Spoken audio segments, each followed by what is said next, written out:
Okay. Good afternoon. Mayor Savage, we just need a couple more seconds for the YouTube link to click in.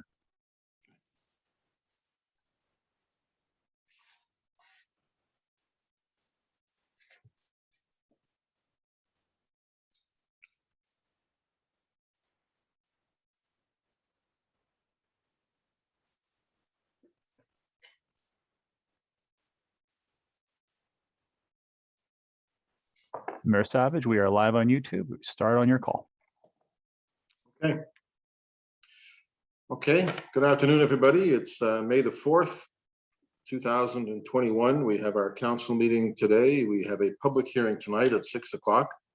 And that public hearing is on the Akuma project, amendments to the regional plan, regional subdivision bylaw. That will be at 6 o'clock. We will begin our meeting, as always, with the introduction of the stars of the show, beginning with Councillor Daigle Gammon. Good afternoon, Mr. Chair, Mr. Mayor, fellow councillors and staff, all set here in District 1, Waverley, Fall River, Musquodoboit Valley, and all of the communities in between. And I know May 4th is, among other things, lots of things Star Warsy, but it is also the National Teacher Appreciation Day.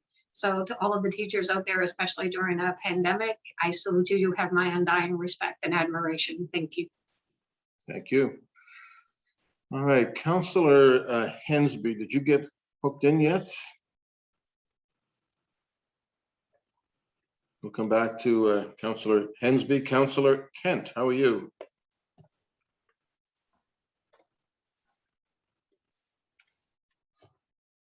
Councillor Kent? Yes, thank you. I was just trying to sign in there. I am present and accounted for. Thanks, Mr. Mayor. Awesome. Councillor Purdy, how are you doing?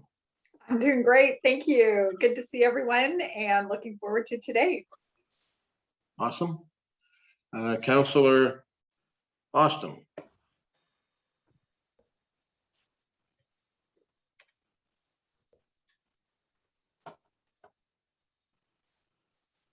Is Councillor Austin with us?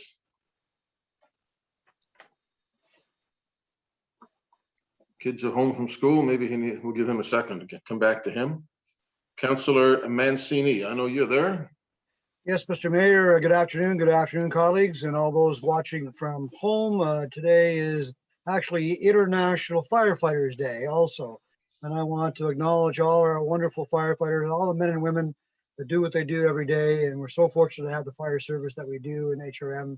And thank you for your service. Thank you. Councillor Mason. Hello, Mr. Mayor. Ready to power through this relatively short agenda here in District 7.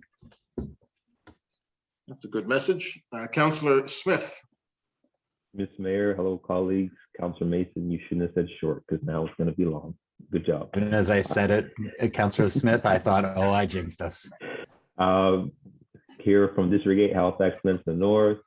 Big shout out to all the volunteers who are holding up the rapid testing sites, other testing sites around Nova Scotia, but in particular here around the municipality. Those volunteers are doing some serious work in running those sites like an orchestra. So I appreciate all the volunteers at those testing sites right now. Indeed. Thank you. Councillor Cleary. Thank you, Your Worship, colleagues, residents. Happy to be here representing District 9, Halifax, West, Armdale, and Tatooine in the Outer Rim regions. Just want to thank all of the firefighters and teachers who are doing a great job, and all those volunteers, especially today, tomorrow, Thursday, and Friday at St. Andrew's Community Center, just off Bears Road. We have a pop-up rapid COVID test site from noon until 7 p.m. today till Friday, folks. Thank you for that. Councillor Morse. Good afternoon, Mr. Mayor and colleagues, staff, and possibly viewers. I just want to have a little shout out to the Salvation Army Fairview Citadel. They're going above and beyond and providing extra food packages in the community to help families who are no longer getting breakfast and lunch programs through the schools because of the school closures. So little recognition for the great team at the Salvation Army. Thank you. Awesome. Thank you. Councillor Cuttle. Good afternoon, colleagues and staff and viewers. I'm here representing District 11, Spryfield, Sambro Loop, Prospect Road, and I just want to mention that it is Emergency Preparedness Week. There is an online quiz that folks can take to win an emergency kit. And I just want to give a shout out to Search and Rescue. There's 4 search and rescue teams here in HRM. They're all volunteer run and provide a vital service, not only in doing search and rescue, but also in emergency response and preparedness.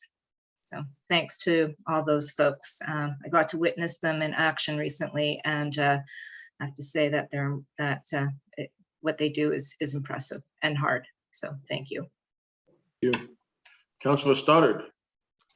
Good afternoon, Mr. Mayor, colleagues, staff, and those watching from home. May the force be with you.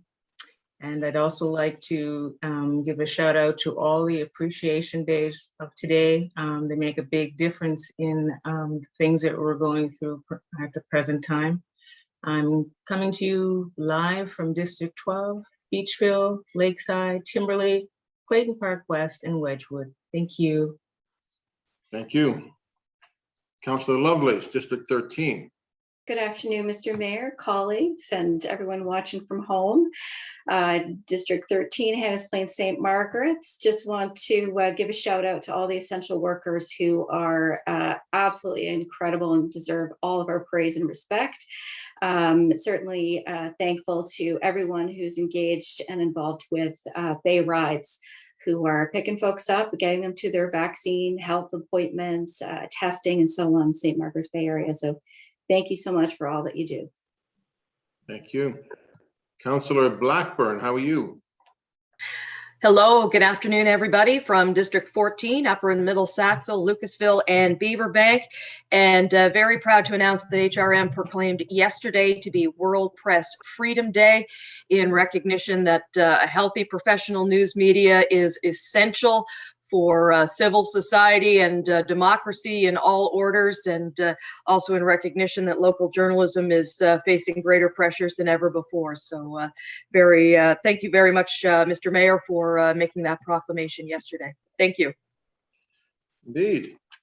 I should note too, I just see that today is the 1-year mark since Zane Woodford joined the Halifax Examiner. So press freedom in action. Congratulations, Zane, and to the Examiner. Councillor Russell. Thank you very much, and good afternoon, everybody from wonderful Lower Sackville. This is a great community to be in, and one of the things that makes it great is the amount of people who give back to the community. What you see behind me is when Freeman's on Sackville Drive dropped off a stack of coupons for large peaches to me, so that I could distribute them to those families who had been impacted emotionally or in a manner of food security or in some other way by the current lockdown. So I've reached out to all of the schools in Lower Sackville and have given them some of this stack. So the schools are in a better position to know who needs them, and they are distributing them to the families that would not be able to come to school to get an escape, or to come to school for the breakfast program in the morning, or to come to school to just have a change of scenery. This is very difficult for a lot of people, and so much thanks to Freeman's for doing this and for sponsoring Freedom Kitchen last night. You're a great community partner, and I'm thrilled to have you here. Thank you very much. Thank you. Councillor Deputy Mayor Outfit. Thank you, Mr. Mayor. Good afternoon, colleagues, residents. And on a personal note, May the 10th is a big day in our family. And I just want to say, because I know my dad watches regularly council, that he'll be turning 86 on May the 10th. And my kid sister will be turning 50, and I know she sometimes watches as well. So happy birthday coming forward for both of them, and we look forward to being able to celebrate more in coming years. But we will be thinking of them. So thank you, Mayor. Looking forward to today. All right. Happy birthday, folks. I'm going to go back and pick up Councillor Hensby. Good afternoon, Mr. Mayor and Council, and may the force be with you all. And down here in lovely Seaforth, a nice sunny day on the coast. Beautiful. But the internet is sketchy. Councillor Austin, could you jump in with us? We are reaching out to Councillor Austin right now. Okay. All right, folks, we will carry on.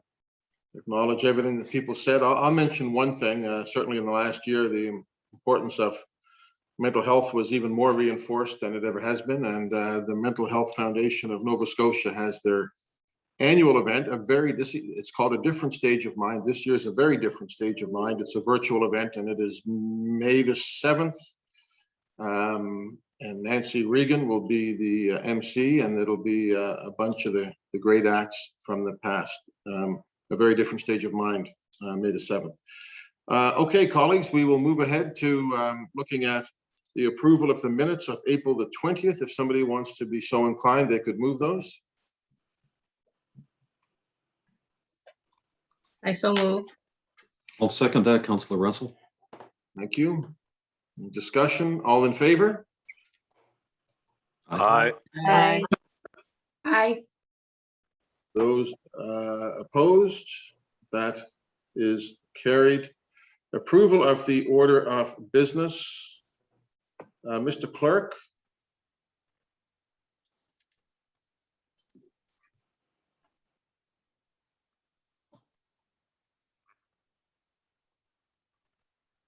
There is one added item from the clerk's office today. Consent from all members of council has been received to add this item. That is item 14.1, Spring Garden Streetscape Budget Increase and Tender Award.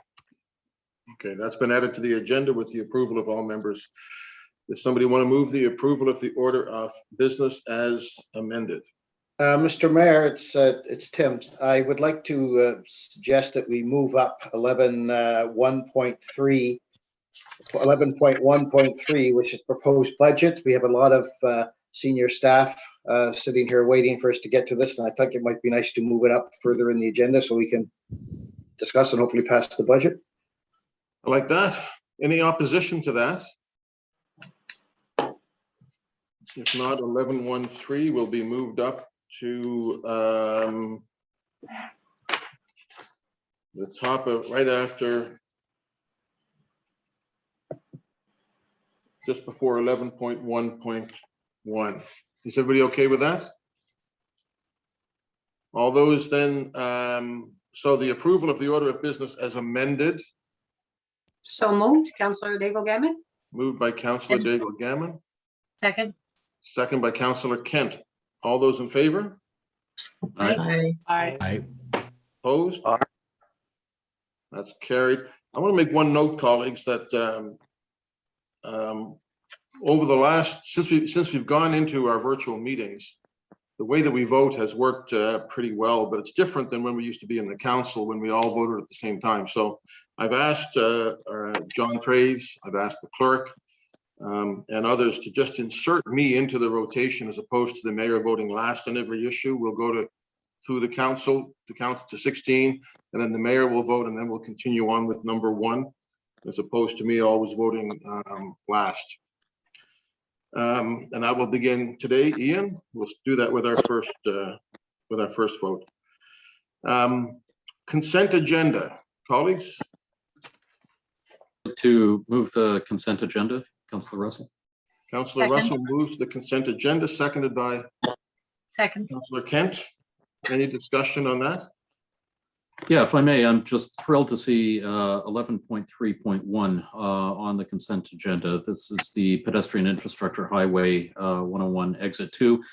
This has been a project that has been a long time coming. It will improve the safety of pedestrian access from the Sackville Manor Park to the Sackville bus terminal, or to get across the 101, and I'm thrilled to see it here. So thank you. All right. Nicely done. Moved on consent and still a debate on it. That was very well done. So the consent agenda has been moved and seconded. All those in favor? Aye. We have to vote. We have to vote. We have to vote. Oh, boo. We have to vote. Ian, take us away. Beginning with District 6, Counselor Mancini. Yes. 7, Counselor Mason. Yes. 8, Counselor Smith. 4. 9, Counselor Cleary. Yes. 10, Counselor Morse. In favor. 11, Counselor Cuttle. In favor? 12, Counselor Stoddard. In favor of the motion? 13, Counselor Lovelace. Yes. 14, Counselor Blackburn. Voting in favor of the motion. 15, Counselor Russell. In favor? 16, Deputy Mayor Outhitt. Voting yes. Mayor Savage. In favor? 1, Counselor Daigle Gammon. Voting in favor of the motion. 2, Counselor Hensby. Affirmative. 3, Counselor Kent. In favor. 4, Counselor Purdy. Voting in favor. 5, Counselor Austin.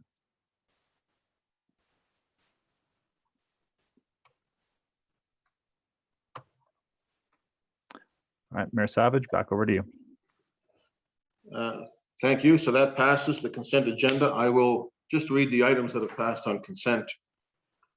11.1.1 is an increase to a contract, RFP, for Burnside Phase 13. That's detailed design, and the details are in the published agenda. 11.2.1, which is the background study toward the establishment of a heritage conservation district in downtown Halifax. And 11.3.1, the aforementioned pedestrian infrastructure highway 101 exit 2. So those three things have passed on consent. I'm going to call for declarations of conflict of interest. Yes, Councillor Mr. Mayor. Hensby. Councillor Hensby. For tonight's public hearing on case 21875, agenda item 8.1, the public regards to regional plan amendment for the former properties of social in Westfall. The conflict of interest and will not be attending the public hearing. I may be watching on another channel, but I won't be participating. Thank you, Councillor. I'm going to ask, in anticipation of this, Mr. Traves, we chatted about this yesterday in terms of the conflict of interest provisions of the that have been passed by the provincial government. Can you just speak to that, Mr. Traves? Mayor, yeah, actually, we discussed was the changes in the charter with respect to the newer requirements around virtual meetings, that in order to participate, the expectation from the legislature is that the participants, meaning the members of council, be seen as well as heard. And so the clerk's office is asking members of council to leave their cameras on so the public can see you throughout the meeting, as well as the participants, and we'll go from there. I appreciate there may be some challenges with the internet. We're working with Melody Counselor Support Office and with ICT to see what we can do to support that. But that is the direction from the legislature as a result of Bill 98 that just passed. Okay, I see a couple of, is that on this, Councillor Mancini? It is, Mr. Mayor. Go ahead. So if I understood that correctly, is that for all of our meeting or just the public hearing? That's for all virtual meetings of committees and council. So the Okay. expectation is the participants would be seen and not heard. Obviously, we don't have the power to hold telephone conferences as such, other than in real emergencies. But in where we've moved to sort of regular order business, the legislation makes it very clear the expectation is the councilors will be seen as well as heard. Well, Mr. Mayor, I'd like to give my opinion on this, and I think the province must have idle time on their hands, because if they want to know how to run meetings, they should follow our lead. First of all, you have to have meetings, which the province hasn't been doing so until recently.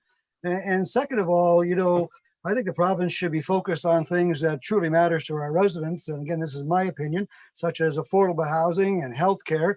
and leave the largest municipality, the municipality that is the economic driver for the region alone, allow us to do our business.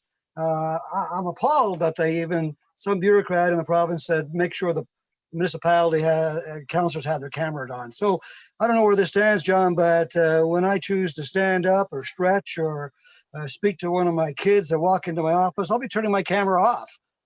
During a public hearing, I understand, I'll keep it on so people can see me, but I don't buy into this, and I think it's ridiculous. And so I will be turning my camera off. Councillor Mason.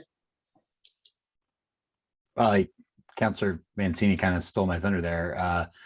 I think that the province may have made an error when you think about what we're seeing with Councillor Hensby today. There's going to be a lot of councils in the rest of Nova Scotia that are going to have internet troubles, and lots of people turn their video off to, better allow the audio to go to and from them when they're working remotely. So that's an issue. But I guess I just wanted to point out that when we meet in chambers, which is going to be news to 7 of the people on council right now, we don't need permission from the mayor to get up and go to the washroom. I've walked out of meetings to go to NSFM and all that. And so I guess I just demonstrate that, okay, I've left my camera. I can leave now, right? Like, I don't know what this, public hearing, sure, we all should be there. That's a different kind of animal, but I don't know what. So I guess the question for the solicitor is this in regulations? Is this in an email, or is this in the statute? Because I frankly don't think it makes any sense. Well, Mr. Mayor, to you, to council. So I think there's 2 points, and clearly, to use your analogy, Councillor Mason, when you're in chambers personally and you get up and leave, it's apparent to all the members that you have left the chambers and you're not participating. And so in the same way, when you turn your camera off or when you simply leave your computer, then the other members of council will know that you're at that point excusing yourself from the meeting. But unfortunately, or however you want to look at it, it is actually in the charter now as a provision in terms of that it must be enabled, and that is the expectation as we see it. Is there room for IT problems? Obviously, I think we'll have to work our way through it and see what we can do to assist. To quote John Oliver, cool. Thank you. Thank you. Councillor Smith. Thank you, Mr. Mayor. Really quickly, John, what is it? Because I haven't read the new charter amendments. What is it exactly that's written that says we have to keep our cameras on? It says that effectively the public must be able to see and hear the meeting, and that the members must be seen as well as heard is the specific language. So if that's specific language, and you're the lawyer here, so I'm not gonna overstep my world here, but that sounds like to me that anytime we speak, which is public when we speak, and now folks can see me, my camera should be on. But as we operate in the meeting, the public can't see all of us at once. They can only see the person that's speaking, and that's live when that's happening. So to me, it sounds like what they're saying is if you're speaking and it's being broadcasted, your camera should be on. That's the way I see it. Look, it's challenging. We've looked at it, and it can be read in a couple of ways. I think, by them inserting that language, it does seem to indicate an intention that people be seen. Zoom does permit all participants to be seen at the same time. If you look at the view choice at the top right-hand corner of your screen, you'll see you can select. And so currently I can see all members of council that have their cameras on. Yeah, but I mean the public. It says that's the the challenge we're putting in. Sorry, Councillor. But it says the public. The public can't see all of us. So the public can only see the person that's speaking one at a time. So listening to what you read in the charter, it's speaking about the public, not members. And the public only sees me. And if you speak now, they're only going to see whoever gets priority on the screen. Right. So that's all I'm saying. Yeah, no, I appreciate what you're saying. Yeah. All right. Thank you so much. Thank you, Councillor Clary. Thank you, Mr. Mayor. Actually, Councillor Smith asked the question that I was going to ask. So now I get to ask the follow-up, which is, what is the punishment for not adhering? I haven't looked at that, to be honest, Mr. Mayor, through you to the councillor. I think my sort of thought was that there was probably more members of council who were happy to be seen and be heard in this manner. And we've been working hard to accomplish that by using Zoom, but I don't know what the penalty is off the top of my head. I expect it's not much, to be frank. And certainly I'm not going to be the police officer on this. Yeah, I just, you know, I think it's been well said already, but I think it's kind of rich coming from the level of government here that actually chose not to meet during a pandemic. And then the only meeting they did have was to not have any more meetings until the new leader came in. So to quote Councillor Mason, quoting John Oliver, cool. Thank you, Well, Mr. Mayor. Mr. Mayor, if I may, look, you know, we're trying to interpret, or I am anyway, it's my job, what the legislature intended. There's no strict guidance. And frankly, I think if councillors, you know, wanted to turn their camera off, our challenge partly at the staff level is understanding if somebody's actually present for the meeting or not, and whether they're here for the vote. But frankly, as long as your camera's on when you are speaking, it's probably less likely to face any serious challenge. Having said that, there's certainly, I think, a view around openness and transparency that the members of the public, you know, arguably will wish to see their councillors. But that's up to the individuals, I think, to a certain level. Certainly are some politicians who wish they'd had their camera off when they weren't speaking. Councillor Lovelace? Yes, or maybe getting changed in chambers. So I will say that I think it's, I'm a little frustrated by this. I do feel that it's overreaching. And also, as Councillor Smith pointed out, you know, that the technology that we're using, we speak and, you know, we're on screen when we speak. In addition to that, our votes are recorded. So I'm struggling with this as a parent who's trying to help my daughter do her schoolwork right now at home. My kids are not going to be on screen. And certainly I'm here as a counselor to serve the region and to serve the municipality. And so with that, I'll just say that I will be turning my camera off when I need to, because my kids won't be on screen. But as a parent, following public health orders issued by the province, my kids are at home and I'm homeschooling. So thank you, Mr. Mayor, for this opportunity to speak. Thank you. Councillor Kent. Thank you, Mr. Mayor. I echo a lot of the comments of my colleagues today. I'd like to add in a piece on occupational health and safety. There are requirements occasionally that someone does need to get up and stretch. I definitely do. I have physical problems every once in a while, and so turning the camera off is far better than me. I don't have a desk at home that lifts up and down and etc. And I don't think it's unreasonable that I have an opportunity to have a private moment to stand with and to continue to listen and watch and not have other people having to experience that with me. That's around my own personal privilege and privacy. And I think that that's, you know, when we speak to what's happening in chamber, you know, when we're sitting there, the public can't see us all at the same time. If we're being live streamed from there, it's whoever's talking at the moment. There's panoramic pictures occasionally, but they're getting more of us now.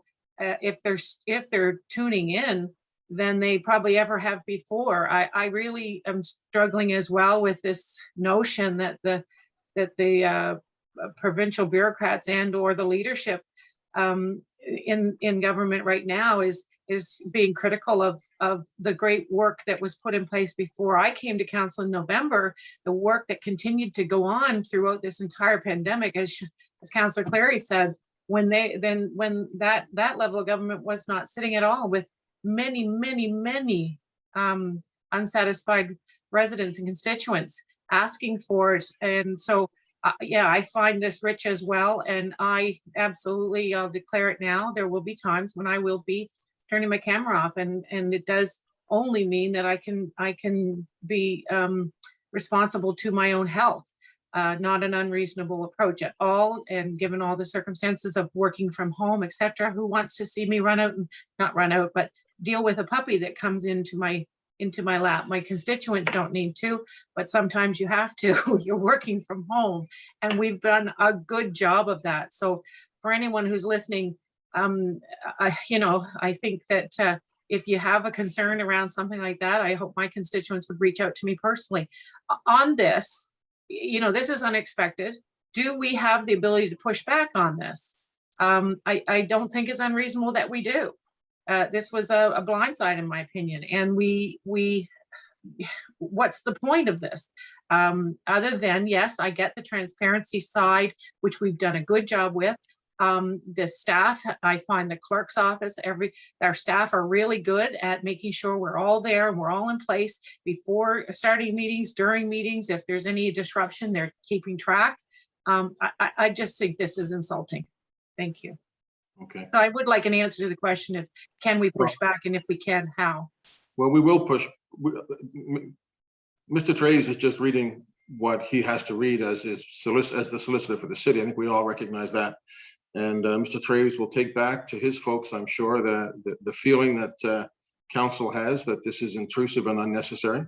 And in the meantime, I encourage people to use their common sense. And if they need to do something that requires them to be off the screen, then I think you should be off the screen within the bounds of reason. I don't see a problem with that. John, maybe you'll bring that message back that was expressed here at council. Certainly, Mayor, and absolutely, please, I'm just relaying what the legislation says and my read of it in line with, the traditional approach taken at council in terms that, the speakers who are speaking are broadcast, the members of council that are not.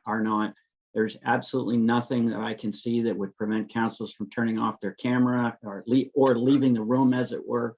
And I don't see, effectively any real need to enforce this, other than I've relayed this to you. We've asked people, to the extent you can, leave your camera on, but absolutely take what you need in terms of your personal breaks and your own personal health.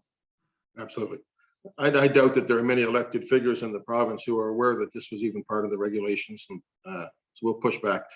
All right, I think we've had enough on that. People have expressed their view, with the exception of Councillor Austin. Thank you, Mr. Mayor, and apologies, colleagues. I missed the start of this. I was following our 1:30 in-camera meeting mistakenly instead of our 1 o'clock start time, so apologies. I just want to confirm, this is already baked into legislation, or is this in the regulations that come from the legislation? It is the legislation, and obviously it is somewhat gray, to be frank. We've looked at it in line with the past practice of council and that expectation in terms of, is the assumption when your camera's off that you're in the meeting or not in the meeting? And so, I think you just play by ear, and I honestly would not worry about it too much. Okay, I just one more question. Was there any consultation with us at all on this piece of legislation, or NSVAM? I believe we were advised shortly beforehand of it going in, and it seemed designed to allow the province to avoid having to continue to make ministerial orders to permit virtual meetings, because, as you know, that the charter before the amendment required us to meet in person. And so I think this essentially smooths the way forward, and a recognition that in future, even without COVID, there may be a desire and a willingness to have virtual meetings, but not go so far as to basically allow telephone conferences where the public and the members of council couldn't see and interact with one another. Does it extend to staff attending a council meeting as well? It refers to participants. And so, that's a broader question, and the challenge becomes one of, at what point are members of staff participating? We've sort of taken the view that when their item is there and they're being asked questions, that we would expect they turn their cameras and their microphone on, but otherwise that they would be observing until called upon. Okay, thank you. Thank you. Okay, all right. I would just close this by saying other orders of government, the junior orders, the federal and provincial may have issues with municipal, but lack of transparency would not be one of them, in my view. Humble opinion. Motions of rescission, none. Consideration of deferred business, one. As indicated before, colleagues, we have a public hearing tonight, an important public hearing at 6 o'clock, for which we have, I believe, 14 people signed up to speak. Correspondence, Mr. Clerk.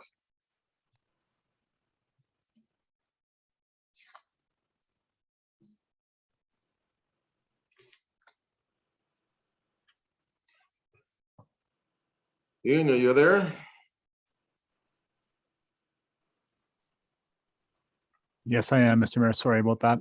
Correspondence has been received for items 8.1, 11.1.2, and 11.1.3. This correspondence has been distributed to all members of council. Thank you, sir. Petitions, colleagues?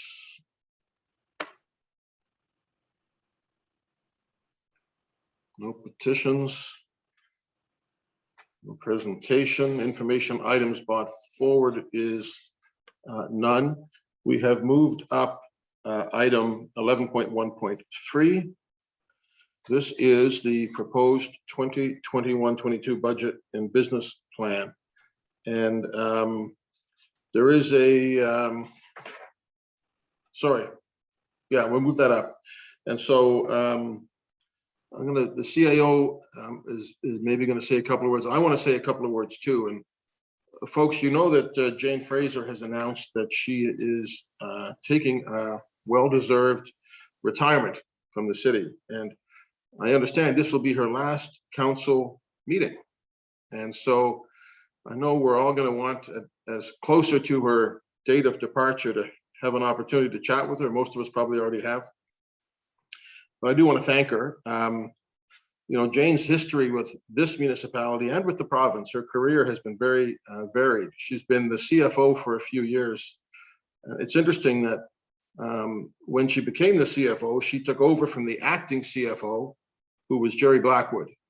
And she came from being Director of Corporate and Customer Service. And I noticed in a news article that when her appointment as CFO was announced, CAO Jacques Dubé said that they're searching for Fraser's replacement to head corporate and customer service. And that turned out to be Jerry Blackwood. So she replaced Jerry Blackwood. Jerry Blackwood replaced her. It's kind of Kardashian-like a little bit. Jane has had a tremendous history. She's negotiated on our behalf a ton of things. You know, when I think about things like the convention center, her history as a really senior bureaucrat at the provincial level was really, really helpful to us. She steered us through innumerable budgets with equanimity and competence that we simply couldn't have asked for more. And in this last year through COVID and the stress that that's put on the city, and particularly on financial circumstances, had many meetings with Jacques and with Jane about what we're going to do, and Jane's leadership really just sort of shone through all the way. So it's bittersweet, I think, for most of us, particularly those of us who knew Jane a little bit longer, to be losing her expertise as we go forward. On the other hand, you know, dropping a budget, getting it through, and then getting out of town isn't a bad thing either. So I just want to say to Jane, I'm not sure if she's going to be coming on, if she's here with us, I think. But Jane, you've been amazing. Well done, good and faithful servant. And we appreciate all the work that you have done on our behalf. So thank you, Jane. We really appreciate it. Thank you very much, Mr. Mayor. It's been my sincere pleasure to be a professional public servant for 34 years and end my career with the municipality of Halifax. So thank you, and thank you to all the council and the colleagues that I've had the good fortune to work with. Well, that's awesome, Jane. I want to give Jacques a chance if he wanted to say a couple of words, and then he can speak to Jane, and then also take us on to this budget and business plan that Councillor Russell has so ably and well led us through as well. Jacques? Thank you very much, Mr. Mayor. Good afternoon, everyone. And Jane, after 34 years of public service, you've well earned and deserve a happy retirement. Certainly after those 34 years of service to the people of Nova Scotia and to HRM. Of course, this mayor has said this past year has been especially trying as a CFO during a pandemic. 3 budgets in 15 months. We ended up having to prepare and land. So, you successfully landed all 3. And today, of course, this is your last budget before regional council, and likely the most important budget regional council will consider in the coming years. That it sets up the region for success going forward. And you played a big hand. You had a big hand in doing that. So you have served the municipality well in your 9 years, worked in many senior roles, such as Deputy CAO, Director of CCS, Executive Director of Asset Management, Finance, and ICT, and of course CFO. And as the mayor has pointed out, you've been a major contributor to the success of the municipality during the years of record growth. And I'm proud of all that you have accomplished and grateful for the opportunity to have worked together on many opportunities and challenges together. So we'll miss your wit, certainly miss your wit around the senior leadership table and your willingness to always get the job done. Jane, I really want to wish you well as you embrace the next ventures of your life, and want to thank you for your service and all the best in your retirement. Awesome. Thank you very much, Jacques. 34 years, though, I can see surprised faces. What people don't know is that Jane started with the municipality as part of a grade 6 math project, and that was 34 years ago. That's the only way it could be possible. Anyway, Jane, awesome. Is there anything else to be said on this? And maybe I'll go to Councillor Russell, who did a great job on the budget, and he can put the motion on the floor. Okay, thank you very much. I would also like to express my sincere thanks to Jane. Since I've been elected, you have been a stalwart, and you've provided all of the right information, all of the right calculations, all of the right everything to do with finance and with the budgeting, and so I really appreciate that. You've left really big shoes to fill, and I'm looking forward to what the future has to hold, and I wish you the very best in your retirement. So thank you. And I would also like to move that Halifax Regional Council adopt the resolution approving the operating budget, amended capital budget, and tax rates for fiscal 2021-22 as set out in Schedule 1 of the staff report dated April 27th, 2021.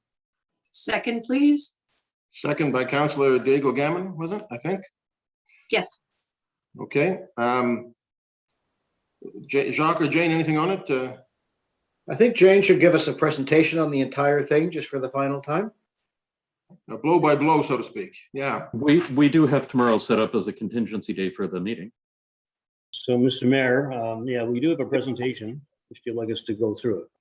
Sure. All right. So we'll get slide 1 up, please. Thank you very much. So good afternoon, everyone, and certainly my pleasure to present the summary of the 21-22 budget. It has been a long journey, but one I think resulted in a good debate, good understanding, and more importantly, a good budget for the residents of HRM that balances service delivery and fiscal sustainability. And I would like to thank all of the executive directors and their teams for the work on the budget. It is an organization-wide effort. In addition to singling out Jane, who obviously has led the work around the actual work around preparing these budgets, in fact, 3 and 15 months, I would like to single out as well 2 individuals that have been working tirelessly behind the scenes with Jane and her team on the budget, namely Tyler Higgins and Bruce Fisher. They are instrumental in getting us to where we are today, and I want to thank them both. Next slide, please. So the budget has been built with input and dialogue, and this input has come from staff and council of HRM, and importantly, with input from the residents of HRM. At the beginning of the budget process, staff carried out a budget survey, both online and through mailouts, as to gather citizen input. In addition to the survey, we allow the public the opportunity to speak directly to the budget committee at the beginning of each committee of the whole budget meeting. And we saw some great public discussion through this venue, and that is something unique to municipal government. Next slide, please. I would like to summarize the operating budget for you now, and as required by provincial legislation, we are tabling a balanced budget. We're not allowed by law to run deficits. So for the first time in HRM's history, our budget has topped $1 billion, which is a significant milestone. Included in that amount is almost $174 million in provincial mandatory contributions, leaving $833 million in municipal costs. Spending is indicated on the slide, and I know it's a bit hard to see, so I will give you a breakdown of costs in the order of highest to lowest. As you often hear, compensation is a highest cost item, $433.6 million, or 43.1% of municipal costs. We have an incredible staff team at HRM, for which I'm thankful every day. Fiscal services accounts for $293.6 million, or 29% of the budget. External services, this covers contracts such as snow removal, solid waste, professional services like consulting fees. That all totals up to $132.3 million, or 13.1% of the budget. Our debt servicing is running at 4.7% of the total budget, or $47.4 million. Vehicle expense and other goods and services are both 2.6% of the budget at $26.1 million and $26.5 million, respectively. Building costs, heat, water, non-capital repairs are $17.2 million, or 1.7% of the budget. Office supplies are around $12.6 million, or 1.3% of the budget. Jacques, can I just interrupt, and are we all cool on, are the slides coordinated here with the speaking? Yeah, we should be on slide 3. Nothing's moved for me, Mr. Mayor, on since slide it 2. started. Yeah, I missed the first part. It was the wrong slide. I don't know if there's any way to just back up and go over the expenditures again so we can see the graph as you're talking. Sure. So can we get slide 3 up there, please?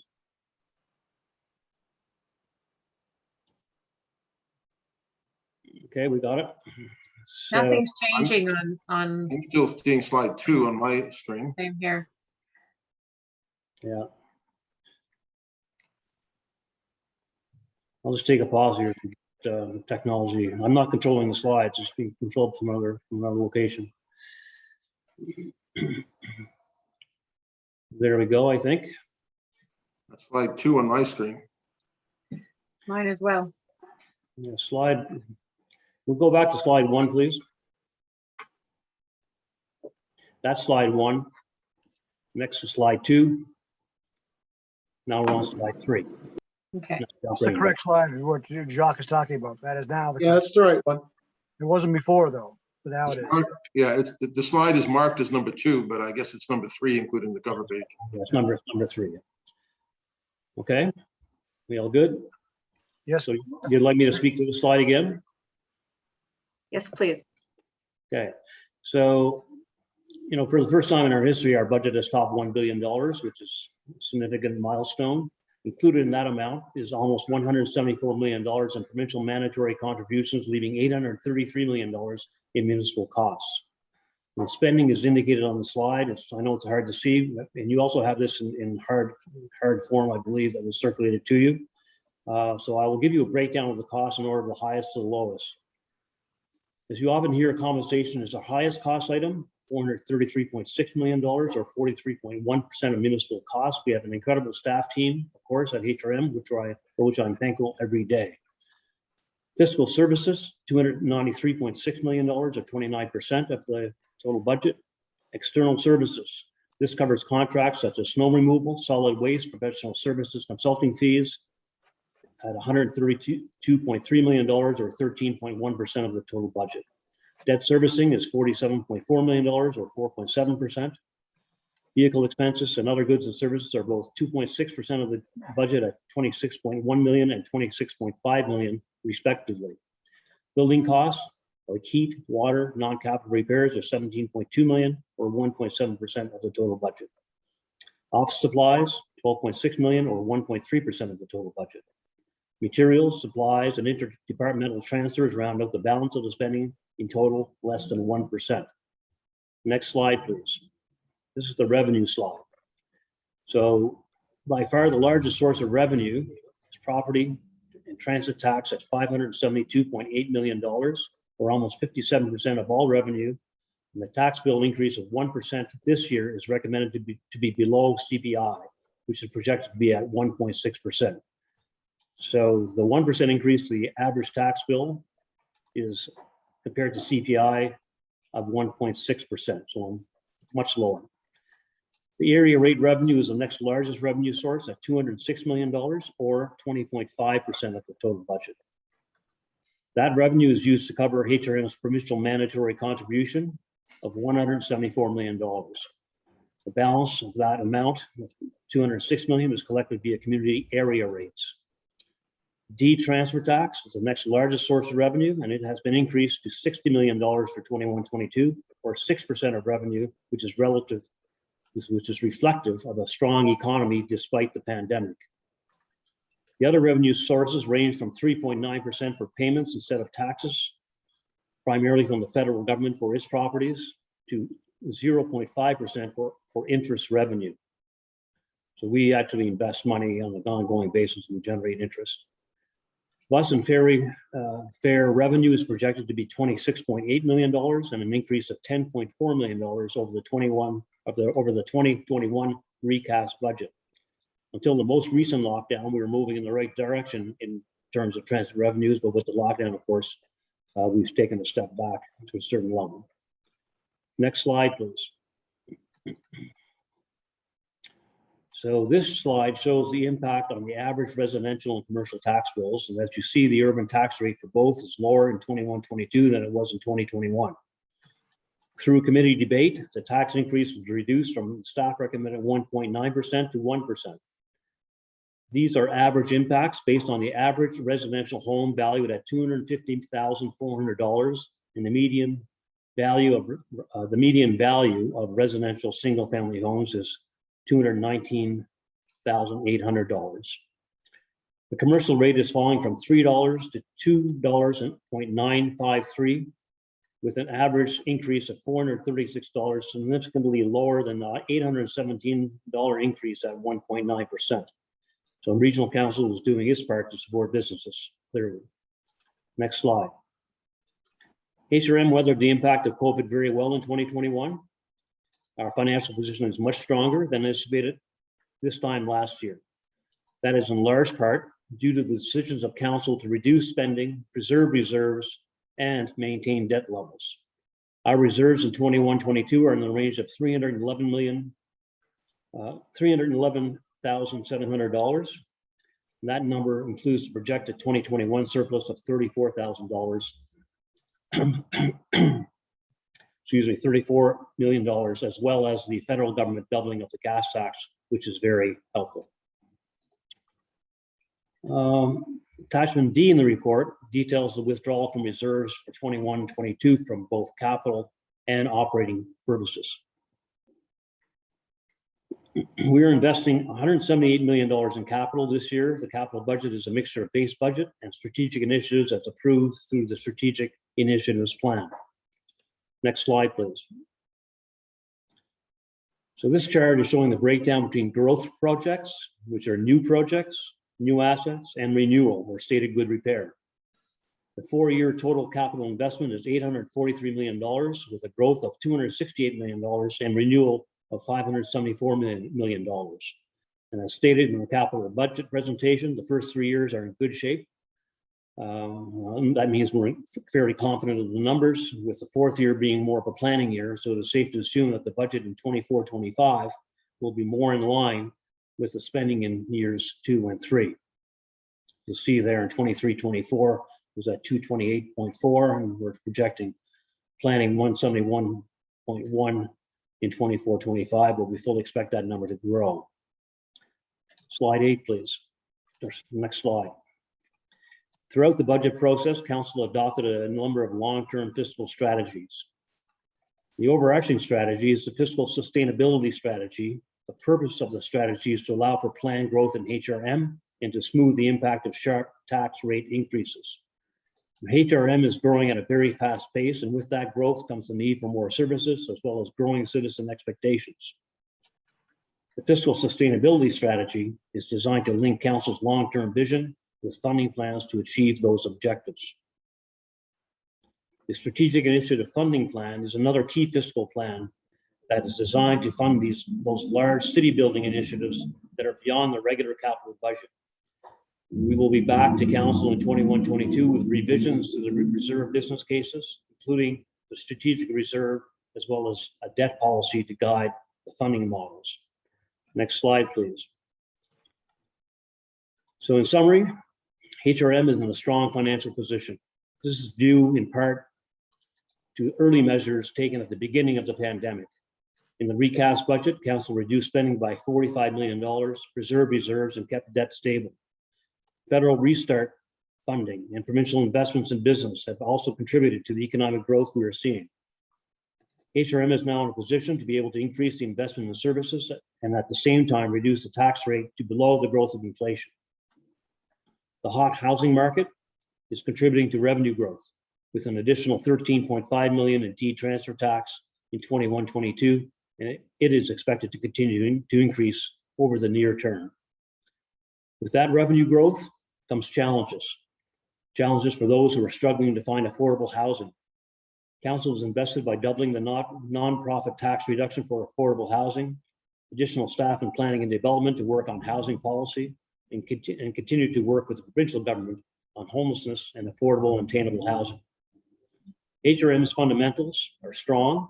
We are positioned to be able to grow all areas of the municipality with investments in recreation and fire services, and at the same time, maintain an affordable tax rate.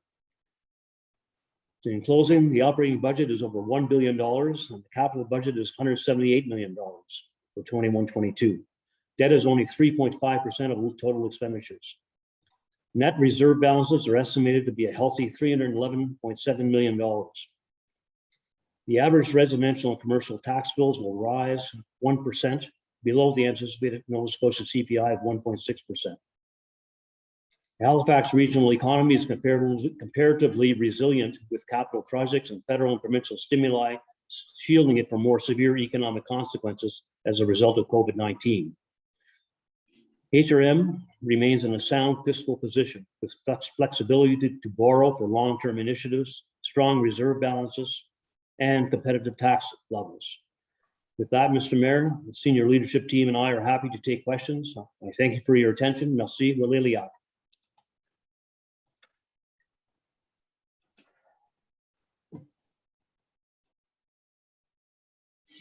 Thank you very much, Jacques and Jane. We've talked about this budget for many hours, and it's here before Regional Council to ratify. Are we ready for the question? Question. Ian. Beginning with District 7, Councillor Mason. For the motion. 8, Councillor Smith.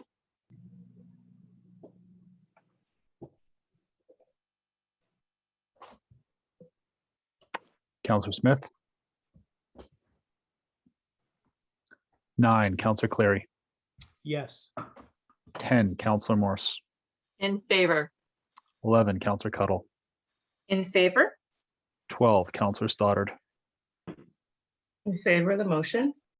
13, Councillor Lovelace. Yes. 14, Councillor Blackburn. Voting in favor of the motion. 15, Councillor Russell. Can you see me? In favor.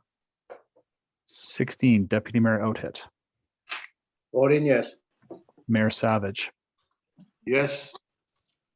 District 1, Councillor Daigle Gammon. Voting in favor of the motion. 2, Councillor Hensby.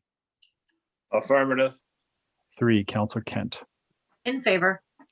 4, Councillor Purdy. Voting in favor. 5, Councillor Austin. In favor. District 8, Councillor Smith. Sorry, Councillor Smith, was that 4? Yeah, I keep getting kicked out the meeting, so my connection might be bad. Thank you. You missed District 6. Is that because my camera was off? Is that my punishment? No, sorry, Councillor Mancini. No problem, Ian. I'm voting in favor of the motion. This budget was done with our cameras off quite often too. Amazing. I'm sensing a theme there, Tony. Yeah, you will the rest of the day, I think, Deputy Mayor. All right. Ian, that's the whole roll? Yes, that is everyone. That was 17-0. Yeah. Thank you. Thank you, colleagues. For those of you who've gone through a budget for the first time, unanimity in a budget is not always a given at all, and quite often doesn't happen. And I think it's the result of a lot of give and take and learning. And I want to say I'm very proud of the work the council has done on this budget and taken us to where we are. Nobody got 100% of what they want, but I think we all got a good budget for the people of the Halifax region. So well done. Thank you, Jacques. And again, to Jane Fraser. Sorry, we're not going to be going down this road again. I probably feel a lot worse about that than you do, but thank you very much. We look forward to seeing you again. All right, colleagues, we're going to move to 11.1.2, commercial assessment averaging, implementation and timelines. And that dynamic face that you see that's popped up is Bruce Fisher, who I believe is going to do a presentation on this for us, Bruce.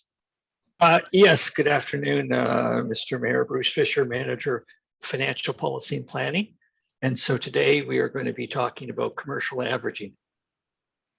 Okay, the floor is yours. And I see Andre has also joined you if necessary. The floor is yours.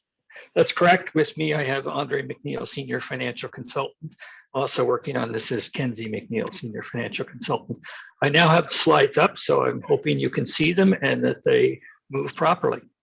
So, just a second. There. So we're on the introduction slide. And so there are two major issues which have been debated over the last several years with respect to business and commercial taxation. One of those is the taxes paid by small business. So in other words, we've looked at various scenarios as how to change the portion and amount of taxes that are specifically paid by small business. Today's date is more about the sudden spikes or the predictability that can occur in assessment. And for that, we have a proposal which has been previously approved by Regional Council on assessment averaging. So we have specific direction from Regional Council and from July of 2019 to implement 3-year rolling assessment averaging and to target properties that have assessment growth more than 5% above the average. So when we look at assessment averaging, let's start off with by talking about what it really is. We're not talking about averaging taxes, we're talking about averaging assessment. The current system of taxation sees property owners paying tax on this year's assessment roll. So in other words, in January, you would get your assessment notice. It would tell you how much your assessment was for that year based upon what had happened in the previous years. And that would form the basis for your tax bill in the phone. You would get 2 tax bills that year, an interim tax bill and a final tax bill, which would reflect all the rates passed by council. So the purpose of what we're trying to achieve here is to reduce the impact of unexpected spikes in commercial assessment. So to provide business owners with some stability and some predictability so they can run their businesses and operate throughout the year without unexpected surprises. So if we take an example and we start with the current system, let's say that we had a property with a property tax of $1 million. And the tax rate for the previous year was $3. So that would give them a tax bill of $30,000. Now, if they suddenly had, as a hypothetical example, a 30% assessment increase, and they went up to 1.3 million, that would be a $300,000 increase in 1 year in their assessment. So as a result of that increase, their property tax would increase proportionally or almost proportionally, depending on what happens to the rate. And they'd go from $30,000 tax bill to almost $39,000 tax bill. So this is kind of puts business in a difficult position because they have products they're selling, they can be retail, they can be food. And so now they have to deal with unexpected fixed costs and they have to make adjustments to their business model, to their costs, to their sales prices. So it doesn't give them necessarily all the room to maneuver and to plan that they would otherwise need. Now, before we go further, I'm just going to point out this is a hypothetical example. In the most recent year, only about 6% of assessment accounts went up more than 12.5%. However, it does happen. When it does happen, it can be difficult for business to deal with.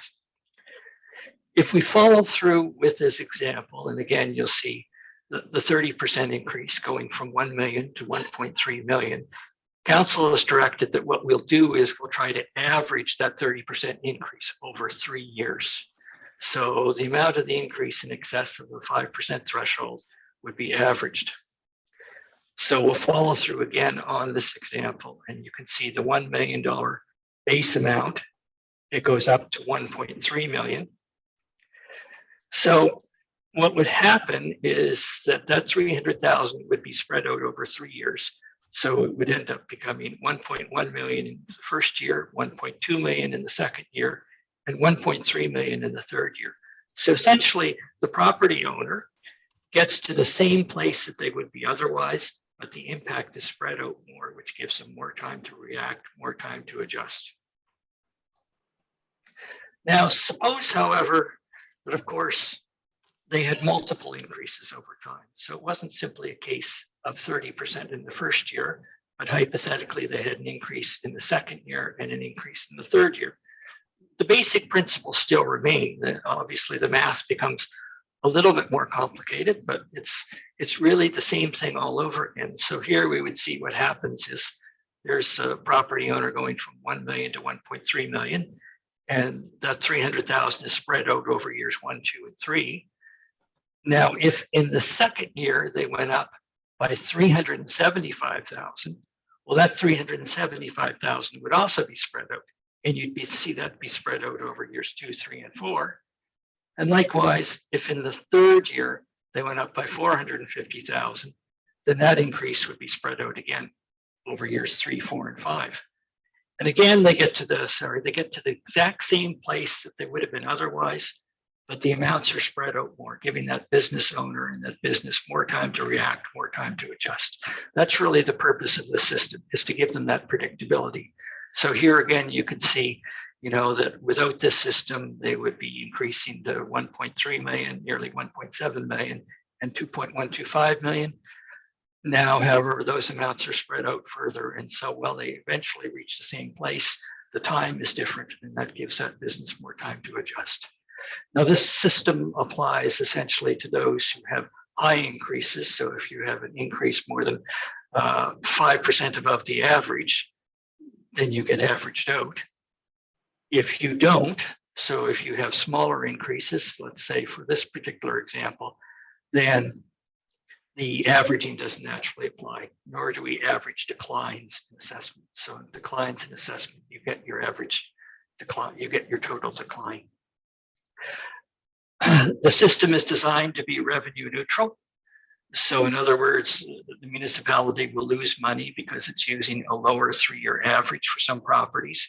And so it would have to increase the commercial general tax rate to offset that. There would be the same average tax bill across the municipality for commercial properties.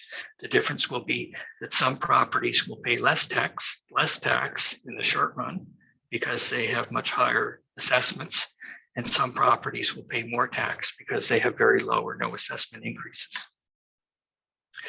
Now, in terms of what Regional Council is being asked to do here today, Regional Council has already approved moving forward with a 3-year assessment averaging system. There are, however, some restrictions in the legislation that we have to deal with. So the particular legislation that we're dealing with in the charter was put in place for economic development purposes. The original intent was that you could phase the assessment of an individual business in order to attract that company to come to your municipality. We've taken a much broader view of it and said, well, can we use this particular assessment tool to phase everyone in the municipality? Now, there are some restrictions in terms of what we can and can't phase. We can only phase those who are in a water and sewer district, and we can only phase those who are within what's called a commercial development district. So this was specifically included in the new legislation that had been passed by the province.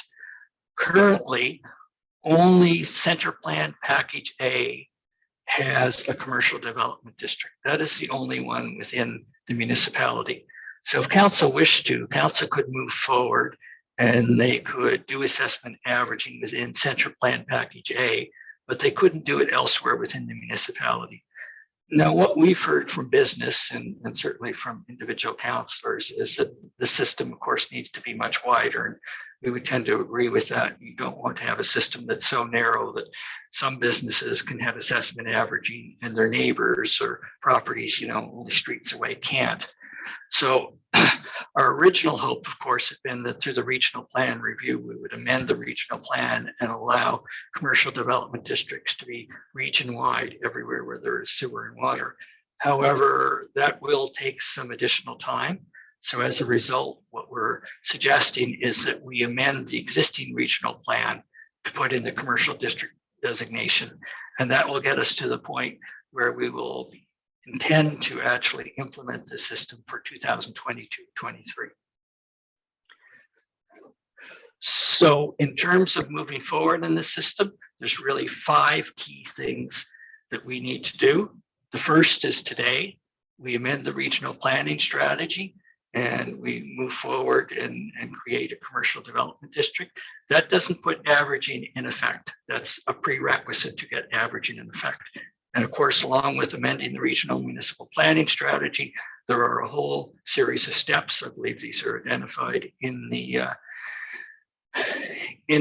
report. It includes hearings and additional passages by regional council and ministerial approval. And so that's going to take a significant amount of time that will take us into the fall. Once that is done, we can come back with the assessment averaging bylaw. Now, we have the draft of this complete, but we can't introduce it until the regional plan is amended. The third thing that we have to do is also quite critical, is that our tax systems are really on their last legs and are being replaced. So we need our new SAP taxation system in place that is targeted to be live in February of 2022. And we're working now with the software implementers to ensure that this can actually be used to properly implement assessment averaging. A fourth thing, which is going to be very critical, which is ongoing, is we have to work on our communication strategy to communicate the new system to the business community and to taxpayers. And lastly, we're working with PBSC on the management and communication of how we're approaching this.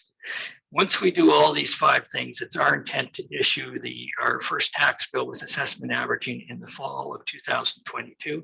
This will really be our first opportunity to implement that, of course, as the interim bill doesn't refer to specific tax rates and won't actually be passed by council at the time the interim bill goes out, or likely won't be. So next steps is for council to approve going on with the regional plan amendment and to return to council with the assessment averaging bylaw. And at that point, council, of course, will have to confirm all the specific features of the new program.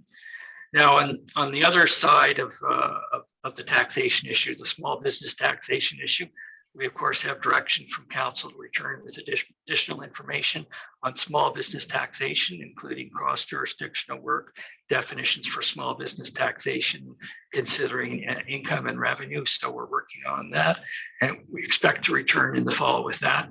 And that will provide information to council for further discussion of the commercial taxation issues. There is within the package some supplementary information that had been requested through CPAD on some of the scenarios that have been run. So that's included for council to review. So in closing, Mr. Mayor, your recommendation is that council implement the commercial assessment averaging starting next year, using that as a base year, conditional, of course, upon that our tax and revenue module is implemented, that we initiate a process to consider amendments to the regional municipal planning strategy, establishing the commercial development district for all those areas within the sewer and water system, and of course, adopting council's public participation program, which is all outlined in the community engagement section of the report. And the third thing, of course, is that as previously discussed and directed, we'll return to regional council with a scan of the different features of small business definitions and the review of cross-jurisdictional work and the 5-zone 4-tier commercial rate structure. So we will be doing that in the fall. And that, in conclusion, Your Worship, is the presentation. Okay, thank you very much, Bruce. I'm going to go to Councillor Mason, who indicated in advance that he would move this.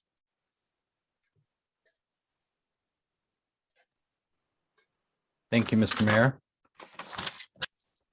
Lost track while I was making notes there. I move that Halifax Regional Council direct the Chief Administrative Officer to 1, implement commercial assessment averaging starting in fiscal year 2022-23 and with the 2021-22 as the base year, conditional on successful upgrade of HRM's tax billing system to SAP tax and revenue module.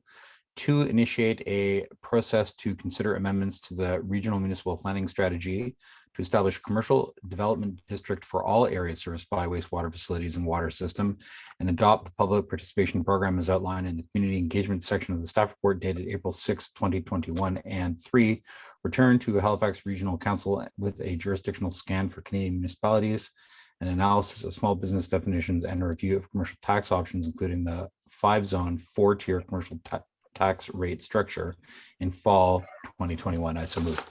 Second, Tim. Seconded by the Deputy, Councillor Mason. Thank you, Mr. Mayor. I don't have a lot to say on this. I'm really interested to hear the thoughts of the rest of council. I guess the big thing, my questions for staff would be, the averaging is not the end. I mean, it's baked into the motion. We'd still be pursuing, we got the letter from the bids yesterday, the email, that they're still really focused on the 5-zone 4-tier commercial tax structure, focusing on main streets and the central business districts. So as you said, Bruce, this is just one part of it. This is the averaging, and a lot of work has to get there to establish the CDDs. But this isn't the end of it. And I believe, based on what we heard last time we debated this, that all of these things are have to come after we upgrade SAP with the new tax management modules. And the only other question I had was, with the regional plan, and this may be a planning question, not a finance question. So we amend the regional plan, the CDD goes in. When we get to the point that we want to do Main Street or other areas, the central business districts and downtowns, will we have to amend the regional plan again? Or at that point, I think you mentioned that in the report. At that point, are we anticipating that the revised regional plan will allow this? I guess that's where my question is: how much detail needs to be in the regional plan, or do we just enable the ability to create CDDs in the future, for Sackville Main Street, for example, or does each one of these need to somehow go to the regional plan? Your worship, I'll try to answer the question. Leah Barron is here for planning if we need additional detail, but essentially we're enabling commercial development districts for the entire region insofar as sewer and water. So we don't necessarily have to go back and enable it for anyone else. Of course, we couldn't do this when we passed the initial regional plan because there was no such thing. So now we have to do it, and we'll just continue to do it. It doesn't require us to use it anywhere. It simply enables it. Right. So we would be able to, for example, take Gottingen Street or Sackville Drive out, put averaging and any of the other tools that are enabled by statute just in that one area because of the changes that we're moving towards starting today. If you wanted to, you could pick and choose areas that are designated as CDDs as getting average, while others wouldn't. Our working assumption is that everyone who is enabled as a CDD would get it. And to my first question, staff are continuing to work on the other things that council's directed while this is just the first phase of work that we're doing. Is that correct? Or is additional? Go ahead. That's absolutely correct. We have the direction from council to look at additional options, including revenue and revenue, salaries, and income, I believe it is. And so we're doing that, moving forward on that. We've provided the supplementary information that was requested on us on the zone tier option. So that's already been provided. And so we'll be coming back with that additional information for council's consideration. So I support this limited averaging. I think that it gets us to a place where it'll help even out spikes. We don't want it to become a thing that keeps assessments from increasing, but we do want to level out those spikes like we saw. We haven't seen them for a while, but when I first got elected in the North End, we saw stuff that was going up by 2 and 3 times in value in just a couple of years. And I suspect with the market doing what it's been doing in COVID the last 12 months, that we may start to see those kind of huge increases again in the next assessment period. So I support moving forward with this as fast as possible. Thank you, Mr. Mayor. Thank you. Councillor Cleary. Thank you, Mr. Mayor. Thank you, colleagues. So, I'm happy to be moving forward with this. I definitely agree with the direction we're moving in with business improvement districts with their suggestion in terms of the tiers and the rates for each of those tiers. So the one question though I do have for Bruce though, and if you hear extra words while I'm talking, my 15-year-old and I are sharing the partner's desk here in school and in council. So I didn't find it in the report. When you look at those pages where you gave the examples of, here's what an increase would be, here's what the average would be. If you have another increase the next year, here's what the average would be. And you indicated this on when you were speaking that if you have revenue neutrality for the small number of properties that increase over that threshold, for the properties under that, they're going to have a slightly higher increase in order to cover off the fact that this small number of hundreds of businesses will have a bigger increase, and we're going to cap that or average it over a couple of years. What would if we weren't going with revenue neutrality, what would the loss of tax revenue be for those small number of properties that are over that, but we're capping that and we're averaging it over several years? So what would we lose? How much money would we lose? Because here's the thing I don't want to do, right? Here's what I don't want to do. I don't want to disadvantage, even to a small degree, all of our businesses because we're averaging for a small number of them. That's the question. How much money would we lose if we didn't go with revenue neutrality? So, so I guess the question is how much money we would lose if it wasn't revenue neutral. We would have to come back to that. In answering that question, though, however, keep in mind that we're going from essentially 3 general tax rates to 7. So I guess we would have to kind of put some thought into, if it's not revenue neutral, where do you set the specific tax rates for those various general rates? So if we want to set them where nobody loses anything, that's gonna be a bit of a challenge. But we can certainly come back and tell you the revenue impact of adjusting the overall rate to make it overall revenue neutral. Okay, thank you. Thank you, Councillor Cuttle. Thank you, Mr. Mayor, and hello, Bruce and Andre.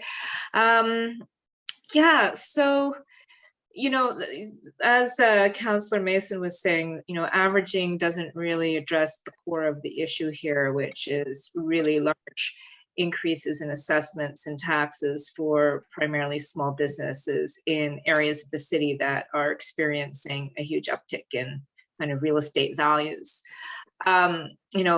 What really led the bids to pursue commercial tax reform in the beginning was seeing assessment increases of 40, 50, 60, 70, 80, 90% over 1 year in some cases, and businesses needing to pay an extra $60,000 a year in taxes, which kind of led us to ask the question, what kind of economic development are we wanting to encourage and incentivize in our city?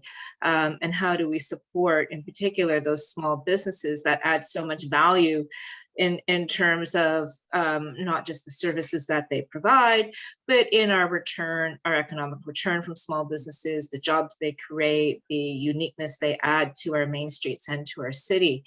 I think what's been happening here is that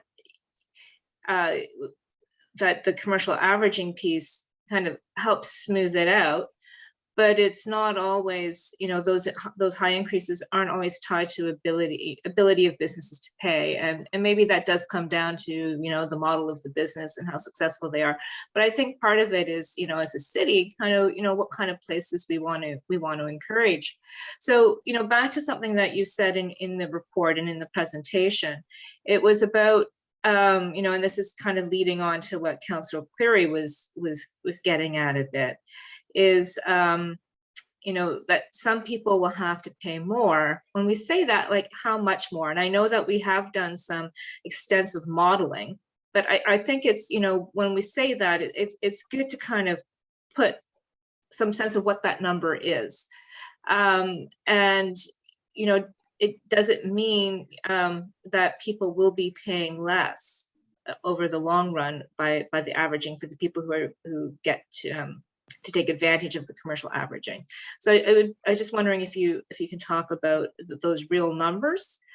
And also, as to this only being in the regional center now, coming up with the regional plan review, as the city continues to grow and develop, the trend is that we will most likely see assessments increase in parts of the city where we're encouraging, Main Street development that aligns with our transit corridors, our higher order residential, kind of all the other things that we're trying to achieve in the city. So, anyway, if you could just, if you have any information on detail, particularly around what this means in real terms for increases to people and really, the long-term cost savings for those experiencing the average. Is it a really cost savings, or is it just a delay? So I think as we tried to point out in the presentation, this is really kind of a bit of a delay of the introduction of the costs. So there are going to be short-term savings because it's really meant to help business adjust. And likewise, it means short-term costs for some business. So I think the question's an excellent one. What is the impact of that? We can come back and look at the 2021, the current roll, and we can tell you what that would mean if the system were in place for this current year. However, every single year it will be different because we don't know what the pattern of increases and decreases are going to be from year to year. So, for example, the higher the increases and the more that are going up with steep increases, some of that will be offset by a tax rate decrease, presumably an overall tax rate decrease, and some of it will be offset by an averaging. So we'll have to come back and split those out using the 2021 tax roll and the new rates that have been passed by council. Thank you. Thank you, Councillor Austin. Thank you, Mr. Mayor. So just one question. I mean, I'm supportive of the averaging. I'm glad to see that back. It's the kind of the more complicated tiered system that council had looked at before. And I mean, I think it's important to remember when we're looking at taxation that there's no perfect system, and to take a quote that I know you're fond of, Mr. Mayor, we shouldn't let the enemy of good be perfect here, because the system we have now already creates arbitrary winners and losers. And in a lot of ways, it's not aligned with the values that we have in our planning documents and in terms of our community, right? We put more of a burden on our small independent businesses in Main Street areas than we do on a proportional basis when you compare to the big box stores and the like. So when the staff recommendation came forward to council on that, the recommendation at the time was for council not to take any action because we can't specifically target things to small business. And council, we looked at that and said, well, no, we're not going to let the enemy of good be perfect here. We're going to go with a better system. It will not be perfect, but it will still be better than what we have now, was the feeling at the time. And, you know, just maybe I'm just projecting here, but reading the report, my main question is, when this comes back, I hope what we're going to get is more of a report on, well, this is how to operationalize, because, you know, I see words with jurisdictional scan. You know, we did ask for a supplemental report, but I think it's worth remembering in the context, we asked for a supplemental report in saying, no, we want to do a thing, not well, let's take another look at things. Like, I'm just hoping that we're not going to get a wishy-washy report that tries to retry the issue. What I'm looking for when we come back is a report that actually gives council options for a change to the system. So I'm wondering if Bruce could just comment a little bit as to where we envision that report that's coming, how that's going to fit in terms of the context of what council's asked for. So we always go back to the origin of the report. So in this specific case, I think the Council Russell's motion is looking towards income, revenue, and salaries. So we're going to evaluate those options and see if we have the legal and administrative ability to do those, how they would work, what would be the pros and cons. We'll do it with the mind that council definitely wants to implement something. And we can put that alongside some of the other options that we've discussed. We've had, probably, depends how you count, 10 to 15 plus different options, plus different variations of options that have been in different reports over the years. So we can bring those back. We are kind of looking for that direction from council to say, this is the option we like, please go ahead with it, or don't go ahead with it. Okay, that's really what I'm looking for. What I don't want to have happen when the report comes back is here's some more options. Let's go write you another report on this specific option. And at some point we have to move from the well, what are we going to do? What are we going to do? What are we going to do to the actual doing of an option. So that's what I'm hoping to, that council will be set up for that decision, and then we decide whether or not we want to proceed. Thank you. Thank you, Councillor Daigle Gammon. Thank you, Mr. Mayor. And thank you, Mr. Fisher, for the presentation. I appreciated how it was laid out. It was good and easy to follow. So thank you very much for that. A terribly complicated issue. What I'm worried about the most is businesses that are outside of sewer and water. There are a lot of businesses in rural and suburban HRM that may just have water and not sewer, and a lot that have neither. And so when I read the report and we get, the language about people win or lose, I guess I'm wondering, are those businesses then outside of the sewer and water? Are they disadvantaged? Are they then taxed the same as the urban core? And if there are any changes that are going to come forward, will they all come forward as one group so that people are not, for example, disadvantaged, that, you do this averaging, but also those businesses that don't qualify for that because they're outside of that order, that are they considered then small business? And that's another sort of method that will be used. And is there a way that this can all happen at the same time so that people aren't disadvantaged? And maybe it's just that those people outside of the sewer and water, I was trying to figure out, where are they really going to fall in all of this?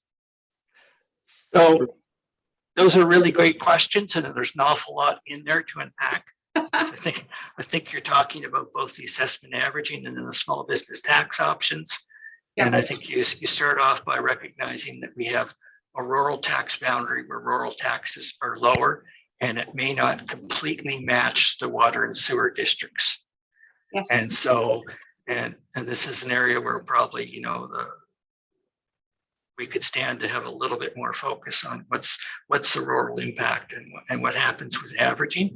So I think when we come back with the information which Councillor Cuddle had requested, we should make sure that we break out some of the impacts on rural and make sure that we're not missing something here in terms of how rural is impacted vis-a-vis whether they are on water and sewer or whether they're not on water and sewer, what that means for them in terms of ability to get averaging or inability to get averaging, and whether that raises their taxes or lowers their taxes. So I think it's a really good point. Glad you answered it.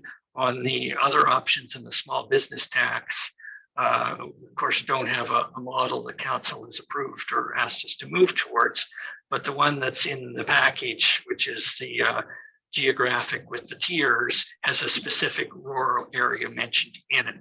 So we've managed to carve out the rural in there with its own tax rate, which it has now. And the only question I guess that we'll probably have on that as we move forward is that we may have to adjust some of those rural tax boundaries to kind of make that work a little bit better, because rural kind of cuts into what is some of the urban area too. So yes.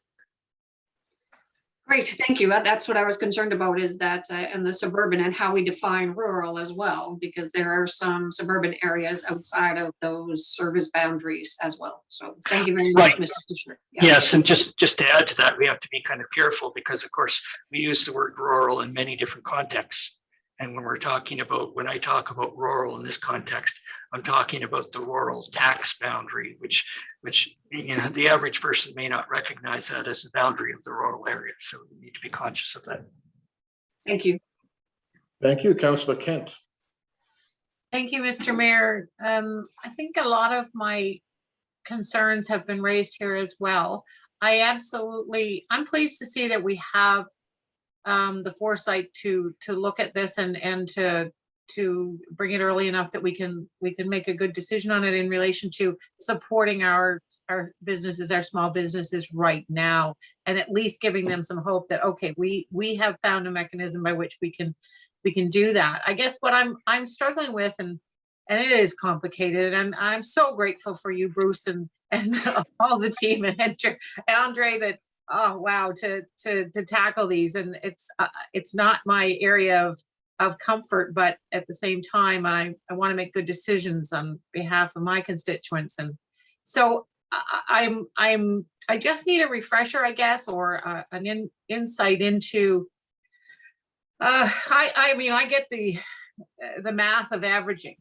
What I don't get, and I need some insight on, is how do you come up with, these are just examples, but how do you project what you anticipate year 2, 3, 4, or 5 to be, and then to calculate your average so that it's a reasonable expectation that a business is not being taxed on something that is still yet to be determined, right?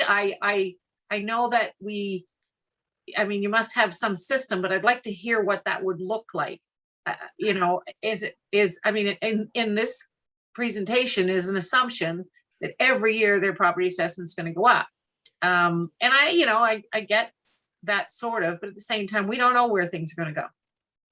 You can't always predict it. And so what will happen, for instance, if something changed and we've overcharged them, even though they've been averaged? So I kind of showed you the system kind of on a go forward basis, right? So what happens during the next 5 years. But when we actually tax a property, we're only legally allowed to use the amounts that come from PVSC. So for example, I gave you the example of the property that today is $1 million, and all of a sudden it becomes 1.3 million. Well, when we tax that property, we will look back at what their 2 previous tax years have been and do the averaging that way. Oh, okay. So we don't actually kind of have to estimate going forward. Now, for our budget process, we will have to estimate going forward. We'll have to start, but we do that now. So that's something we need to worry about, but the average taxpayer or the individual taxpayer doesn't need to worry about. Okay, so we are, well, that makes more sense to me. I'm the only, I don't know if I'm the only one that misunderstood that or not, but that makes more sense. Okay. I am encouraged by us finding ways to bring just a more manageable state of affairs for our small businesses. Yeah, and there's more work to be done. Again, I'm thankful that you folks are in there doing that, and I look forward to hearing what others have to say. Thank you. Thank you. Deputy Mayor.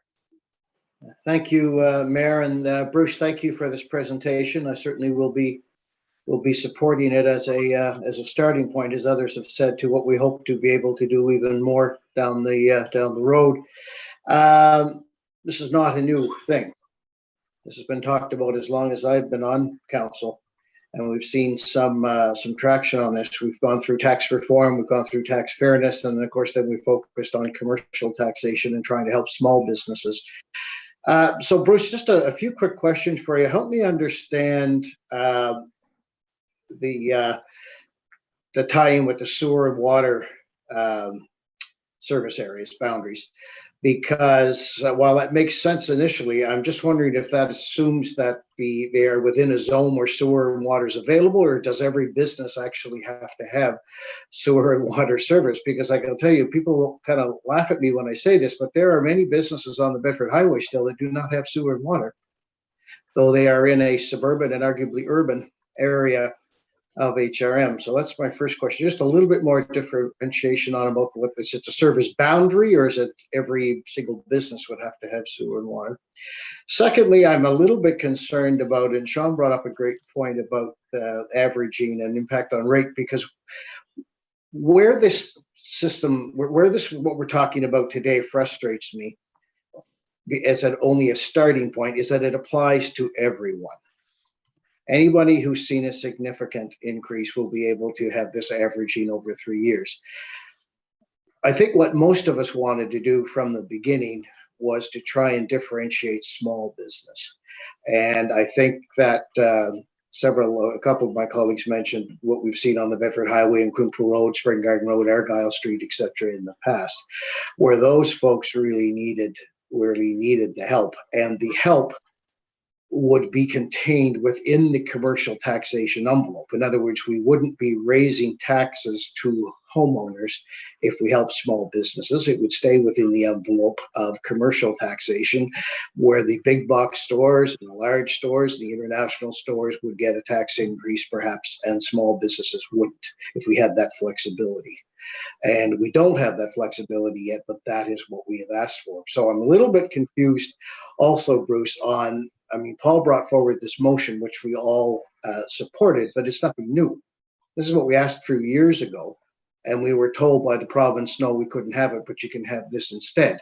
So I guess I'm wondering what has changed. Are we just planning to finally, hopefully, have a definition of small business, but also go back to the province and say, this is what we want to do. We want to keep it within the envelope. So if we want an extra X number of millions of dollars to come out of the commercial tax sector, we want to be able to free small businesses or give them a 1%. Maybe large businesses aren't frozen or get a 1 or 2 or 3% tax increase, et cetera, et cetera.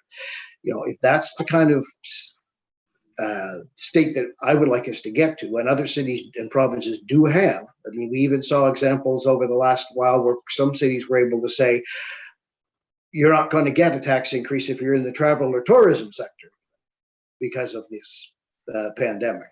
And we don't have that flexibility yet. So Bruce, help me understand a little bit about the impact within commercial taxation in general. Help me understand the water question, and then help me understand what is different about Paul's motion and what you're expecting to tell us different in the fall than you told us a few years ago when we tried to do this and we were told we weren't allowed. Okay. So let's start off with help us understand that in 75 seconds, all those things. Yeah. We got 70 seconds. So starting off on the sewer and water. So this is provincial legislation. It was designed for economic development purposes. And for reasons that they chose, they restricted the ability to phase or average assessment to a water sewer district. So it's got to be a district. It doesn't matter. You can still not have water and sewer as long as you're in the district. So that's great. So that's why that's there. It's not our restriction, it's provincial. So in terms of the other side where we're talking, I think largely about the small business assistance type things. So the proposal that's mentioned by Paul McKinnon is the same one that's been around and talked about for a little bit. It was in the June report last year. It was the subject of the amendments by Councillor Austin, said combine two options, the geographic and the tiers, and then the supplementary report. So that really hasn't changed. There's been no additional legislative restrictions. This particular proposal looks at small properties. So it looks at it according to the size or the assessed value of the properties. Nothing's changed in terms of our ability to guarantee you that properties of that size are necessarily all small businesses. So that hasn't changed because, you know, businesses have franchises, businesses lease. We can have small businesses leasing in a large property. So really what's the assumption here is that small properties and small businesses are interchangeable for that purpose. So really nothing's really changed in terms of that and the various impacts and the challenges in getting the money to the small business owner. Okay, so what are you expecting to bring forward to us then in the fall from Councillor Russell's motion then that's different than what you've just said to us and what we've heard in the past? Well, I think Councillor Russell's motion was he wants to, I'm going to have to go back to the exact wording of it because I know that he understood that there were limitations as the way he worded it between the tenant and the owner. But he really wants to kind of get at revenue, income, or salary. So he wants to try to find a different measure of whether you're small than really simply the value of your assessment. So he's trying to find a different way to administer that. That will be our challenge, of course, because we don't have revenue, income, or compensation numbers. And that means that hypothetically, we're either going to go to the province and say, share information, or we're going to hire staff and say, collect information. So those are likely one of the two directions we'd have to go if council really wanted to administer something on that way. All right, I get that. I thought that's something we asked for 10 years ago, but anyway. All right. All right. Thank Anyway, you. I'm glad it's coming. Thank you.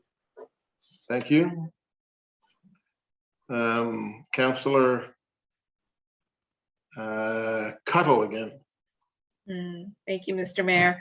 Yeah, it has almost been 10 years. It was in 2016 that the province granted the tools to be able to set differentiated tax rates. And we know that it's nothing new. There's many cities across the country that have differentiated tax rates for things like, retail, big box stores, main streets and downtowns, and industrial development, and all kinds of other things that, really looks at targeting those that need the assistance and not those that don't. I too am concerned with the length of time it's taking us to get somewhere on this file. Coming back with the jurisdictional scan, I feel like we've done a jurisdictional scan of municipalities. I'm sure I've seen a presentation from finance on that years ago, as well as modeling. And so, again, what is different? Is this a report, or, as Sam said, is it an implementation plan, some way that we're going to actually be able to move forward? The other thing is, we know that when the city went forward in 2016 and asked the province for those tools, they didn't grant us all the tools that we asked for. And so, there might be some more work there if we need to go back to the province and ask them to amend that bill to make sure that we have the tools that we need to effectively target the businesses we're most trying to help. I think there is some concern that the size of your business, of your office, of your space doesn't necessarily reflect your revenue, and so we do need those tools. But it's like we've been talking about this for a long time. So what can we expect in moving forward in terms of implementation plan? Is there a timeline for when we might actually, but not just the commercial averaging, but the differentiated tax rates, when we might see that actually implemented in Halifax? So you are absolutely correct. We have done cross-jurisdictional surveys and we have done impacts. There's a substantial amount of information in the November 2015 report. Then there's additional information and options contained in subsequent reports. We don't actually have council direction to move towards any specific option. So we're responding to additional council requests to come back and look at options or provide additional information.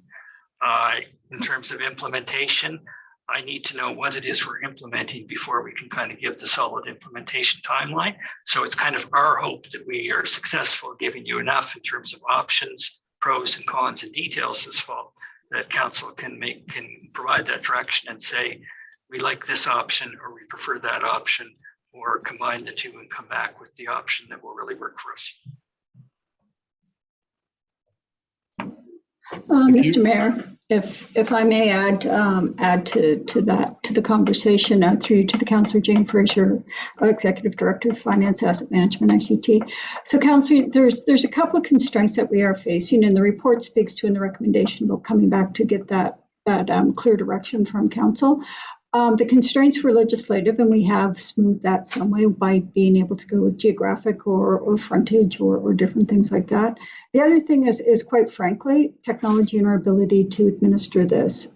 We cannot, within the current Hansen system, administer or make changes to the taxation system or to the way that we bill. The system is extremely fragile.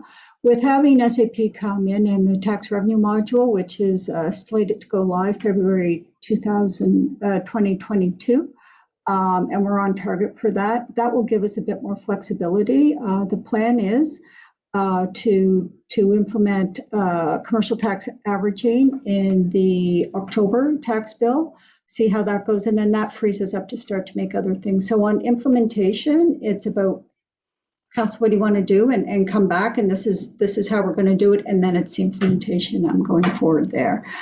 So, despite best wishes, I think the reality is until we have a system that's stable, that we know is going to be able to accommodate things, it's going to be a little while before we can actually implement the targeted tax rate changes to small businesses. All right. Thank you, Councillor Dale Gammon. Thank you, Jane. Thank you very much, Mr. Mayor. Mr. Fisher, just to follow up and maybe do a little switch to my previous question. There is some rural businesses that are on water and sewer. And so for those that are, would they then be taxed at the urban rate or would they stay at a rural rate?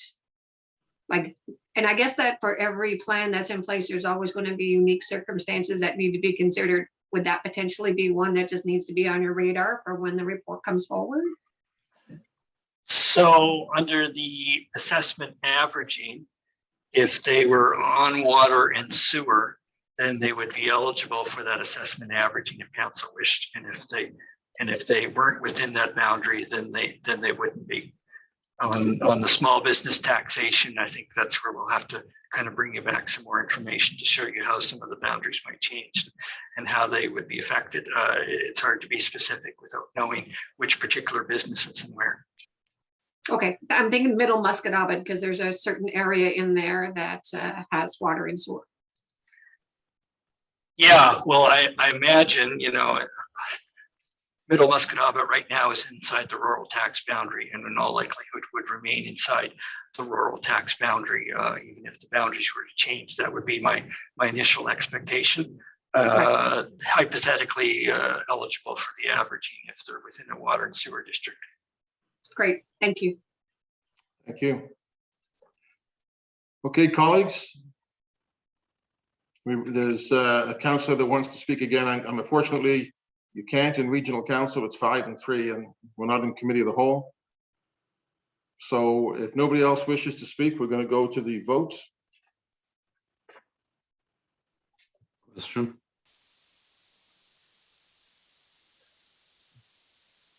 Beginning with District 8, Councillor Smith. 4. 9, Councillor Cleary. Yes. 10, Councillor Morse. In favor. 11, Councillor Tuttle. In favor? 12, Councillor Stoddard. In favor of the motion? 13, Councillor Lovelace. Voting yes. 14, Councillor Blackburn. Voting in favor of the motion. 15, Councillor Russell. In favor. 16, Deputy Mayor Outhet. Voting yes. Mayor Savage. Favor. 1, Councillor Daigle Gammon. Voting in favor of the motion. 2, Councillor Hensby. 3, Councillor Kent. In favor. 4, Councillor Purdy. Voting in favor. 5, Councillor Austin. In favor. 6, Councillor Mancini. Voting in favor of the motion. 7, Councillor Mason. For the motion. And that is everyone, Mr. Mayor. Thank you, Ian. That motion is carried. Thank you, colleagues. We've passed 11.2.1 on consent, which was the study toward the establishment of Heritage Conservation District in downtown Halifax. 11.3.1 has passed on consent. Pedestrian infrastructure highway. We will move to 11.4.1. This is coming from members of council. Councillor Cuttle, naming of Christian Isle.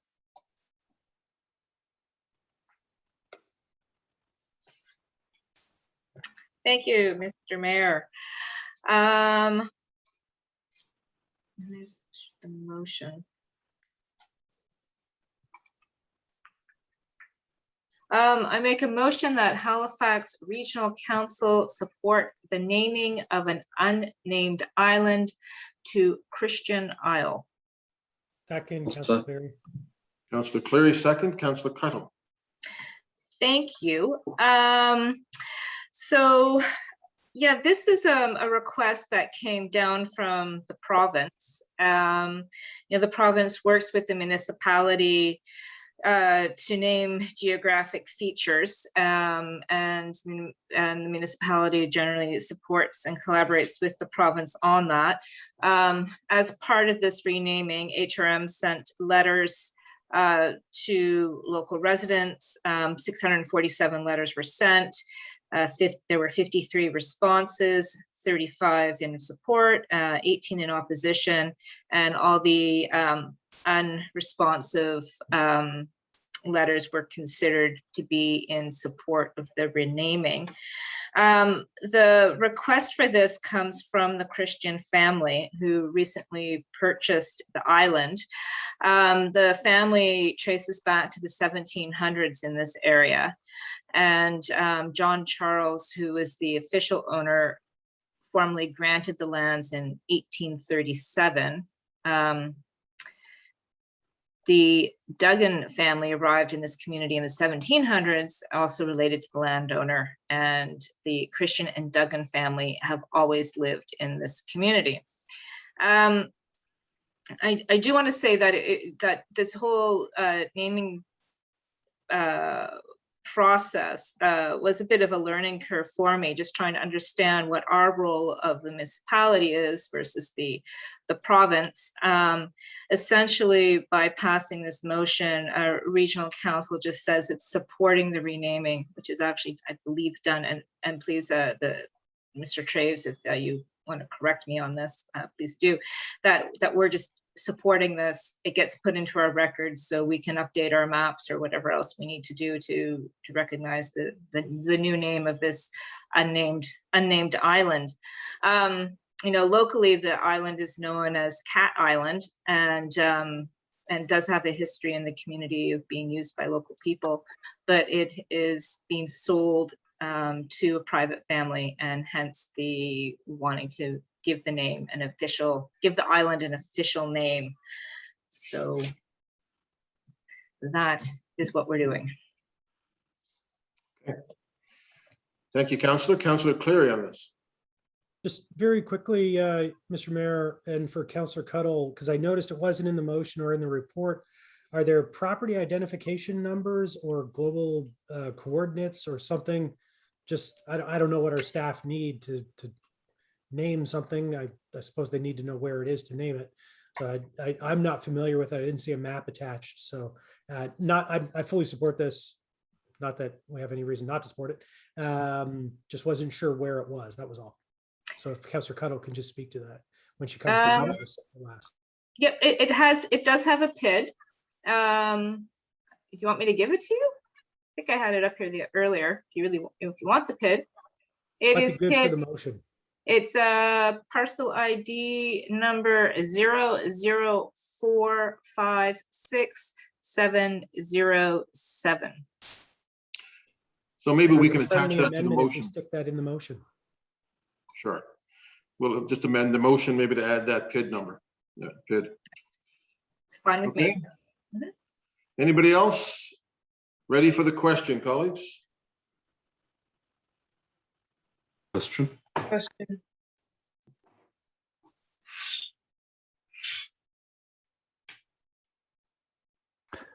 Beginning with District 9, Councillor Cleary. Yes. 10, Councillor Morse. In favor of the motion. 11, Councillor Cuttle. In favor? 12, Councillor Stoddard. In favor of the motion. 13, Councillor Lovelace. Yes. 14, Councillor Blackburn. Vote in favor of the motion. 15, Counselor Russell. In favor? 16, Deputy Mayor Oathead. Voting yes. It's a tough one. Mayor Savage. In favor? District 1, Counselor Daigle Gammon. Voting in favor of the motion. 2, Counselor Hensby. Affirmative. 3, Counselor Kent. Enthusiastically in favor. 4, Counselor Purdy. Voting in favor. 5, Counselor Austin. In favor. 6, Counselor Mancini. Voting in favor of the motion. 7, Counselor Mason. For the motion. And 8, Counselor Smith. Or That is the vote called, Mayor. The motion carries. Thank you. We have an added item.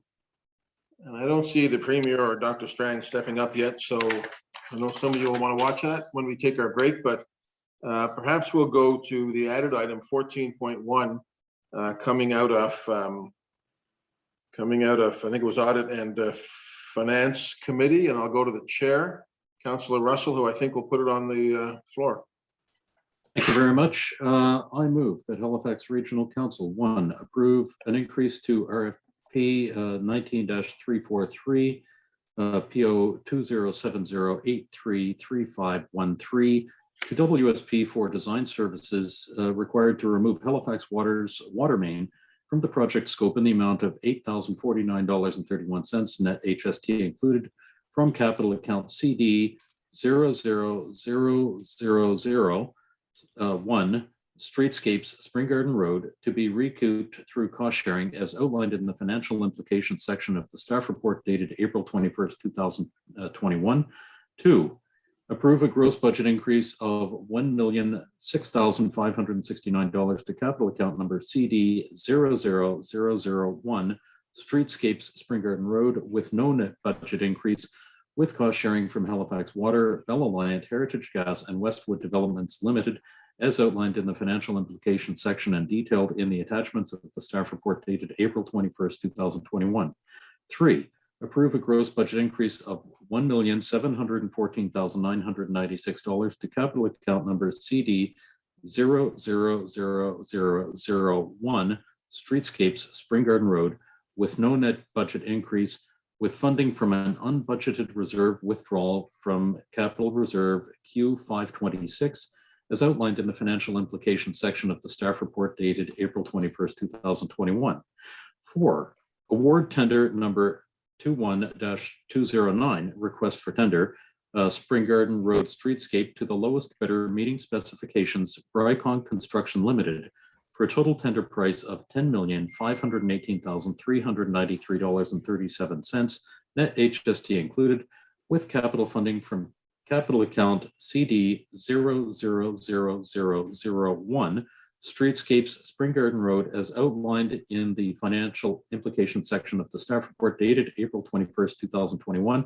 And finally, 5, award the construction phase and post-construction services component of RFP number 19-343 Spring Garden Road Streetscape, detailed design and construction documents to WSP in the amount of $372,104.96 net HST included. I so move.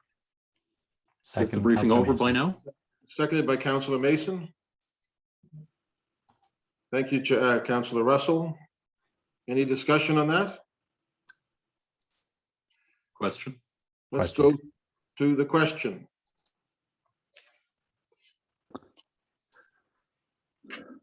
Beginning with District 10, Councillor Morse. In favor. 11, Councillor Cuttle. In favor. 12, Councillor Stoddard. In favor of the motion. 13, Councillor Lovelace. Voting yes. 14, Councillor Blackburn. Voting in favor of the motion. 15, Councillor Russell. In favor. 16, Deputy Mayor Oathead. Voting yes. Mayor Savage. Yes. 1, Councillor Daigle Gammon. Voting in favor of the motion. 2, Councillor Hensby. Affirmative. 3, Councillor Kent. In favor. 4, Councillor Purdy. Voting in favor. 5, Councillor Austin. In favor. 6, Counselor Mancini. Voting in favor of the motion. 7, Counselor Mason. For the motion. 8, Counselor Smith. For. 9, Counselor Cleary. Yes. And that vote has passed. Thank you. The motion's passed. I want to thank Councillor Mason for his stalwart advocacy on this. I also want to thank our staff, particularly Laura Wilkinson, along with Peter Duncan, Hanita Copeland, Tanya Davis, and Kelly Denty, who've done great work on this. Colleagues, we're going to go in camera, I think, to discuss issues. Is there anything that council would like to test before we go in camera? I still don't see anybody at the microphone on the provincial COVID update. Yes, If Your not- Honor, Mr. Mayor, if I could, item 13.1, I move that Halifax Regional Council 1 adopt the recommendations as outlined in the private and confidential staff report dated February 18th, 2021, and 2, direct that the private and confidential staff report dated February 18th, 2021 be maintained private and confidential. Second, Councillor Second. Gammon. Seconded by Councillor Daigle Gammon Blackburn. Thank you. Ready for the question on 13.1, colleagues? Question? Question? Beginning with District 11, Counselor Cuttle. In favor? 12, Counselor Stoddard. In favor of the motion. 13, Counselor Lovelace. Voting yes. 14, Counselor Blackburn. In favor of the motion. 15, Counselor Russell. In favor? 16, Deputy Mayor Outhead. Yes. Mayor Savage. Yes. District 1, Counselor Daigle Gammon. Voting in favor of the motion. 2, Counselor Hensby. Reporting 2 deaths of COVID-19. Affirmative. 3, Counselor Kent. In favor. 4, Counselor Purdy. Voting in favor. 5, Counselor Austin. In favor. 6, Counselor Mancini. Voting in favor of the motion. District 7, Counselor Mason. For the motion. 8, Counselor Smith. For. 9, Counselor Cleary. Yes. 10, Counselor Morse. In favor. And that vote has passed. That passes. Colleagues, I think maybe I'll take a motion to adjourn and come back in camera at 3:30 if somebody's interested in moving that we go in camera. I So move that moved. we go in camera. Second? Second. Second by Councillor Kent. All in favor? Aye. Okay, let's take 20 some minutes, come back at 3:30. We'll come back in camera and deal with 13.2 and 13.3. Okay, 3:30, colleagues. The briefing is on now. Thank you. And I think camera is on Microsoft Teams. Just as a reminder to everyone, there's a Microsoft Teams appointment in your calendars. That's who will be joining the in-camera session. Thank you, Ian.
Good afternoon, everyone. Your cameras and your microphones are working. Mayor Savage, the meeting can start on your call.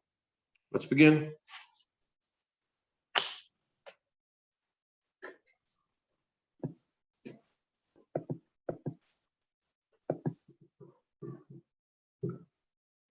Okay, are we good? Okay. All right, colleagues, we're back to ratify some motions. Item 13.2, Councillor Outfit. Thank you, Mayor. I move that Halifax Regional Council 1 adopt the recommendations as outlined in the private and confidential staff report dated April 5th, 2021, and 2, direct that the private confidential staff report dated April 5th, 2021 be maintained private and confidential. So moved. Seconded by Councillor Russell. Ready for the question, colleagues? Question? Beginning with District 12, Councillor Stoddard.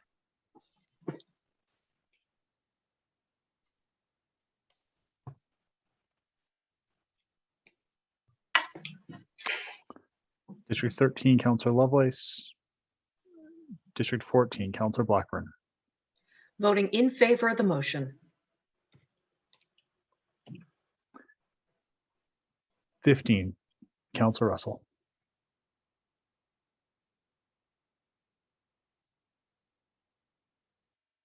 Councillor Russell. In favor? 16, Deputy Mayor Outfit. Voting yes. Mayor Savage. Yes. 1, Councillor Daigle Gammon. Voting in favor? 2, Councillor Hensby. Negatory.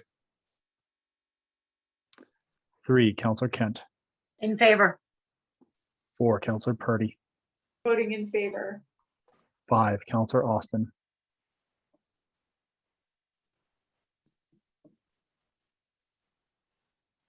Councillor Austin. 6, Councillor Mancini. Voting in favor of the motion. 7, Councillor Mason. For the motion. 8, Councillor Smith. 4. 9, Councillor Cleary.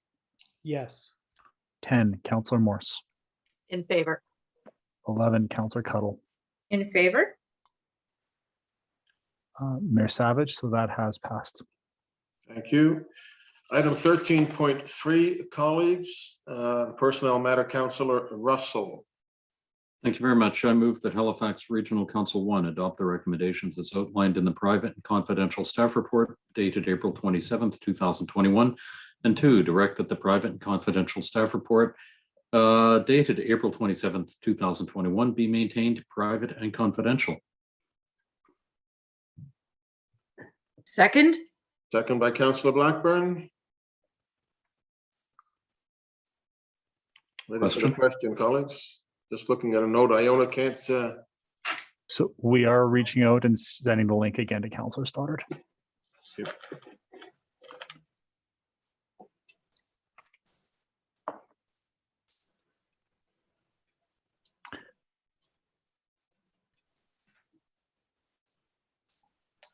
So we are reaching out to Councillor Stoddard. Was that a call for the question? Yes, please. Beginning with District 14, Councillor Blackburn. Voting in favor of the motion. 15, Councillor Russell. In favor? 16, Deputy Mayor Outfit. Voting yes. Mayor Savage. Yes. 1, Councillor Daigle Gammon. Voting in favor of the motion? 2, Councillor Hensby. Affirmative. 3, Councillor Kent. In favor. 4, Councillor Purdy. Voting in favor. 5, Councillor Austin. 6, Councillor Mancini. Voting in favor of the motion. 7, Councillor Mason. For the motion. 8, Councillor Smith. 4.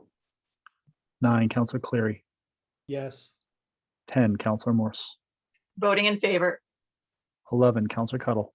In favor? 12, Councillor Stoddard. And Councillor Lovelace. Mayor Savage, that has passed. Thank you. Item 13.4, personnel matter, Deputy Mayor. I'm happy to move that Halifax Regional Council, 1, adopt the recommendations as outlined in the Reach Private and Confidential Staff Report dated April 26, 2021, and 2, direct that the Private and Confidential Staff Report dated April 26, 2021 be maintained private and confidential. Second by Mancini. Discussion, ready for the question. Question? Beginning with District 15, Councillor Russell. In favor? 16, Deputy Mayor Outhet. Voting yes. Mayor Savage. Yes. 1, Councillor Daigle Gammon. Voting in favor of the motion.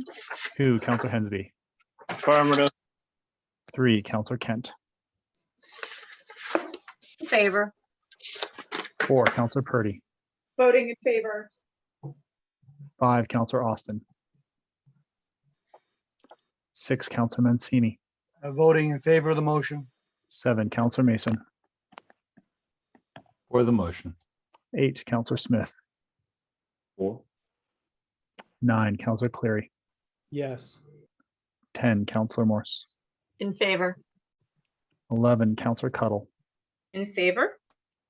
12, Councillor Stoddard. Councillor Lovelace. 14, Councillor Blackburn. Voting yes on the motion. Mayor Savage, that has passed. Thank you. All right, colleagues, we will look at notices of motion. Councillor Blackburn.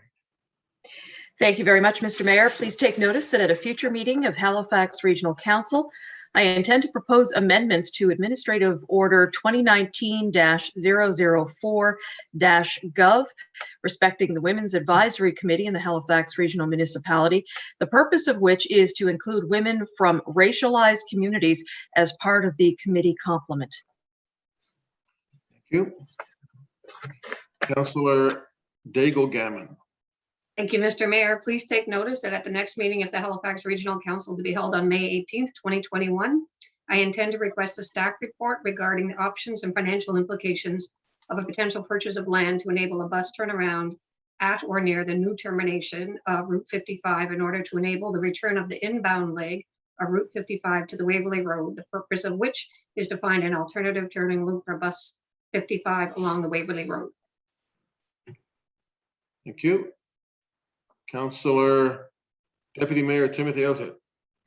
Thank you, Mr. Mayor. Take notice that at a future meeting of Halifax Regional Council, I intend to propose amendments for approval to Administrative Order 15 respecting license, permit, and processing fees, the purpose of which is to update the table heading and values of the asphalt cutting fees to align with the new pavement management system according to the Pavement Condition Index, PCI. So moved.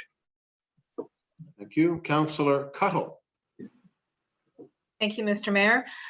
Please take note that at a future meeting of Halifax Regional Council, I intend to make a motion that Halifax Regional Council request a staff report detailing the financial implications and scope for expanding the Affordable Housing Grant Program to include affordable housing developments outside of the regional center by registered not-for-profit groups or charities beginning in 2021-22.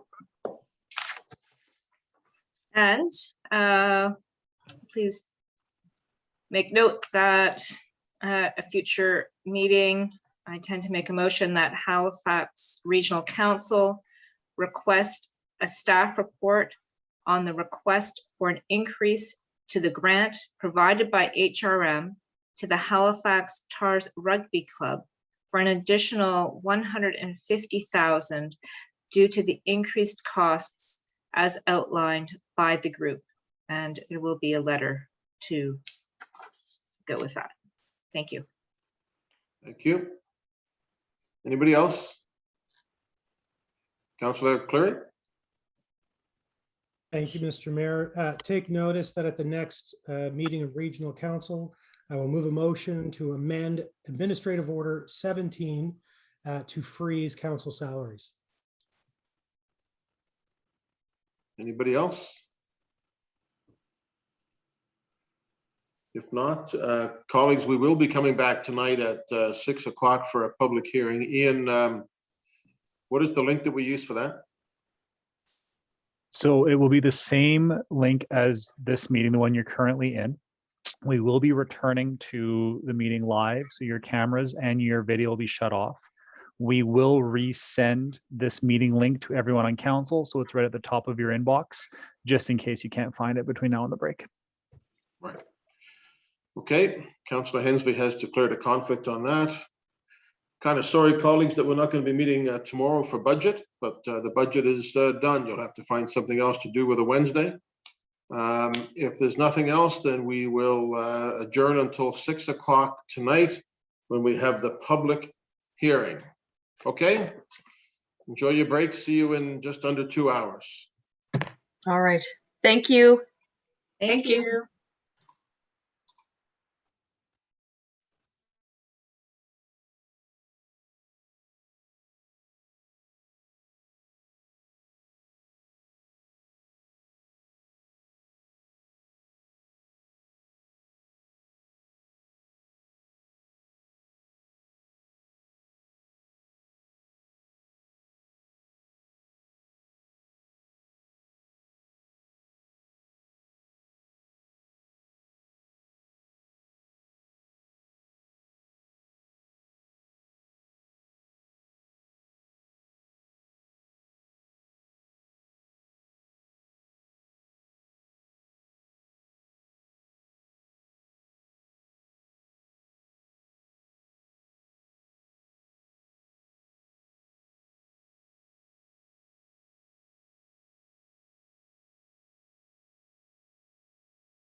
Good afternoon, everyone. It is 1 minute to 6 o'clock. We will be releasing the panelists' microphones and videos here momentarily. We do have quorum, and Mayor Savage, we can start the meeting on your call.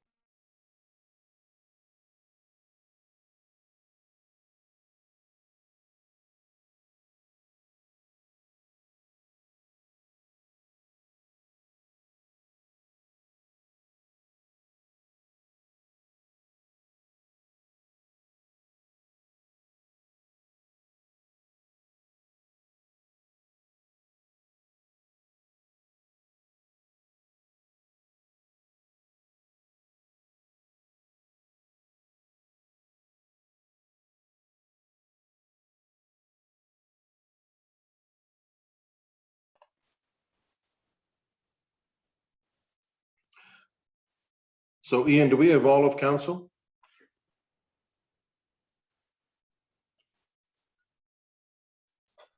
We still have a few members that are joining. We do have quorum, and you have your video, and the screen is coming down here momentarily. So you can start the meeting whenever you want to. Yeah, the councilors have to be here for the whole meeting to vote, right? So I just want to make every effort to make sure that we have everybody. Absolutely, and we are reaching out to the ones that are coming in.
Are we still missing councilors, Ian?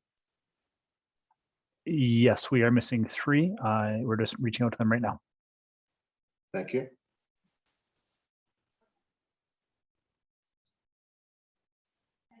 Well, I see Trish and Pam, so we can't blame the rookies there, or at least some of them anyway. It's probably Mancini or. What? No, Mancini blames the rookies just as much. What is with all the blaming of the rookies here? I said we can't blame the rookies because you're there. No, but you're assuming that you could blame us by saying that you Well, we can't. normally blame you for most things, yes, and I don't plan to change that. Come on. Ian, we are live, right? Yes, we are live. Okay, thank you. Good thing I didn't use Another the thing I bad don't one. like about Paul Russell. No, I'm just kidding, Paul. Yeah, that's right. Well, I That's get that 10 it's a long list. Yeah, that's 10 items now, Councillor Mason.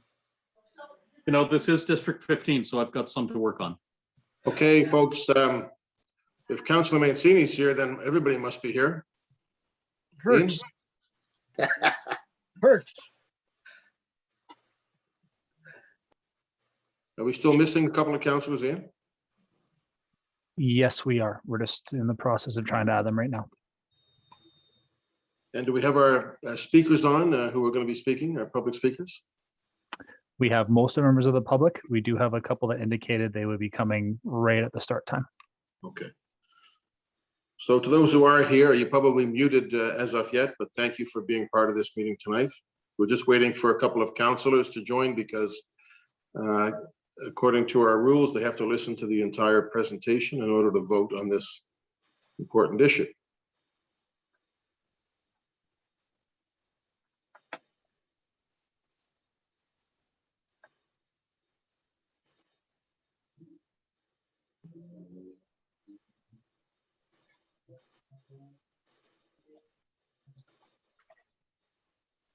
Are you seeing me on the screen by any chance? I can see you, Iona. Yeah. You looked better with the Princess Leia earmuffs. Oh my. Hair muffs. Can I borrow those?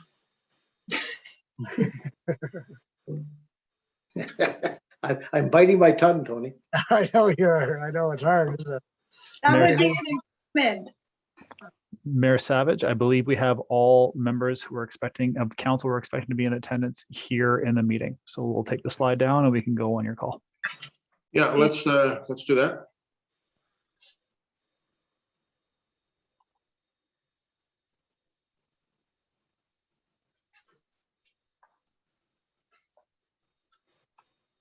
Okay, are we open to the world now, Ian? Are we still waiting for YouTube? No, we are live on YouTube and ready to go. Okay, good evening, folks. It is Tuesday, May the 4th. And we are here for a public hearing on case 21875, amendments to the regional plan, regional subdivision bylaw, Cole Harbour Westfall municipal planning strategy, and the land use bylaw for the former Nova Scotia Home for Colored Children site on Highway number 7 in Westfall. I want to thank everybody for joining us today. The order for events tonight, I just want to lay out for everybody, is similar to a regular public hearing. We will start with a staff presentation, then give the applicant an opportunity to present. After that, we go to the public hearing speakers list. As a reminder to those who are watching from home, in order to have signed up as a speaker, the deadline was 4:30 p.m. yesterday, the business day prior to the hearing. Our diligent and capable clerk will be doing the timing tonight and managing. Speakers get, the public speakers get up to 5 minutes each on the topic. Okay, so we'll open the meeting. And the first thing is we will have a presentation. I see Stephanie Saloom has joined us. Stephanie, thank you for your work on this, and I will turn the floor over to you.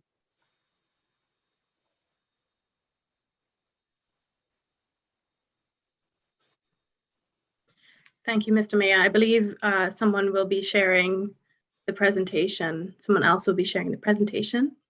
So we'll just wait for that to come up.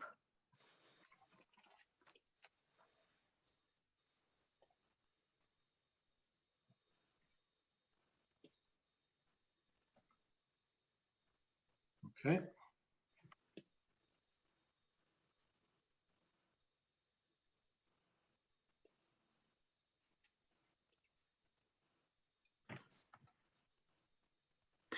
Good evening, Mr. Mayor and members of Regional Council. My name is Stephanie Saloom, and I'm a planner with the Rural Policy and Applications team. Today, I'm presenting case 21875, an application by Akuma Holdings Incorporated for development of the former Nova Scotia Home for Colored Children property along Highway number 7 in Westfall. Next slide, please.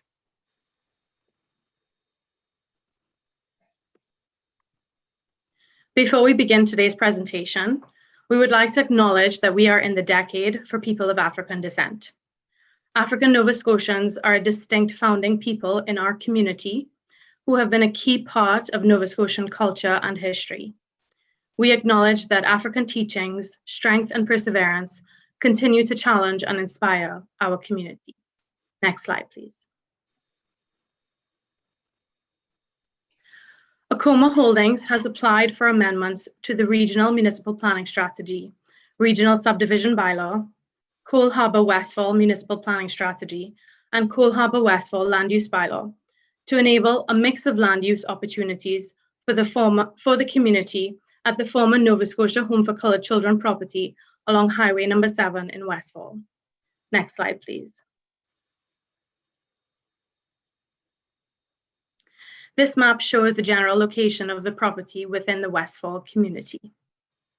Next slide, please. And this slide shows the property boundaries. The property is currently owned by Akuma Holdings Incorporated. There are 3 lots that are subject to Akuma's development project with a cumulative area of approximately 320 acres and over 2,400 feet of frontage along Highway number 7.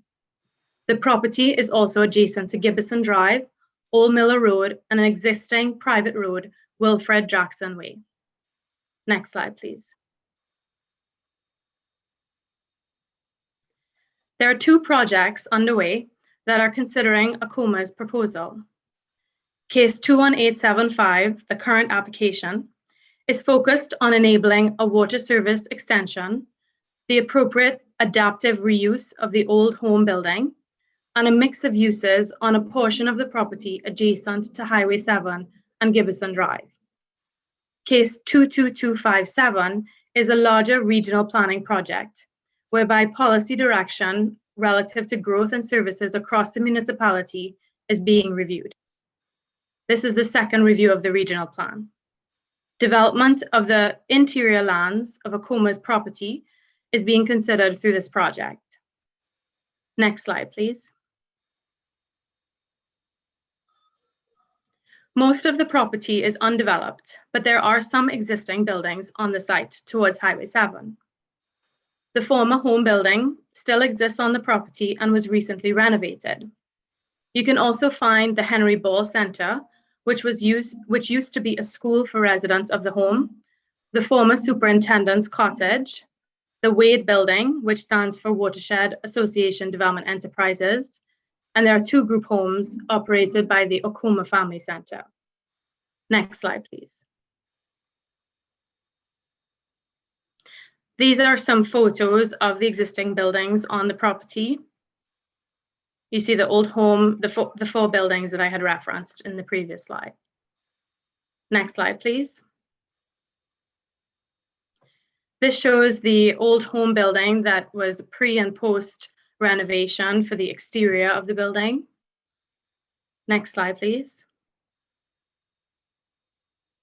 This is a closer up image of the Henry Ball Center and the Wade Building. Next slide, please. And there's also a community garden on the property that is actively used. Next slide, please.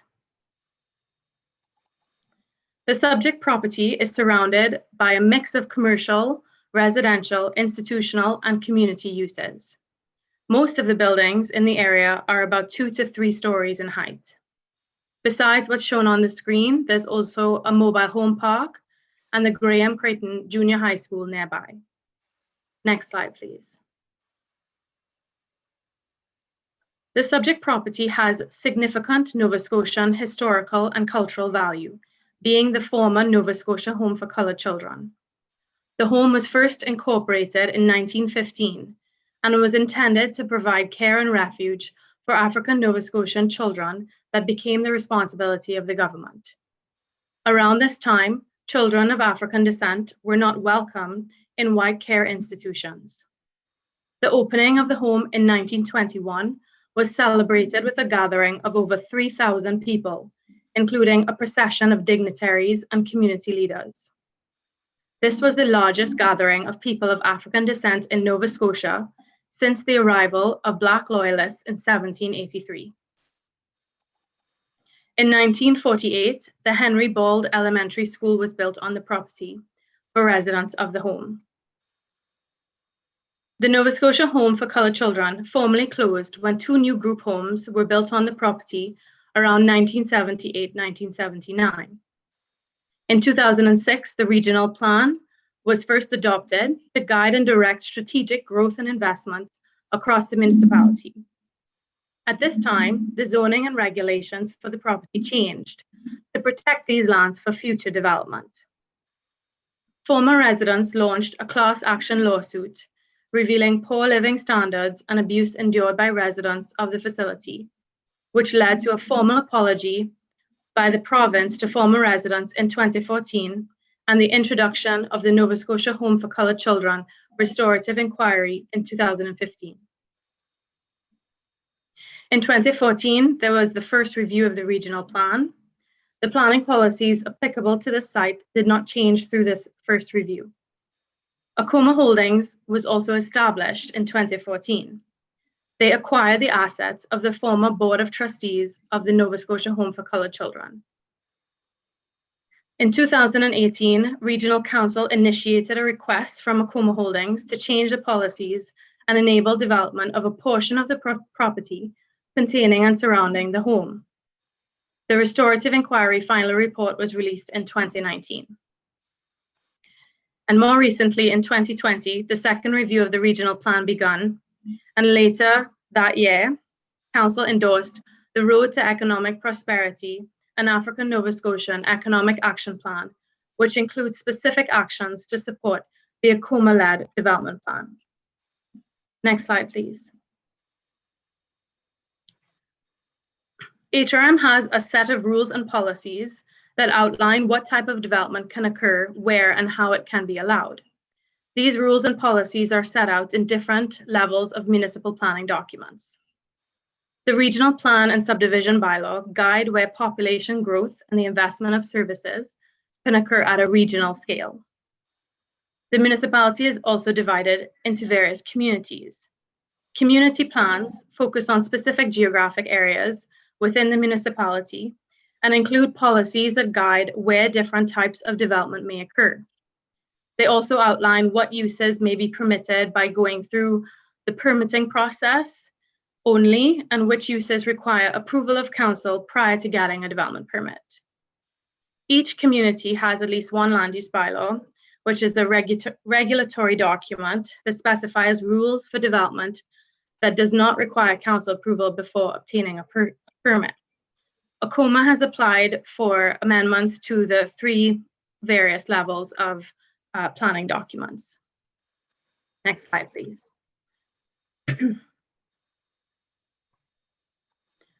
Under the regional plan and regional subdivision bylaw, the subject property is mostly designated urban reserve.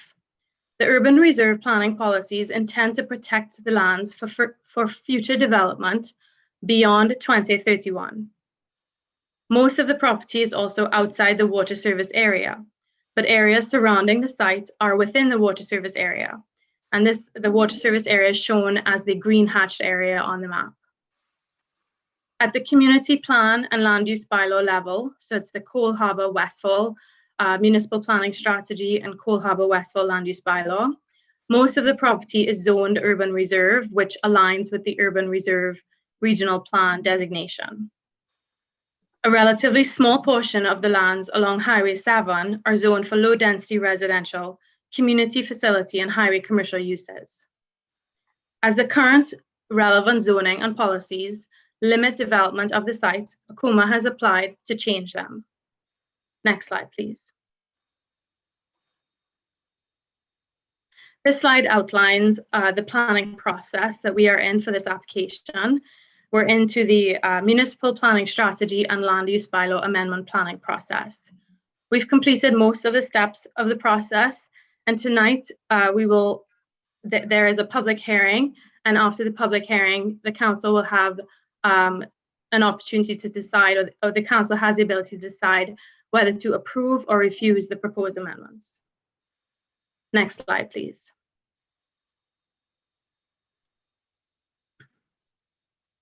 Akuma has a multi-stage development proposal for the site with an open space area towards the center of the property.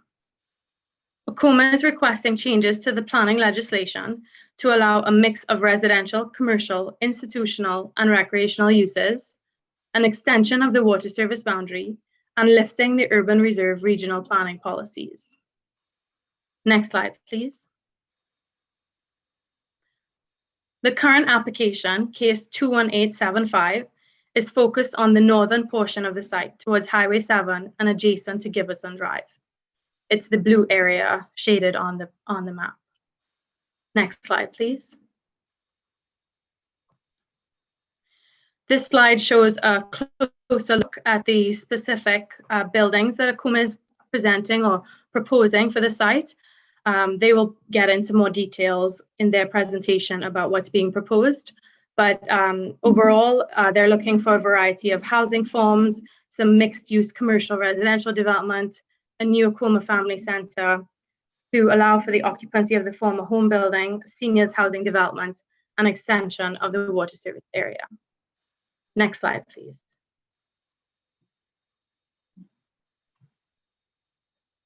Given the history of the subject property and its significance, particularly to the African Nova Scotian community, staff sought advice from African Nova Scotian Affairs government agencies, as well as community groups, on how to develop a robust and inclusive engagement program for this application. The groups provided guidance on how we could share information about the application to the public and encourage their participation through the planning process in various ways. This included websites, mail-out notifications, a virtual public information meeting, presentation to the Youth Advisory Committee, social media posts, and there were also newspaper ads as well. Next slide, please. Staff got advice from the Provincial African Nova Scotian Affairs Department, ANSA, and our Municipal African Nova Scotian Affairs Integration Office, ANSEO. We also got advice from 4 community groups, the Akuma Board, the AUBA, African United Baptist Association, Voices, Victims of Institutionalized Child Exploitation Society, who represent the former residents of the home, the African Nova Scotian Decade for People of African Descent Coalition, ANS-DPAD. So these groups provided advice on how we could reach out to community, but their involvement didn't equate their support for the development proposal, and they were not necessarily involved in developing the plans for the site. The feedback that we got from these groups included that we should encourage full participation through province-wide outreach. So we relied on these groups to share information or notices with their networks, with the community through their networks. Other advice included ensuring feedback could be collected in various ways. We should be aware of mixed feelings about the former home building. We should coordinate mental and emotional support services for any public meetings, simplify the planning process, record public meetings so people could view them after, consider a youth perspective, clearly explain how people can participate by, for example, preparing a planning toolkit, and post feedback online so people can see it after. Next slide, please. So we tried to incorporate as much as the advice that we could, and this slide just shows some of the statistics about how the proposal was shared with the public. For example, African Nova Scotian Affairs and the community groups shared notices about the application to over 775 addresses that were on their listservs. We also recorded the virtual public information meeting, which had over 360 views on YouTube. Next slide, please. We tried to collect feedback in various ways to allow for full participation of the community. We allowed feedback to be collected for 5 weeks after the virtual information meeting so that people had enough time to review what was presented at that meeting if they couldn't attend at the event itself. We then consolidated all the questions and comments from the public and responded to them in a question and answer document that was then posted online and is also available in attachment G of the staff report. Next slide, please.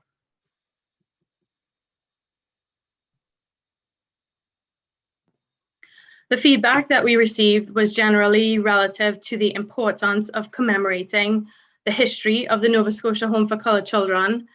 There were mixed feelings about preserving the former home building, questions about how the original intent of the 1915 Act to incorporate the former home to provide for the care, education, and proper training of the members of the Afro-American race was captured in the development proposal as well as the proposed amendments. The importance of consulting with African Nova Scotian communities across the province, expediting the process and minimizing time for planning approvals, support for a range of opportunities that could benefit African Nova Scotians and the general community, what cultural aspects of people of African descent have informed Akuma's concept plan, extending municipal water and sewer services where services are available in proximity to the property, minimizing traffic impacts on adjacent neighborhoods, and allowing for active transportation linkages. Next slide, please. ACOMA's vision for the entire property includes allowing the adaptive reuse of the former home building and developing the remainder of the site as a cultural community center with commercial recreation uses, a mix of market and affordable housing options, educational and training facilities, and employment opportunities. The proposed amendments include developing new policies and regulations to support the vision. Under the regional plan and regional subdivision bylaw, the proposed amendments include redesignated from urban reserve to rural commuter and extending the water service boundary to a portion of the property towards Highway 7 and adjacent to Gibbison Drive. The proposed amendments also enable subdivision of the lands and creation of new public streets. Under the Cole Harbour Westfall plan, the proposed amendments establish a new mixed opportunity district zone to allow a variety of uses on the northern portion of the property. The amendments enable larger scale developments such as an apartment building that exceeds the size requirements of the mod zone through the development agreement process. Staff acknowledge that ACOMA has a multi-year development project and their concept plan is evolving as they continue to complete technical studies to support their proposal. Therefore, we've also included in the proposed amendments policy to consider changes to the mod zone, including consideration of new uses that have not been contemplated and changes to the zone requirements in keeping with the overall vision of the property. Next slide, please. The requirements for the mod zone are proposed under the Cole Harbour Westfall land use bylaw. The proposed zone would permit a wide range of uses and divides the site into sub-areas.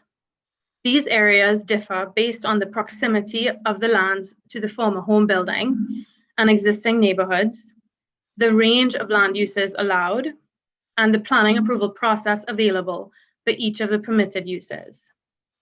Prior to issuing a development permit, specific uses may require site plan approval or approval of a development agreement. A traffic impact statement was submitted that has been accepted for development proposed in sub-area A. However, a traffic study is required before a permit can be issued for development in sub-areas B and C. Next slide, please. Staff applied a restorative approach to the planning process for this application, which has informed the engagement program and proposed amendments to a significant extent. However, we've also tried to ensure that planning matters such as land use, heritage, built form, design, layout, transportation networks, and servicing have been explored through the planning process, which aligns with the overarching approach taken in considering amendments to the municipal planning strategy and land use bylaws.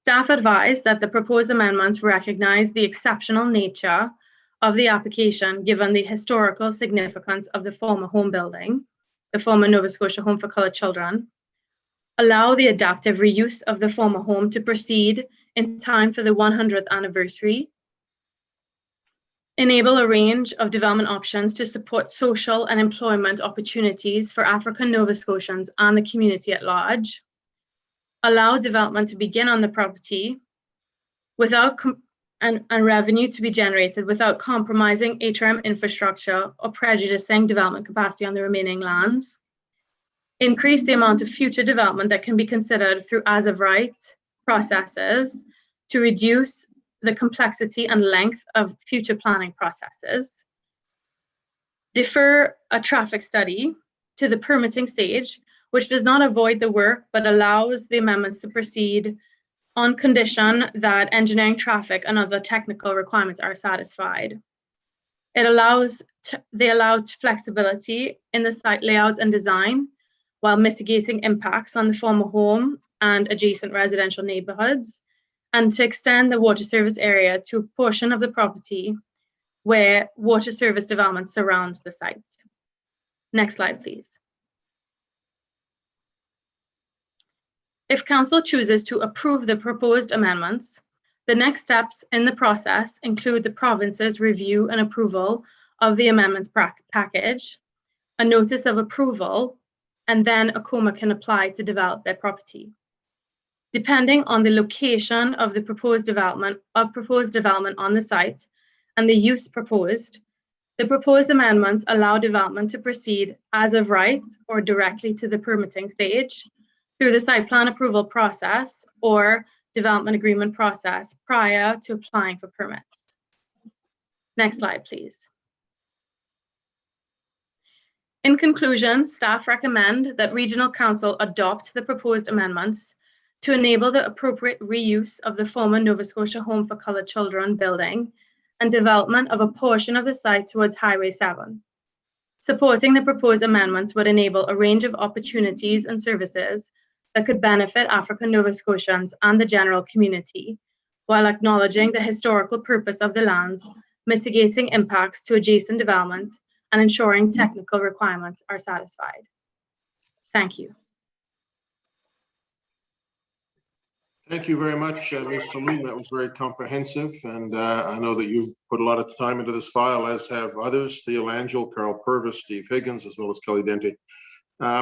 Just looking for questions of clarification. Councillor Purdy on clarification. Yes, thank you. Thank you, Mr. Mayor. And thank you, Stephanie. That was an amazing presentation, so thorough and very comprehensive. I'm wondering about the connection to Giberson Drive, and I'm wondering if you could speak to that. The concern of residents is that it's going to negatively impact traffic on that street and that the infrastructure just isn't there to accommodate that. Could you just speak to that? That is it necessary to do that, and how that process would work? Through Mr. Mayor to the councillor. So Giberson Drive is designed for a certain capacity. There is a road reserve at the end of Giberson Drive. So when that road was designed and constructed, it was envisioned for a future connection to exist eventually along that, or to extend that street. ACOMA has submitted in their concept plan a preliminary transportation network. And this network has been reviewed by our engineering staff, but we have not yet received a full traffic study. So that will be required and reviewed, and it has to be accepted and meet all engineering requirements prior to any development being issued in areas adjacent to Giberson Drive. Councillor Purdy, you're good? Thank you. Yes, thanks. Thank you. Clarification, Councillor Smith. Yes, thank you, Mr. Mayor, and thank you, Stephanie. Great to see you here today. Super quick question. One is, in the report, it mentions that all of the land in question are not under the ownership of the Nova Scotia Home for Coloured Children. So I'm just wondering what pieces of the subject land are not, and maybe does that mean that the other pieces that are not owned by the home are owned by ACOMA Holdings Incorporated? I'm just trying to understand what other parties might be impacted by this. And it also mentions in the risk aspect that there are risks involved with this, but staff looked at the factors related to the history around the lands and the other aspects of the proposal. So I'm just wondering if you could speak a little bit around what staff through their analysis seen as a risk.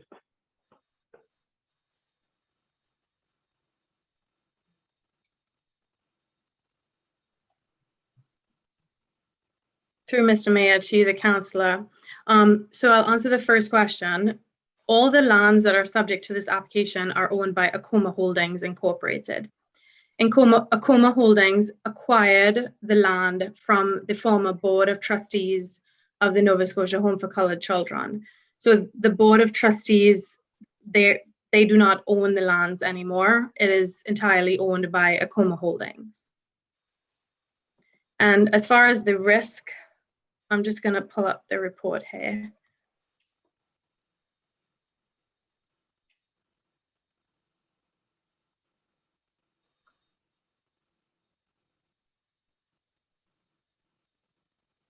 So in terms of risks, so this is the first application.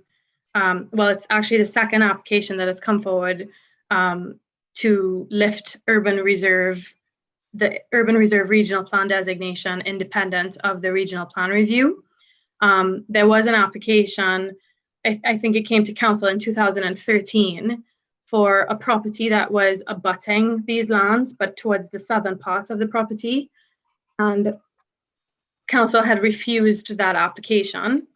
But we think that this site is different given its significance, the historical significance. So there is some risk there in that we've looked at this independent of the regional plan review. And then as far as, I'm just going to read what I have in the report here. So it's just that we've approached this a bit differently.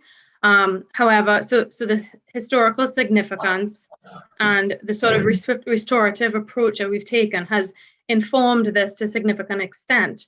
However, we have still looked at planning issues and planning matters that we would typically consider in any other MPSN application.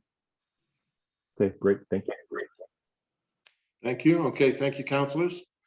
Thank you, Ms. Saloom, and Stephanie will be here when we get into discussing this later on if there's other questions. The public hearing is now open. I'm going to ask the applicant to address council. They have 10 minutes. Our clerk will follow the time and give them notice when there's 30 seconds. I understand that we have Shelley Fashion and Spencer Colley with us, perhaps.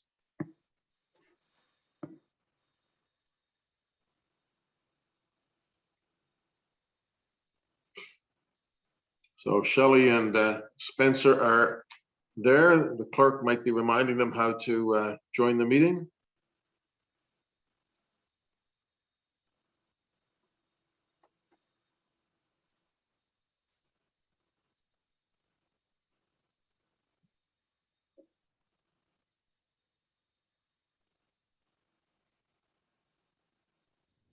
And start video. Am I ready? Okay. Good evening, Mr. Savage, councilors. My name is Spencer Colley. I am on the board of Okuma Holdings, Okuma Family Center. I am also a member of the property committee, and I live in East Preston. And I am Shelley Fashion, also on the property committee for Okuma. I live in Lake Echo. We want to thank you all for taking the time to join us this evening. Thank you.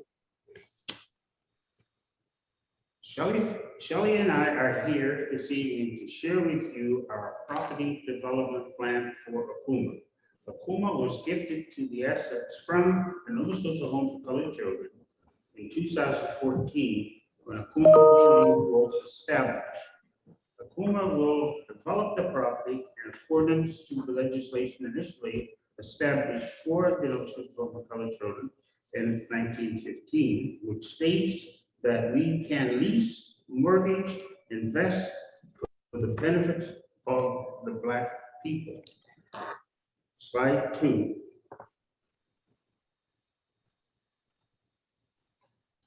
As Stephanie from HRM has already stated, Okuma had 315 acres of property in which the majority has been zoned urban reserve. As much as we would love to have UR decision destinations removed or lifted from all the property, we will show you our vision for the majority of the property and in phase 2, in phase 1 and 4, which HRM is here to consider at this time. Slide 3. It should be noted that our development plans are guided by Afrocentric principles, namely unity, the need to maintain unity as a family, community, and race of people, as well self-determination, which speaks to creating and speaking for ourselves.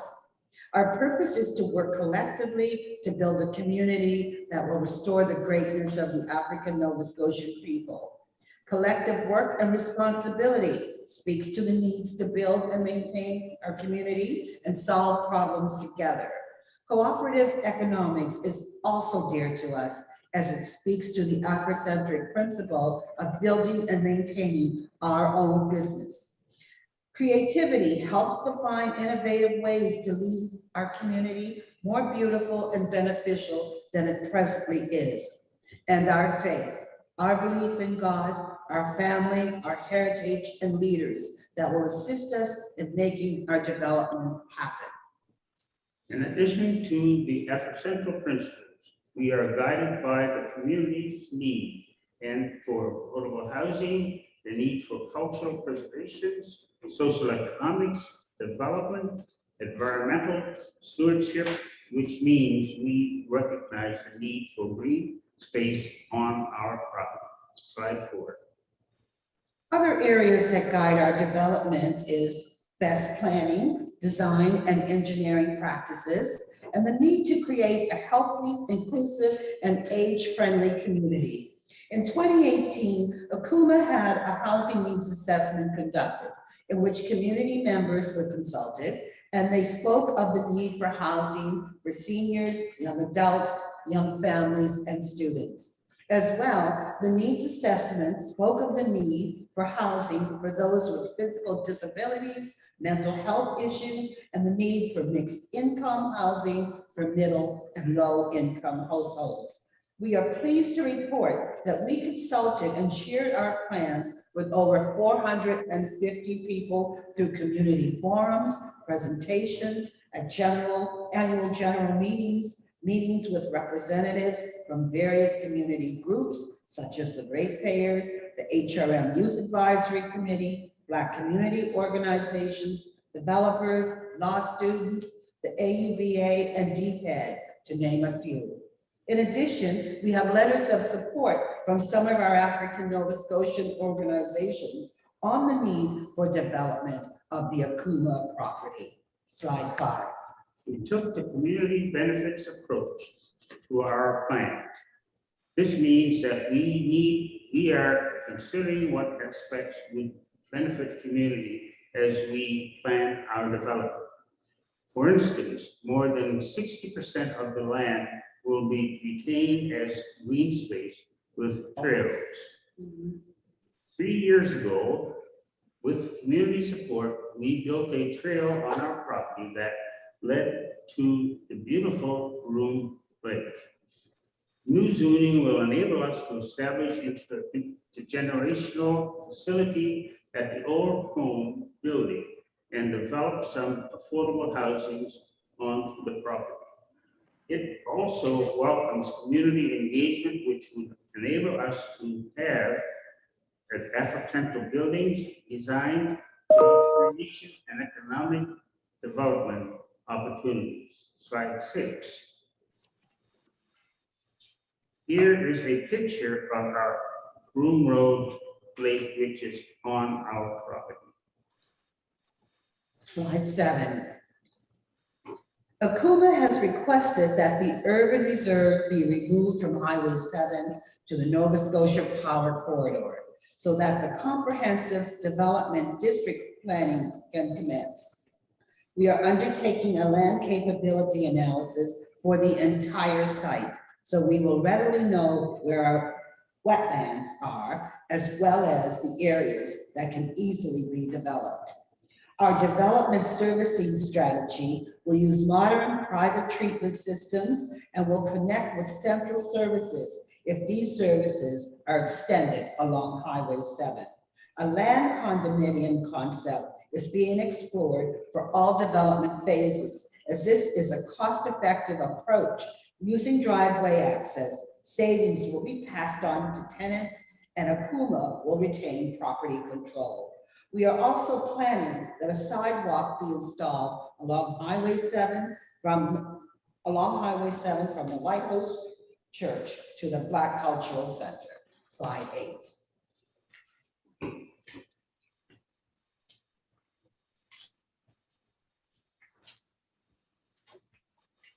Sorry about that. The current zoning restrictions on our property, urban reserve, has seen us lose out on potential opportunities such as inquiry for Housing Nova Scotia and CMAC. Our housing for vulnerable population will be in partnership with others, as previously stated. A mixed income housing approach will be used for residential housing. Slide 9. Phases 1 to 4 is being proposed by HRM, which will enable us to restore the old home building, which will be an intergenerational facility that will eventually host a variety of programs and services for all ages, such as a cafe, gym for seniors, an art studio, hair salon, offices, etc. Other possible development based on community input could include a seniors complex and a long-term care facility. Slide 10. Akuma has been engaging in restoration projects for the past 6 years. When we restored the H.D. Ball Center, which was the school for the residents of the Nova Scotia Home for Colored Children. We restored that building from a rundown state to the high-use building that it is today. We're not aware of any facility in HRM that you can rent for $25 an hour.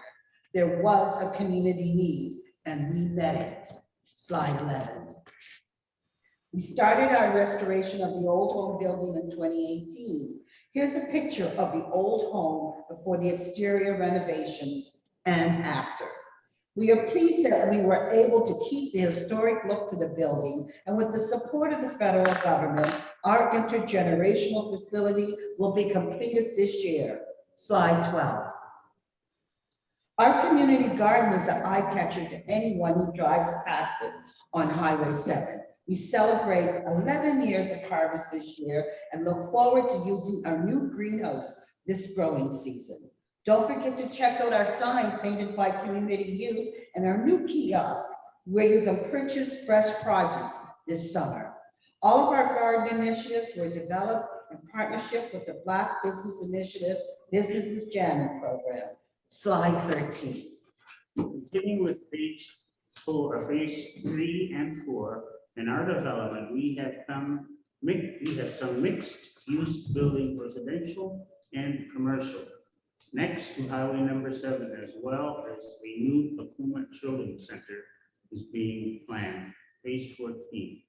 This is Ian McLean. I'm the municipal clerk. This is your 30-second warning for your presentation.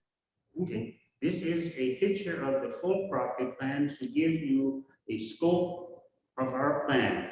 You will note that the additional to the area we already identified in phase 1 and 4, we plan to have recreation facilities, cemetery or family dwellings, and of course, open space, right? Open space. As you can appreciate, development of this nature for a not-for-profit organization will take time and lots of community consultation, but it's time we get started. In order to make these plans a reality. Sorry, this is Ian McLean again, municipal clerk. That is your 10 minutes for your presentation. Thank you. Ian, we'll just let them finish their sentence, perhaps. Did you want to finish your sentence, Shelley? Okay, but in order to make these plans a reality, the Akuma board has enlisted the services of a few folks to assist us. So that's our professional team of David Harrison, Troy Scott, and Jeff Pinney, who has been providing the best advice on servicing and environmental protection. So thank you.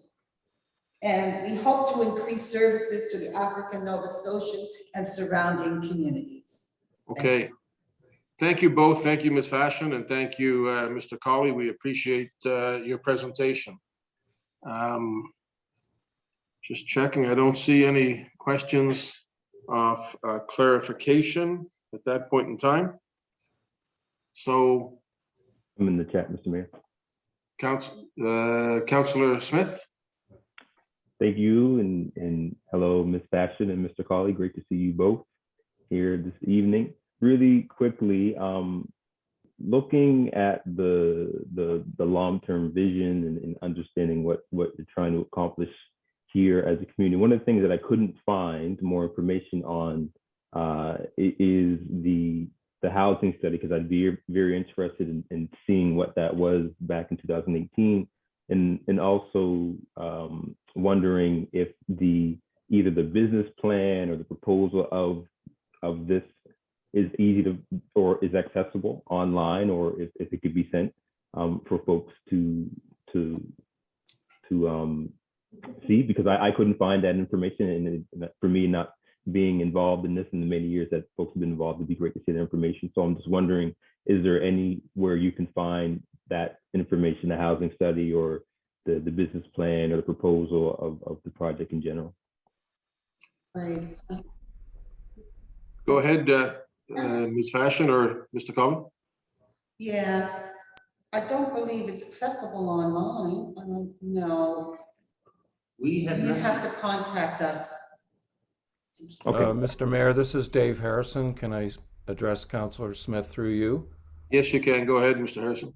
Thank you. Councillor Smith, the first application was completely rewritten and submitted in June of 2020. And in that document, there are a number of statistics relating to the housing needs drawn really from a summary of the housing needs study, which is a lengthy document. Happy to send it to you, but I think the summary would be more appropriate. And then late in December of last year, we did a community survey. So the community needs for housing lined up once again with the housing needs study. So both those efforts are not online, but can certainly send them to you. Sure, and I think it'd be great for just the public who might be interested, who are not connected, to see that information as well. The other question I had, two more quick questions. One is I was wondering, looking at a project of this scale, and Shelley, you mentioned that the goal would be to retain property control for Akuma Holdings.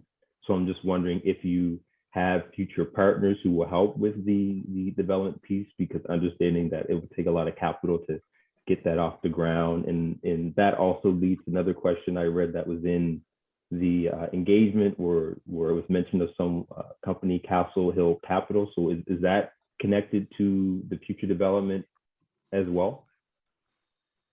Who wants to take that? What was the last thing you asked, Lindell? I didn't hear it.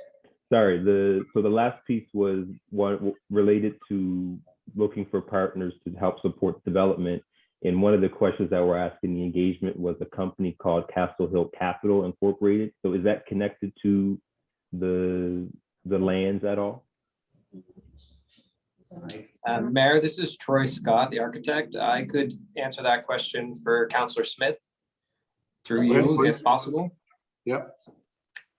Hi, Councillor Smith. So I've been working with Akuma for a number of years, and really the goal is to get the urban reserve lifted. Once that's lifted, the land will have significant value. That value will be used to leverage to get the financial assistance that they will need to do the project, and hopefully they can do it without having to give land away. So that's the plan overall. Okay, whose screen am I looking at right now?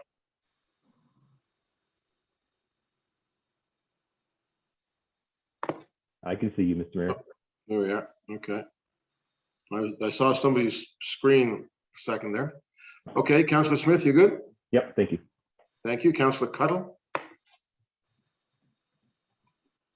Thank you, Mr. Mayor. And thank you to everyone for this great presentation. You know, it's just, it's so rare that you get a community organization like Akuma gets an opportunity to develop such a large piece of land and really have that kind of engagement around designing what you'd like to see happen there. So, you know, well done. And this is very, very exciting. I too had a question about the housing, but it seems that Councillor Smith addressed that for the most part. And I do look forward to seeing like how, you know, what the plans are for the housing. My other question was about the environmental aspects. So I can't really tell from the maps what the topography is, but I see there's that water course that comes in. I've driven by this land so many times. I had no idea that that big pond existed there, that big wetland. It was so beautiful. I'm just wondering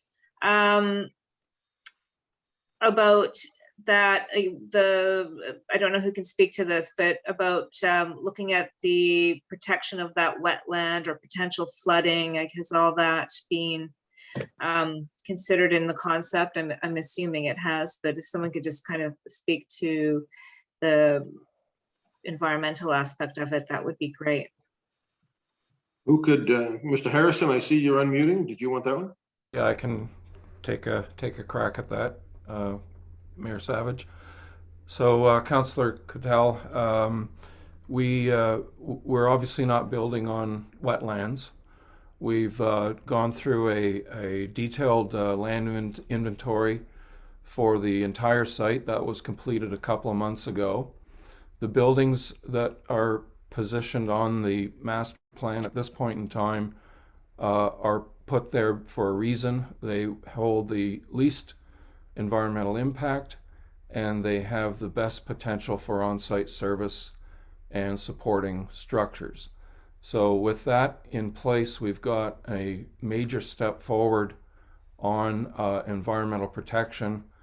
I'll also add that when we looked at the arrangement of the properties, and it was stated, I believe, 60 or 65% is being reserved as open space in the future.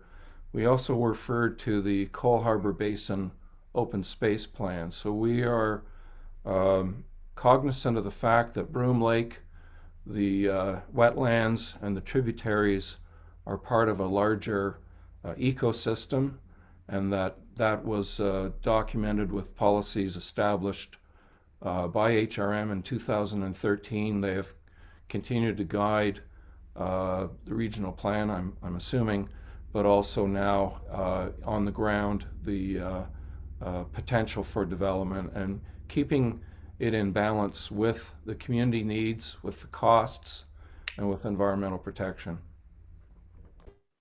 Right. Thank you. Thank you, Councillor. Thank you, Mr. Harrison.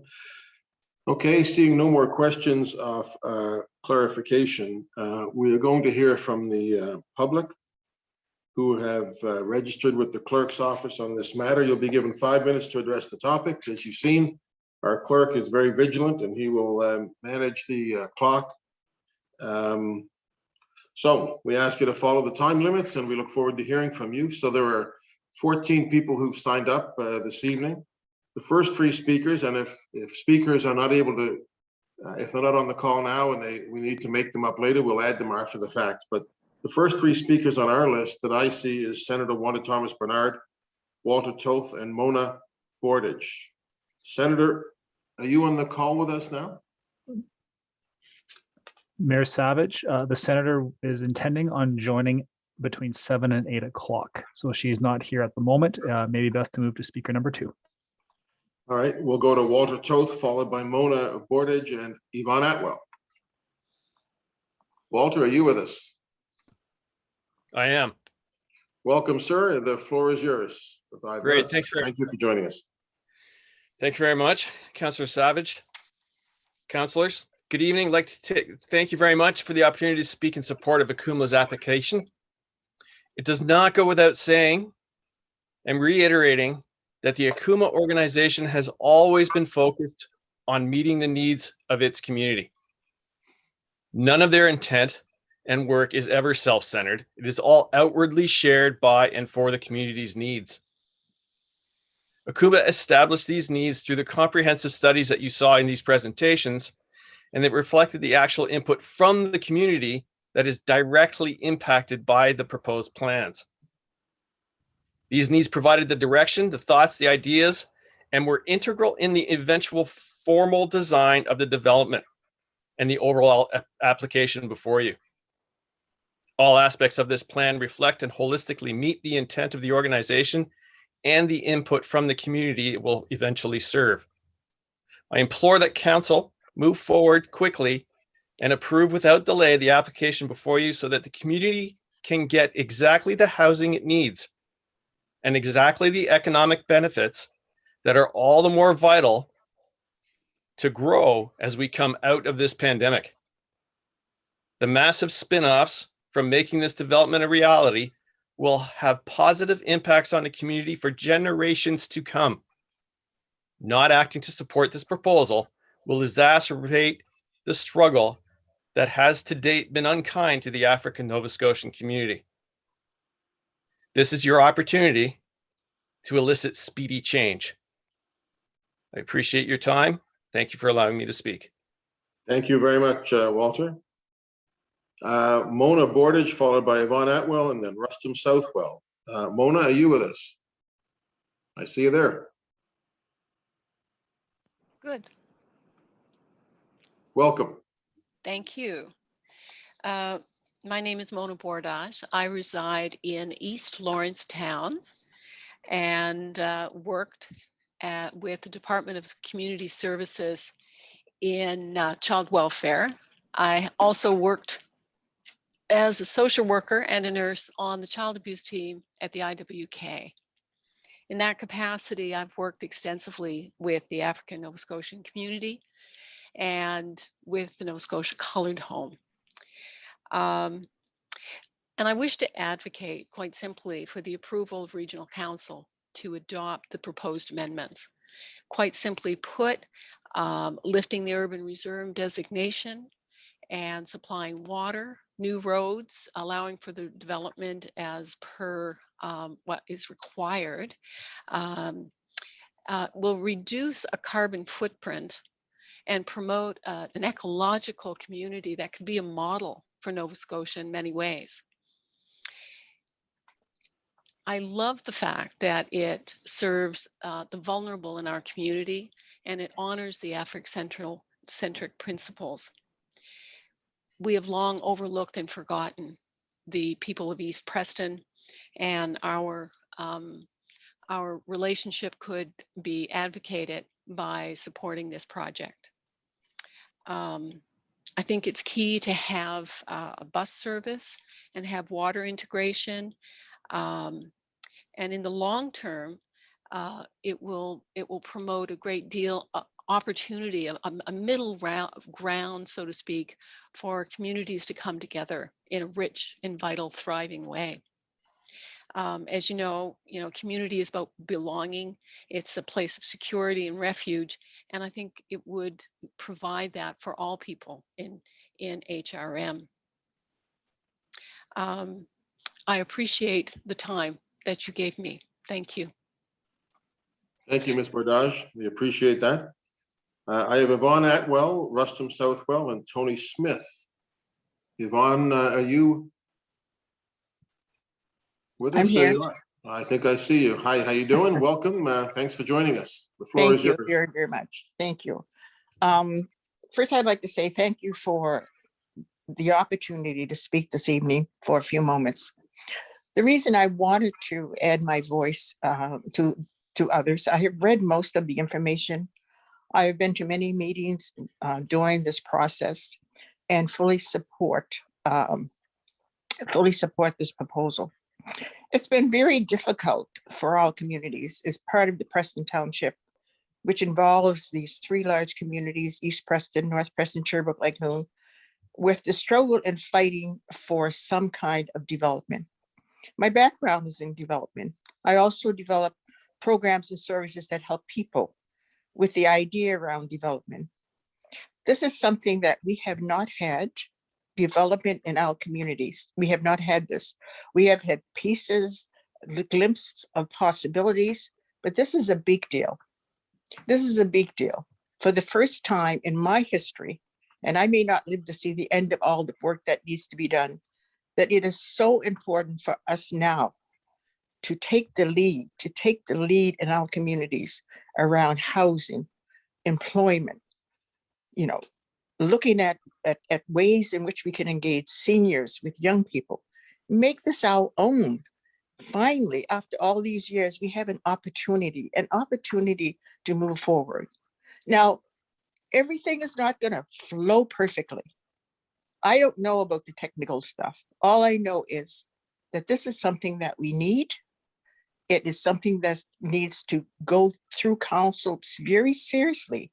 It's been years and years. And I remember the times looking at the office down at the Nova Scotia Home for Colored Children, the office there and looking at models that people had put together for development, and nothing ever came out of that. It is time for us to stop the nonsense and provide our communities with ways in which we can work with everybody in the area. I think about employment. I know young people who don't have housing. I know single mothers who are couch surfing. So we need those things, and it's time that we put those things to work.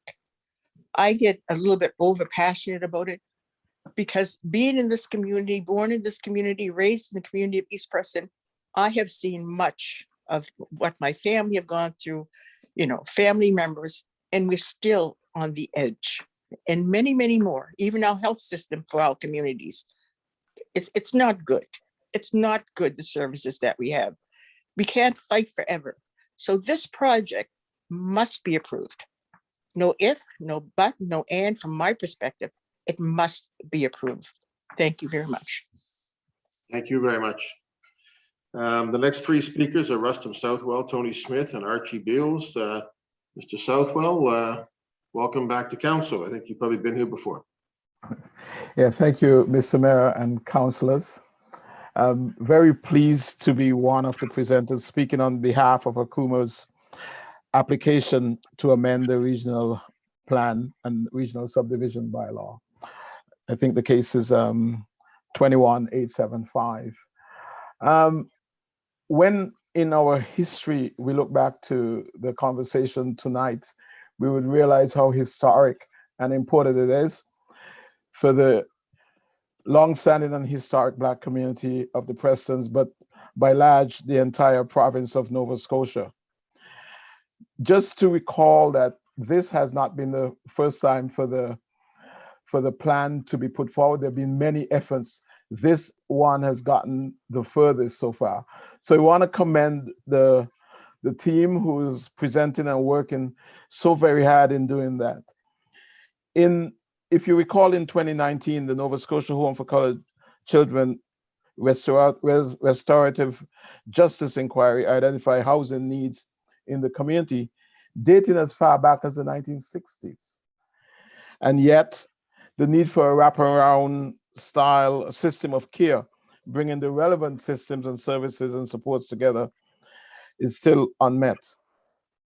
And we have a chance now, by approving this request, to begin an economic strategy that has been long in the waiting. There'll be new opportunities for businesses, food, recreation, senior care, mental health support and social enterprise, construction, and so much more.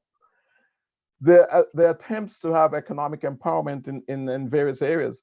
And I know across Canada, when we speak about the homelands, the ACUMA holding of the hundreds of acres of land, most parts of Canada are impressed that in Nova Scotia, the opportunity is there. And I think based on the fact that Nova Scotia is ahead of Canada in affairs African Nova Scotian or African Canadian in economic and other sections, this is a chance for us to lead again. When you think in terms of the economic action plan of the Halifax Partnership, that clearly says there's a need for culturally focused economic action to address household income of African Nova Scotians. In the service area, there is in fact the estimated average household income is $63,000, significantly lower than the $90,000 in 2018 for the most communities. This would give the community of the Prestons and the Black community at large a foothold into being totally integrated into the economic packages. Not only that, you can see the impact. Like, it warmed my heart to see the greenhouse and that community ad. it creates that environment where communities that thrive on social enterprise and other activities would develop. This plan has been too long in the making, and this council has the chance to lead and lead with the community. There's no doubt that with the recent impact of COVID and what we've seen in south of us with the murder of George Floyd, that there's a heightened understanding of the importance of supporting Black communities and Black activities. This one comes with assets and opportunity, and the planning that has gone into this, bar none, is significant, and you can have seen that from the presentations. We hope that as a community, we will be able to move forward. And tonight, Mr. Mayor, you and the councilors will say, we too have tried, and we too have supported a significant economic movement that would enhance the Black community in Nova Scotia and set an example of how community economic development can be done when the right folks with the right tools are given the chance. So I want to thank you for having us present, and I certainly hope that the vote would go in favor of this request. Thank you, Mr. Southwell. So Senator Bernard is with us. I've announced Tony. I'm going to go to Tony Smith, and then Senator Wanda Thomas Bernard, and then Archie Beals. Tony Smith, the president of Voices. Tony, you're with us. Thank you, Mayor Savage. I just, due to the time restraints, I got a note line here of some information I'd like to share with you. But first and foremost, Councillor Smith's question about Castle Hill Incorporated wasn't answered as far as any kind of investment, because I personally spoke with this gentleman. But anyhow, I just want to let you know that we were first approached by HRM at the closing ceremony of the Restorative Inquiry Nova Scotia Home for Colored Children. And HRM requested Voices to participate and assist in the planning regarding the Coma Holdings application and rezone the former property of the Nova Scotia Home for Colored Children. Stated that the HRM is aware of the historical and cultural significance of the property of the African Nova Scotia Black communities. We agreed to participate. January 13, further the voicemail planning, staff would like to meet with Voices, which we did. On January 13th, another email that we are pleased to meet with Voices to discuss appropriate ways to inform interest individuals and community groups about further engagement sessions and planning applications on the interest in parties who may wish to engage. We recognize that the interest of the application is not confined to the Pacific graphic area. While our common practice would be to notify residents that live nearby, we have determined that this approach is not appropriate for the case 21875, given the former home historical and cultural significance in the broader HRM African Nova Scotia community. Our goal is to design an inclusive engagement program and provide opportunities for the participants in all parties. HRM, we had meetings on that, and then there was COVID that took place, and that engagement stopped. The next thing we know, in October 19th, I gave this outline to all parties involved with HRM. I got confirmation that it got through today and that everybody had received it in councilors as far as HRM. So I don't want to use up too much of time with that. But it clearly shows that we were willing participants. They were asking us to come and get involved to the various other groups. And unfortunately, for some reason, that did not take place. So we're hearing different things about there was engagements, or we gave advice about different things that we did not do. The other question that was not clearly answered, because I know there was reference to the restorative inquiry, but I don't hear too much about that. The facts that came out of it gave all the councilors information as to the land and what had transpired. Technically, that land was taken by the last board of Nova Scotia Home for Colored Children's members, Veronica Marsman, signed it over and deeded to Acoma Holdings, where Veronica Marsman is the person receiving and the property manager. They actually changed the bylaw of the Act of 1915, and where it would go to the AUBA and or any other non-for-profit organizations within the Black community, but also the bylaw was changed and taken away in regards to meet the needs of the various Black communities, because this land was given to all of the Black communities throughout Nova Scotia.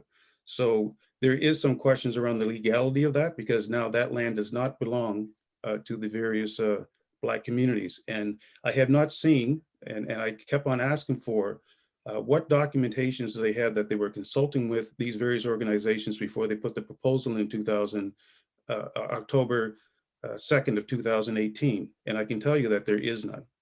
And when it came to us informing the AUBA, and you have all this here information on public record, so I don't want to really get into too much, but I just want the general population listen to this here event and let them know that there's another side to this here story, and that the Black communities are not aware that this land does no longer belong to them. I even spoke with people just recently in the Preston area who were completely shocked that this land was taken away from them, as well as they had no input in the design of this here application. So I just want to make it known for the record, because there's too much information, there's too much knowledge that we know, and especially through the restorative inquiry. In the package that I have here of documentations of this institution, how they did not come up in honor in their apologies. There was lies, deception all the way through, and they try to manipulate our name, voices, so that it makes it look like that they were part of a healing process that never took place. So we as voices are really offended, not only by the institution of ACOMA and the lies and the deceptions, and as I said, this is well documented in the restorative inquiry, but also with HRM as to why did they even approach us in the first place to take part in this area, knowing full well when we started speaking the truth, then we were put to the side. So we had this time to speak, and we had the other time we couldn't even really speak too much because of the first public hearing. And this is all that we got to do when we were approached by your staff to say, will you help us to build to come up with a process that we're going to engage the other people, so we can actually sit down and talk about our differences within the Black community and educate the Black community as to the land and the situation that it is at right now, and then what we can This do. is Ian McLean. This is Ian McLean. This is your 30-second heads up that your time is ending. Yeah. So I just basically say that we feel we're being rushed to this area, and COVID is being the excuse as to why the engagement didn't continue. And so, you know, here you are looking at another modern day Africville. And the only difference is with the information documentation that we have is people within our Black community that are selling us out, and other people that are in support that doesn't know the background and truth about the land, because we had recent conversation with people and members of the AUBA that weren't aware that supported this proposal, but did not know that the land does not belong to the Black communities. And that's vitally important. And that is your 5 minutes. Thank you. Thank you, Tony. Thank you, Mr. Smith. Question or clarification from Councillor Smith for Tony? Thank you. Yep. Thank you, Mr. Mayor, and thank you, Mr. Smith, for sharing information. Just really quickly on the proposal today, do you support or not support what we're voting on today? Is that directed to me? Yes. Yes. I support the opportunity for the community, the Black communities, to know that the land has been changed, the bylaw has been changed. And when I looked at the staff saying that the former act in Nova Scotia, no, it's still in the books. And this is all in the report. That's why I don't understand, like there's factual information of a public inquiry that reveals this information and is being ignored. And we from time to time was telling that this is what's out there. So I don't oppose anything being developed on there, as long as it's coming from the Black communities and the Black community has input as to what they're going to be doing. So I do feel that there should be a financial audit to find exactly where we are financially with this area and get that land back to the proper people, and that's the Black communities, and have that conversation as to what they think. How are you going to benefit? Like, I don't see anything financially that's going to benefit these other Black communities. When we went through the inquiry, went up to the rural Black communities, and there's people that have problems with transportation, or people within their own communities where kids want to come back, there's no housing and stuff like that. So with all this money that's going to be generated, who's getting the money? Is it these private investors? Is it the Black community or the local one? Because the local one, I can tell you right now, I spoke to them, that they're not aware of it. There's a handful of people that are selling this. And so we're going to continue to educate, but I disagree with the fact that this is being rushed. Even so, this so-called bicentennial, whatever, celebration, the home was dissolved in 2013. And then they had the nerve to come to us like a David Hensby and offend us by saying that we as former residents should pay back the money, that the legal fees of this institution that caused us harm. That David Hensby don't want the former residents to be going on this their property because it brings shame to the property. David Hensby contacted me and asked me to sing at for the celebration to show that there's healing and reconciliation when that organization didn't do anything about that but lies and deception. This is all documented. This is information I gave to the councilors today. So I would ask the question, did you guys read all this? Were you looking to do the research on this? And what sparked this was Patricia Purdy, this wonderful, glowing, beautiful, excitement about this land and the Black community and you want a historical event as to what takes place, look at Share and Care. Well, then I know Charles Saunders. I know that he was hired to do a positive spin on the home. And I gave you a copy of his signature. I know this would not be the story that you would tell. I hope you like it anyhow. And I said that, then look at the restorative inquiry, gave that information, and then come back with another email about, they're sorry the trauma that you guys suffered. But guess what? This is really good for the Black community. For who? I never heard anybody mention the former residents in this area.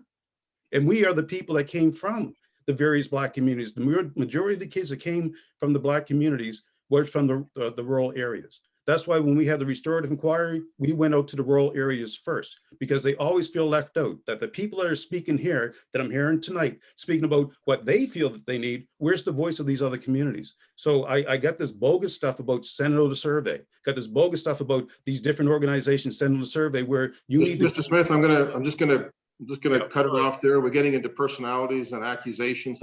That's not the purpose of this meeting. These are questions of clarification. We appreciate you taking the time to answer the questions. Councillor Stoddard, a question?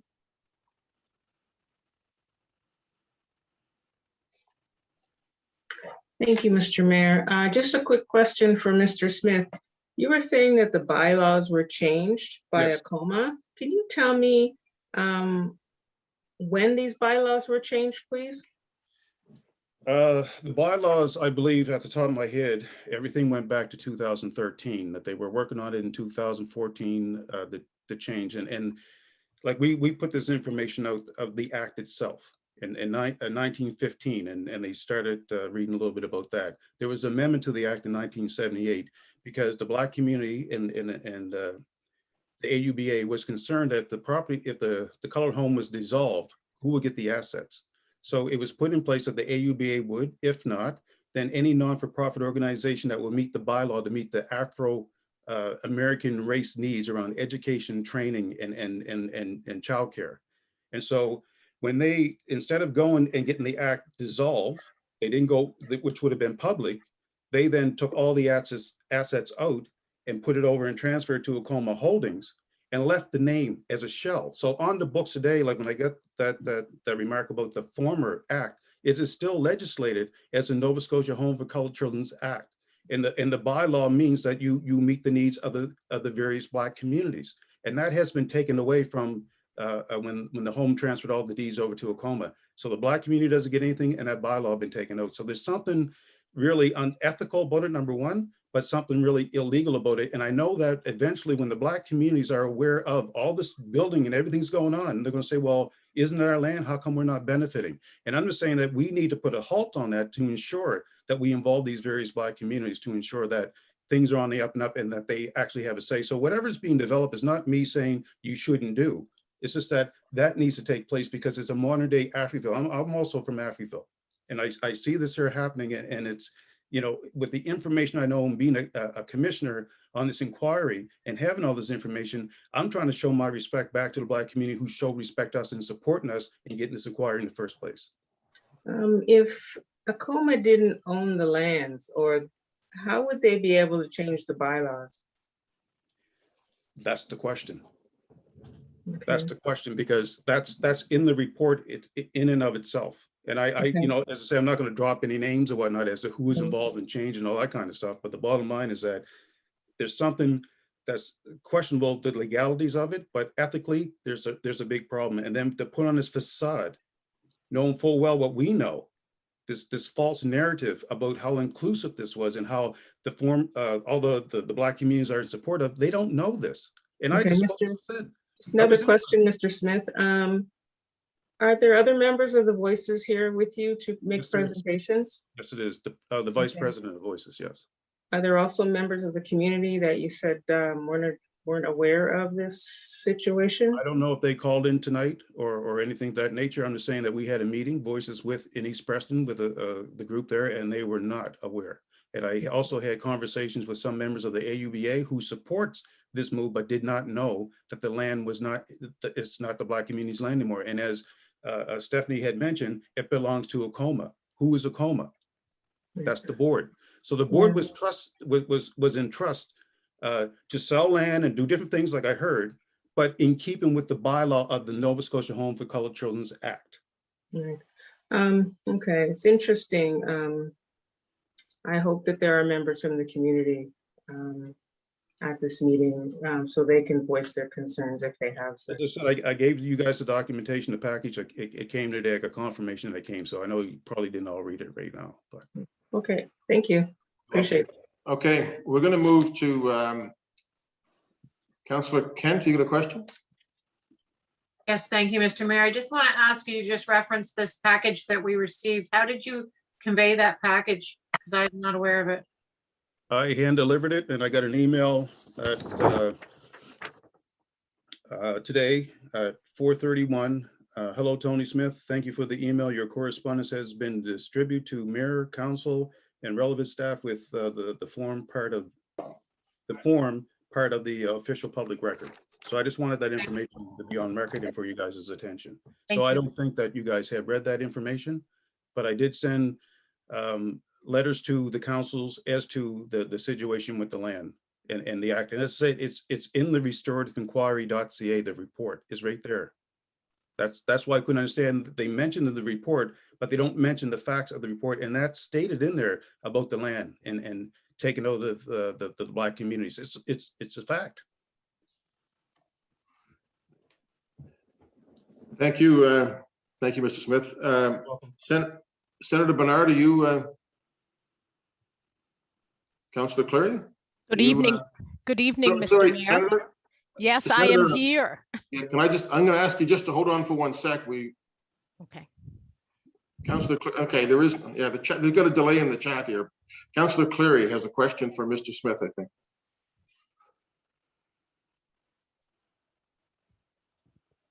You're on mute, Councillor. There we go. So just thank you, Mr. Mayor. Just very quickly to Mr. Smith.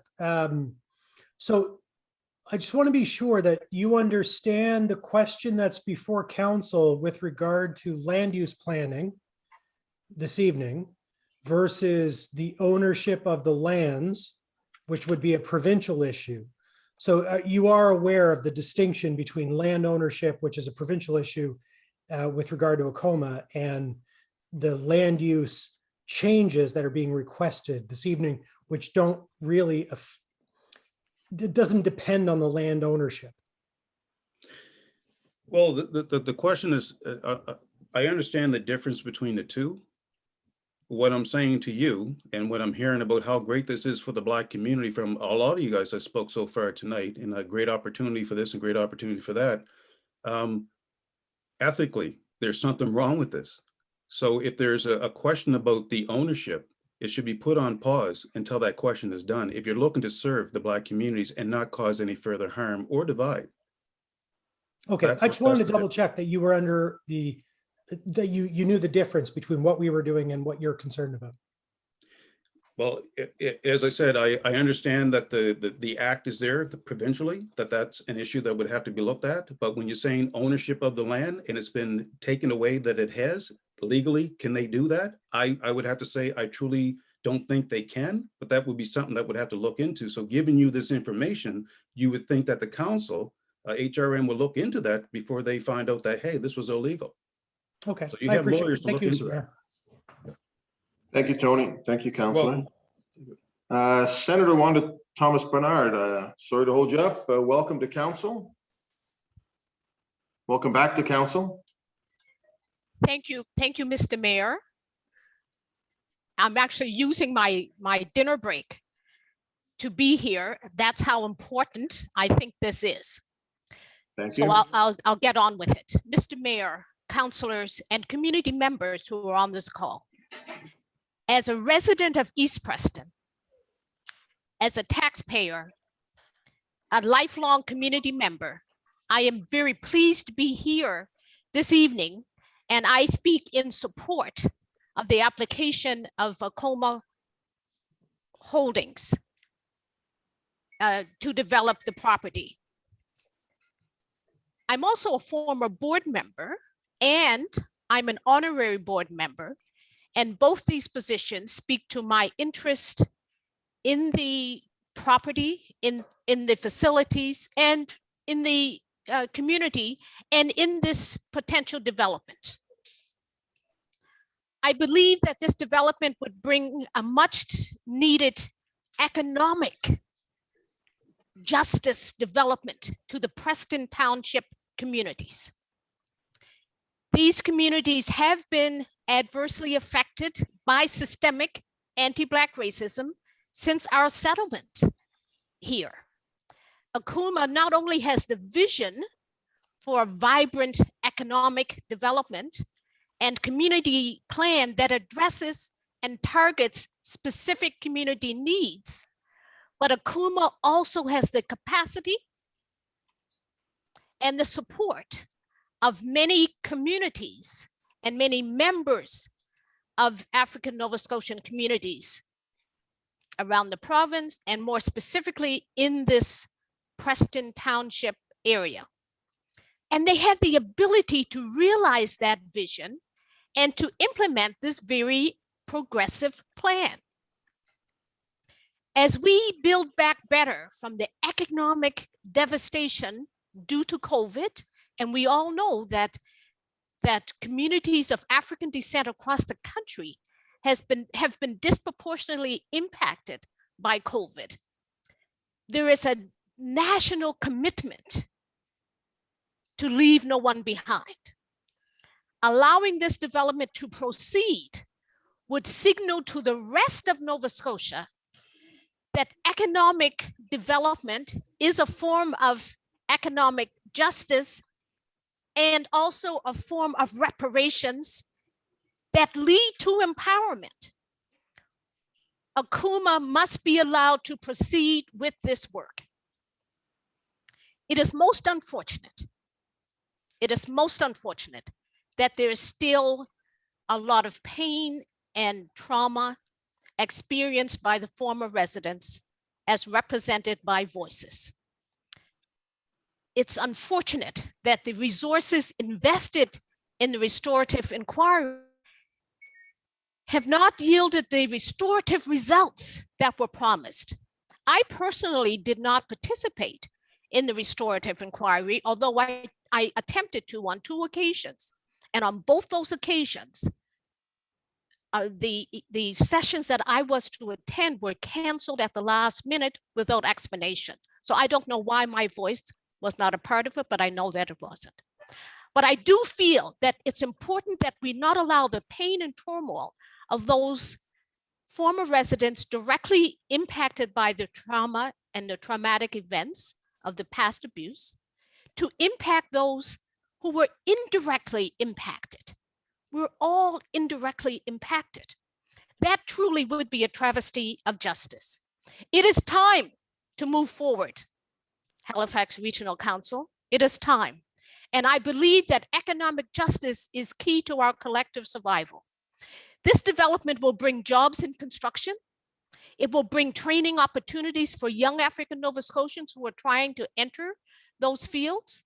These will be the next generation of construction workers, and with the proper opportunities, they will become Red Seal certified. This development will bring services and programs with those services. And as a result of those, they'll bring more permanent jobs as well.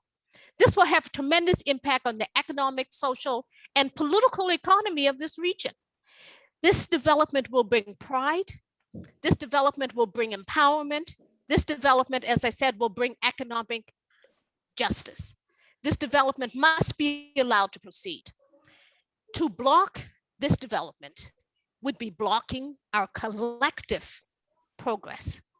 To conclude, as I stated at the beginning, I am a lifelong resident of this community. And as a former board member, I'm very aware of previous attempts to develop this property. And for one reason or another, that's not been able to move forward. It is, if there was ever a time for economic development in African Nova Scotian communities, that time is now, as we collectively prepare for a post-pandemic society with a national commitment to address anti-Black racism. We are owed economic justice, and this project would help move us towards such justice. Thank you for Senator- the opportunity to share my views with you this evening, and I'm sure I am out of time. Thank you very much. Thank you, Senator. I think you maximized your time very effectively, and hope you enjoy the rest of your dinner period. Thank you. I'm just going to read the list of people to speak, so in case they're listening, they know where they are in the order. Archie Beals, Abigail Mariah, David Nantes, Gerald Morrison, Lynn Jones, Irvin Carvery, Daryl Sampson, and Roger Smith. Archie Beals, followed by Abigail Mariah. Archie, are you with us? I am. Good evening, sir. Thank you for joining us. Thank you. Mr. Mayor, councilors, good evening. My name is Archie Beals from the Township of Preston, North Preston, and I'm a former member of the board of the Nova Scotia Home for Colored Children. I want to speak with you tonight to lend my support to the board of Acoma Holding and Acoma Family Center and members of the property committee on the proposed plan to develop the property owned by Acoma Holding. This development will be the largest development in the history of the African Nova Scotian community. It allows the African Nova Scotia community through Acoma Holding the opportunity to develop and provide much needed resources and support to the community, not just the African Nova Scotian community, but the community in general. It will be a great way for the community to develop the property in return, creating much needed jobs in the community, creating economic wealth and prosperity and community development in the township. It will offer space for a community, office space, housing, green space, trails, recreation facilities, etc. This development will benefit not only be beneficial to Acoma, but to all Nova Scotians. It will provide much needed resources and services for the province. We as African Nova Scotians are on the margins. This plan will bring us into the fold. It is a great proposal which gives hope and a future for youth to remain in the township. In reviewing the proposed plan, it is much needed on the Dartmouth side of the harbor and a plan that I support, and I hope we'll get the support from HRM. Thank you. Thank you, Mr. Beals. Abigail Mariah. Good evening, Mayor, members of Regional Council, the community. It's great to be here. I'm pleased to speak today to offer my support for the Acoma Holdings development for the former Nova Scotia Home of Colored Children property. As somebody who was raised in Nova Scotia and still have family in Nova Scotia, I maintain close ties. I encourage members of Regional Council to approve the proposal before you. Enabling the proposed amendments to this property will help to meet Acoma's immediate development goals to introduce a mix of uses for the African Nova Scotia community and the broader community. With its focus on developing a mixed income community, the Acoma development will also provide much needed amenities, green space, affordable rental housing, and ownership, as well as economic development. It is very exciting to see a master plan community that is largely Black-led, guided by Afrocentric principles, and involves collective work with the community. Acoma's project is one of the only examples of large-scale development with significant engagement and leadership from the Black community and focused on meeting the housing and economic development needs of the Black community in the Canadian context. As a Black individual who's worked for just over a decade in planning and real estate development, I believe that Acoma is breaking ground and setting a new course in how planning can be done. Our planning systems and development processes in Canada are urgently in need of new perspectives and approaches that right the historic and present wrongs of anti-Black racism and systemic racism. The Acoma development provides a fresh and timely approach. I commend Acoma for the work they have done to date. I urge Regional Council to work with Acoma to approve the planning project before you and to direct staff to expedite the planning approvals and to facilitate the development of Acoma lands. I really look forward to following the progress and the success of this project and highlighting it as a precedent to be followed across Turtle Island. Thank you. Thank you, Ms. Mariah. Appreciate your attendance. David Nantes, followed by Gerald Morrison and Lynn Jones. Mr. Nantes, are you with us tonight?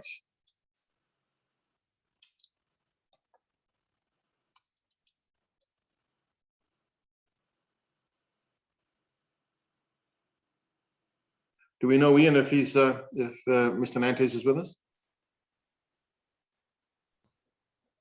I believe he was. We're just reaching out to him right now.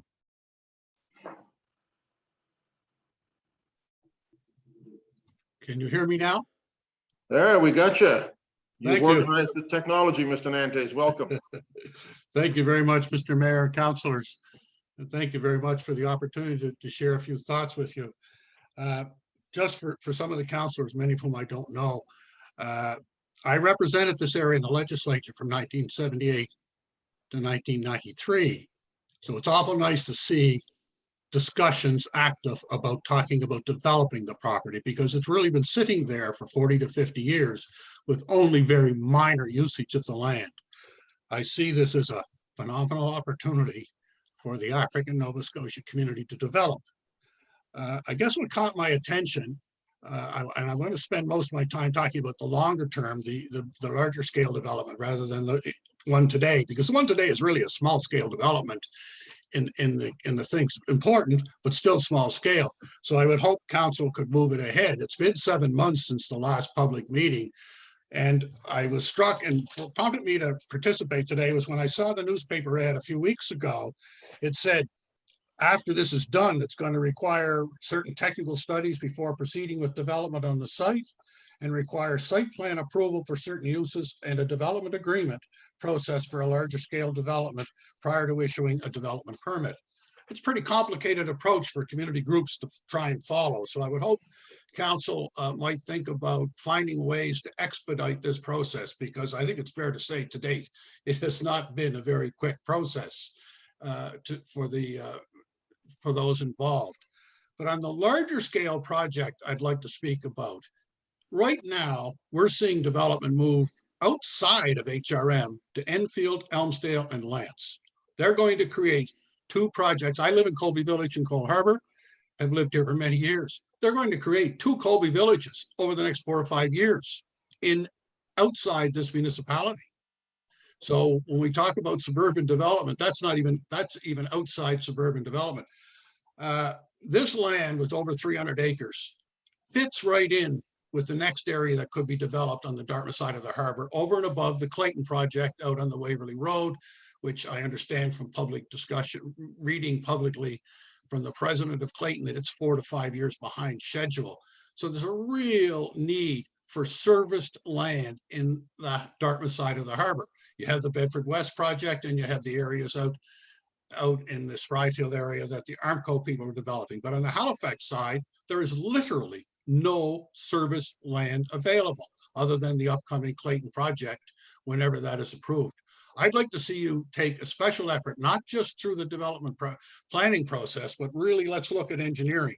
I permitted the Bedford West project from 2002 to 2006. How did we do it?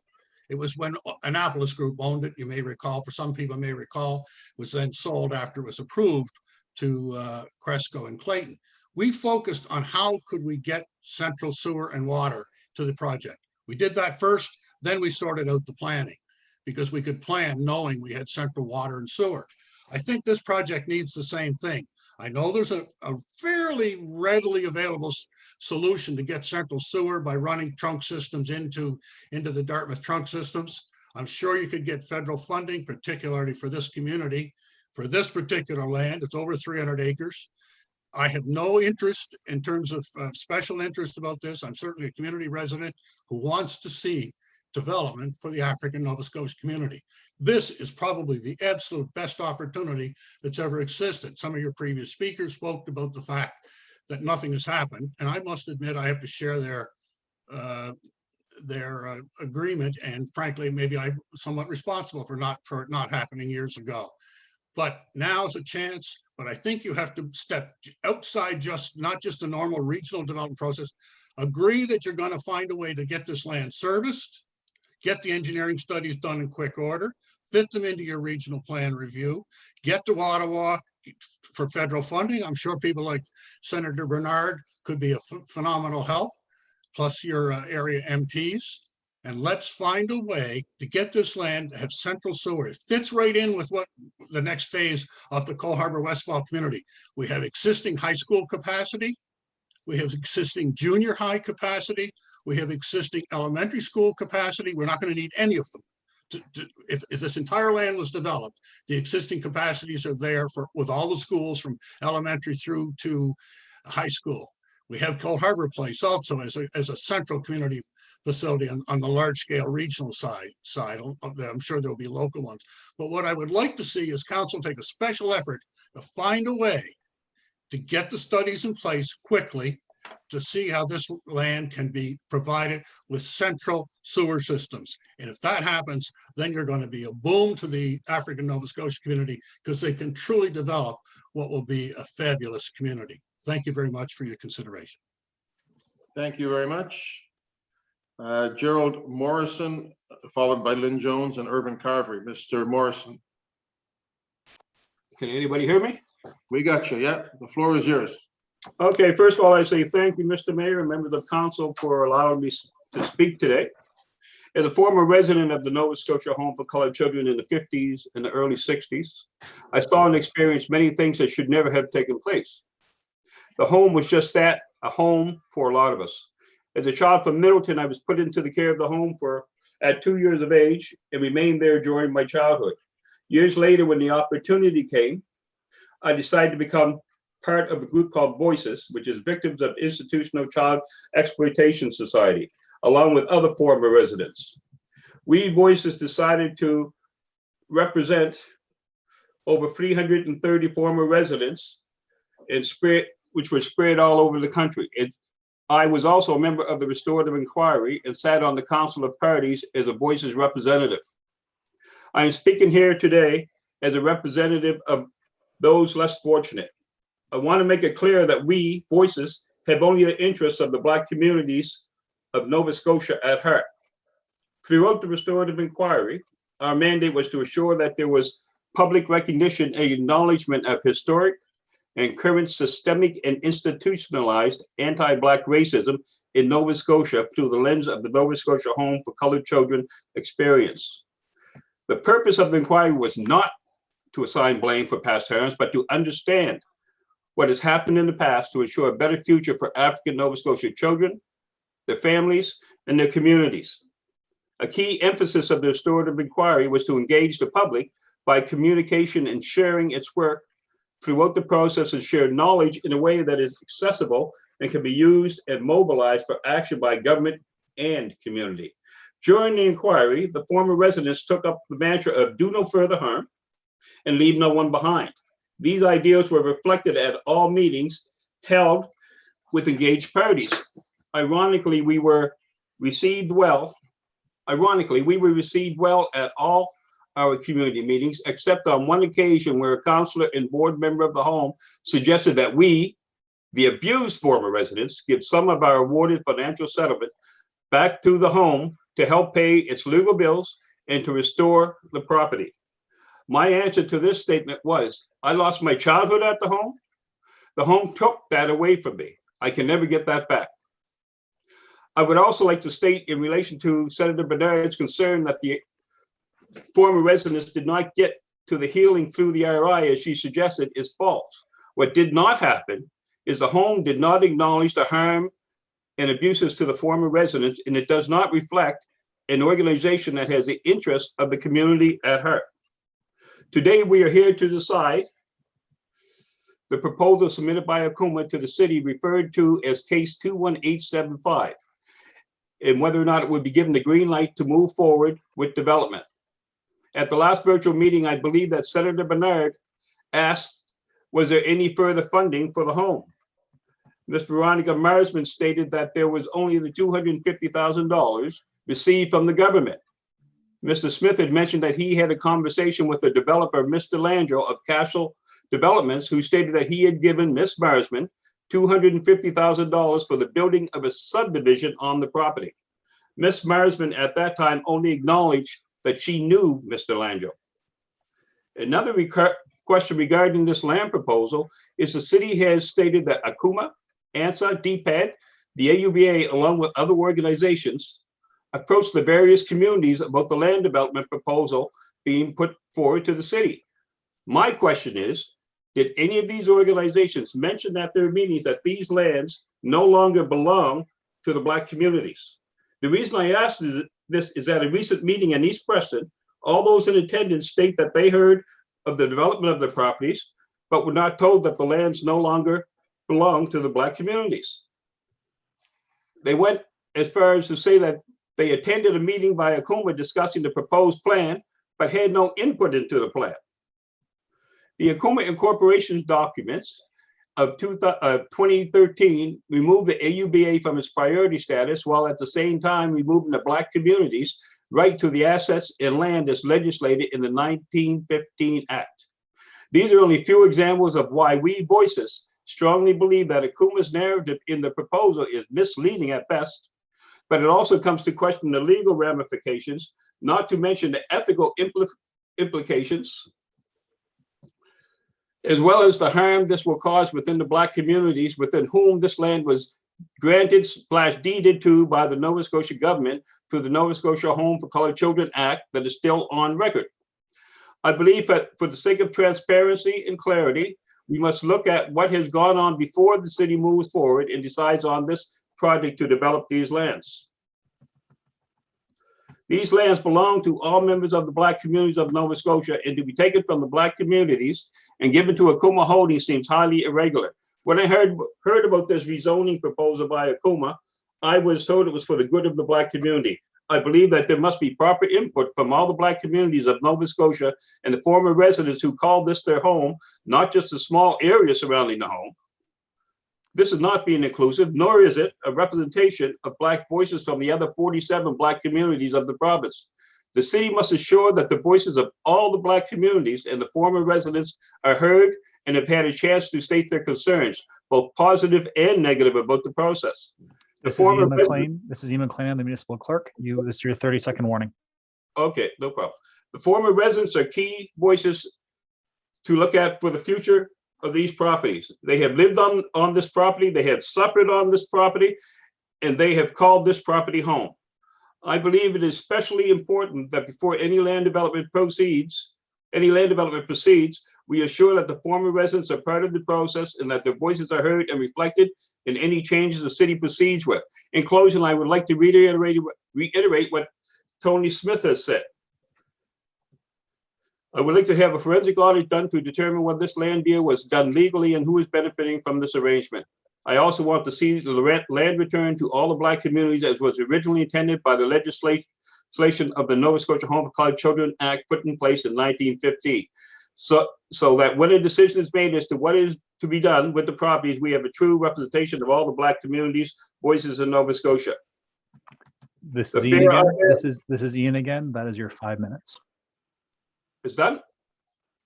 I got about 2 seconds. Can I say one more thing? Finish up, Mr. Morrison, quickly. Yeah. Oh, the fear I have to reiterate is that if we do not proceed carefully on this project, we could repeat history by creating another Africville, this time with the damage done by our own Black community. I'm done. Thank you very much, Mr. Morrison. The last 4 speakers are Lynn Jones, Irvin Carvery, Daryl Sampson, Roger Smith. Lynn Jones, I see your name there. Yes, it's Lynn Jones. Lynn Jones speaking. I just had a message that's come in on my phone from Delvina Bernard saying, alert the mayor that she's on the speaker Zoom, but you didn't mention her name. Delvina Bernard. I just got a text from her. Okay. She's not on the list to speak, but I'll recognize that she's listening. So, Mr. Mayor and councilors and the all the people, the African Nova Scotians who are on the line, as well as the general community. It's very, I feel very privileged to be at council today to speak on an issue, meaning what happens with the land at the Nova Scotia Home for Colored Children, or ACOMA as we say. Unlike many of your previous speakers, I have not been engaged with the discussions as they've been rolling out in the community meetings. Not because I haven't been informed, because I was, but because of other commitments, I haven't been able to attend. Also, for those on council that might not know me, much of my time is spent in activism, often with issues within the Black community. Mr. Mayor, am I permitted to ask you a question? Because I wanted to ask a question before I spoke. Is that okay? Well, we don't, that's not the process, but you can try. Well, I'm not quite understanding, pardon my ignorance, on what the decision of council is today. What informs your ability to change the zoning bylaws? I don't understand that. Can you just tell me what informs your decision? Well, the work that our staff have done in consultation with the community and the people who are speaking tonight.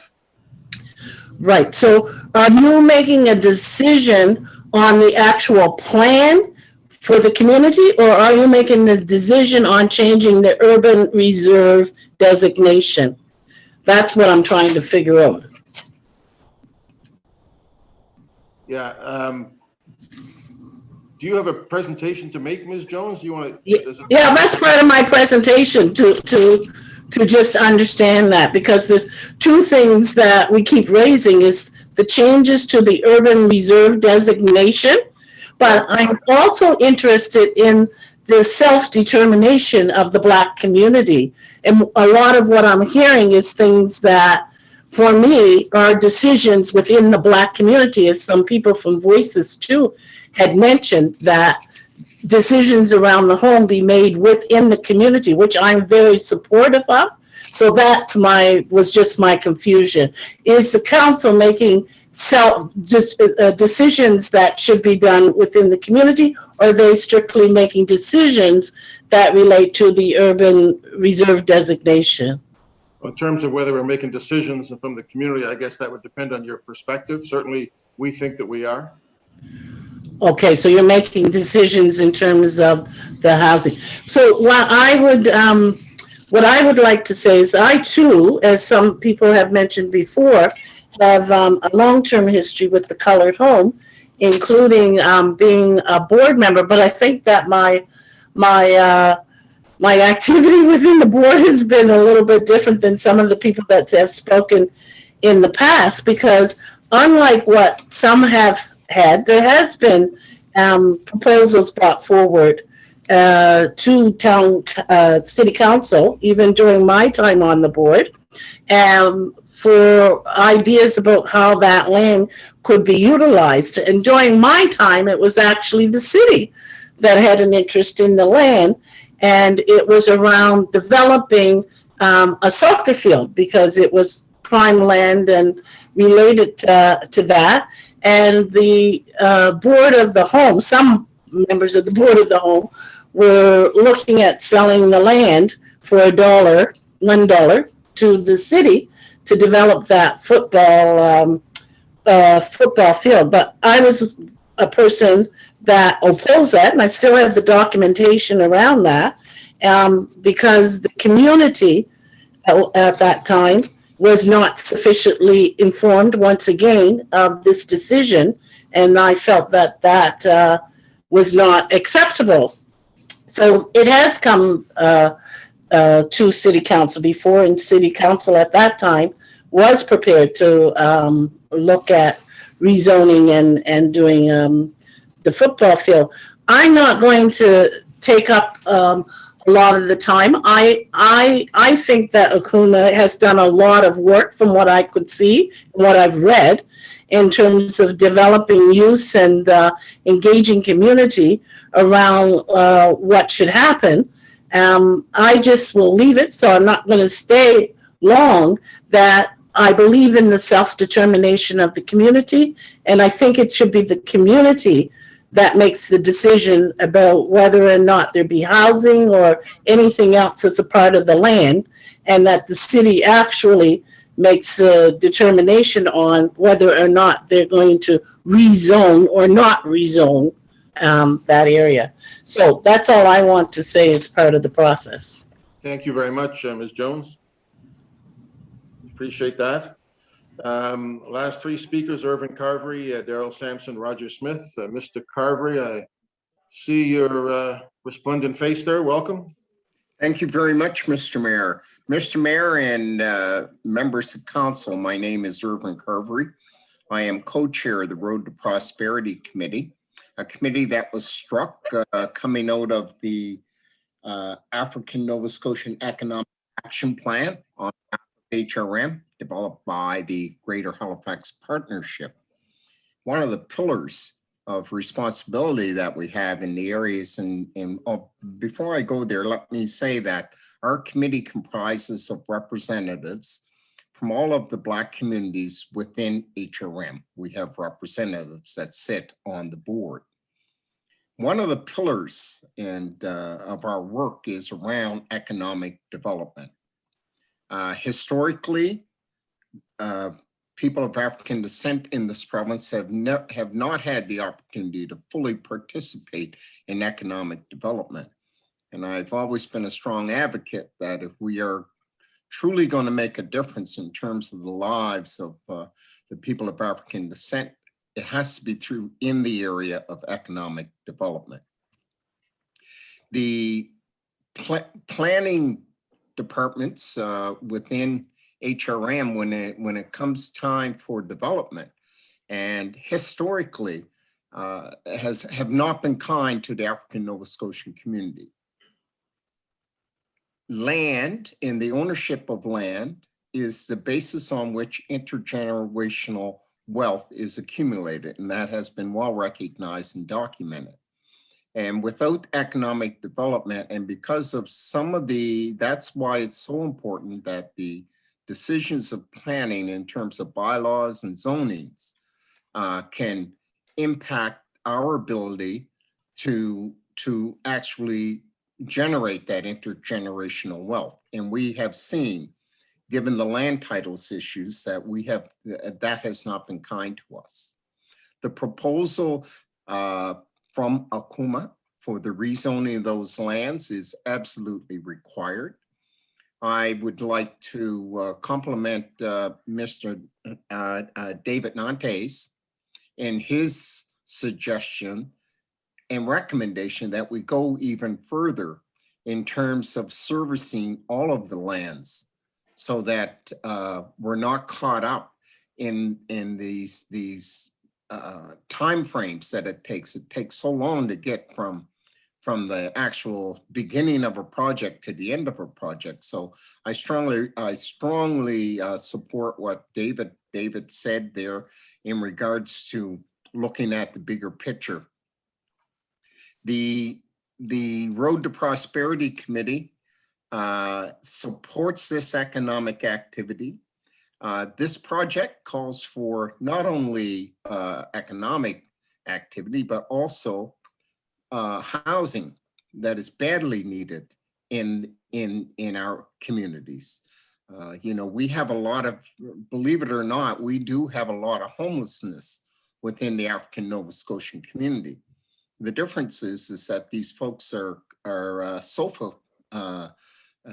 what do they call it? They're just going from sofa to sofa because, they are put up in people's homes because they're family, cousin, or whatever, but nonetheless, they are still in a homeless situation. And this development will go a long way in providing that good type of housing. And we are particularly happy because it calls for a mixed use type of housing. So that means that we can have a homogeneous kind of community developed on the property. The question of land ownership as raised by Tony and Gerald from Voices, I believe that should not impact on the decision of council tonight. The question of ownership is a question that can be answered down the road, and I encourage all the parties to come to the table to have that discussion. You know, I know that the Board of Trustees of the Nova Scotia Home for Colored Children was empowered with all the powers to manage up to the point of buying and selling and leasing the properties. They were given complete charge after the act that was passed in 1915. And This is Ian McLean here. You have Yes, 30 Ian. seconds to complete your presentation. Thank you very much. 30 seconds to go. And, you know, when the trustees shifted from the Board of Trustees to the Board of Directors, all powers were still invested in the new Board of Directors. And they have the power to manage it. So I think the question of ownership is a question that can be dealt with after the council has made the decision to change the zoning. The zoning can go ahead without impacting that. Thank you very much for your time. I appreciate the opportunity. Thank you, Mr. Carvey, and thanks for your work as the co-chair of the Road to African Nova Scotia Road to Prosperity, along with Dolly Williams. Okay, we have our member of Parliament, Daryl Sampson, is next, followed by Roger Smith. And after that, folks, I recognize people may need to take a break. So we'll hear from the public and then we'll evaluate where we are. Mr. Sampson, welcome to council. Bonsoir, good evening, Mayor Savage. It's nice to see you again, of course. All councillors, and many of which I know very well, and everyone here tonight. I want to welcome you, and I want to thank all the speakers. It's very important that we hear all voices for this important project and decision. As the Member of Parliament for Sackville, Preston, Chesapeake, and of course, I'm privileged to represent the Prestons and surrounding areas as well. And I'm in full support of this Black-led community building opportunity. It's a site that is, in my estimation, the largest acreage of Black-owned land located in the boundaries, of course, historically Black communities. And I believe the community should have the opportunity to shape its future. Since I became Member of Parliament in 2015, I've worked very closely with the Acoma Association organization and its members. And I'm very, very confident that their organizational skills and their capacity to fulfill this vision is of the utmost. I know that our federal government has worked closely with them and has been able to invest in the Nova Scotia School for Colored Children. This project will also include affordable housing, which is so important in HRM and so important in the Prestons and surrounding area, so that people from those communities can stay at home. The benefits, of course, are numerous.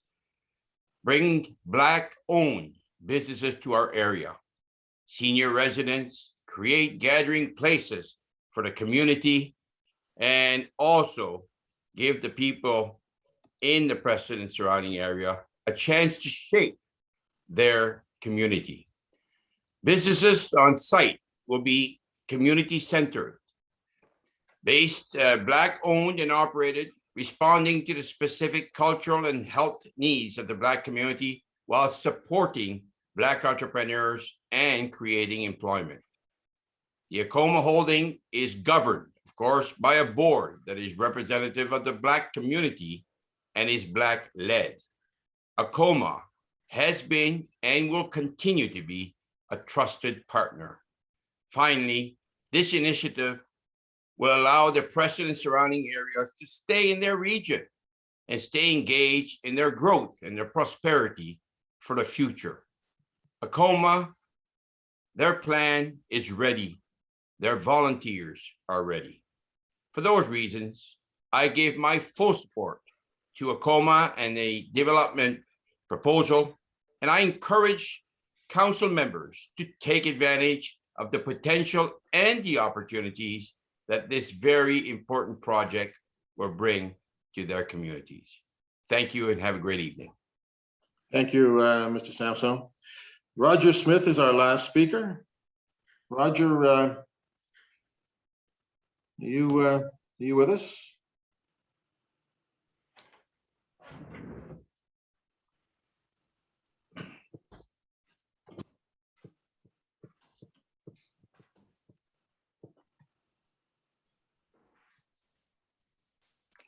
Roger's with the Black Business Initiative.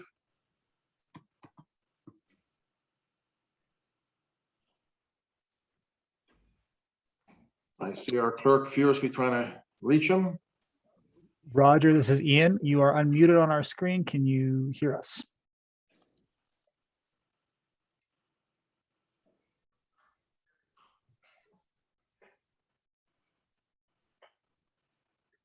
So the mute function does take a couple seconds. So when you unmute, you might just have to leave it before you speak.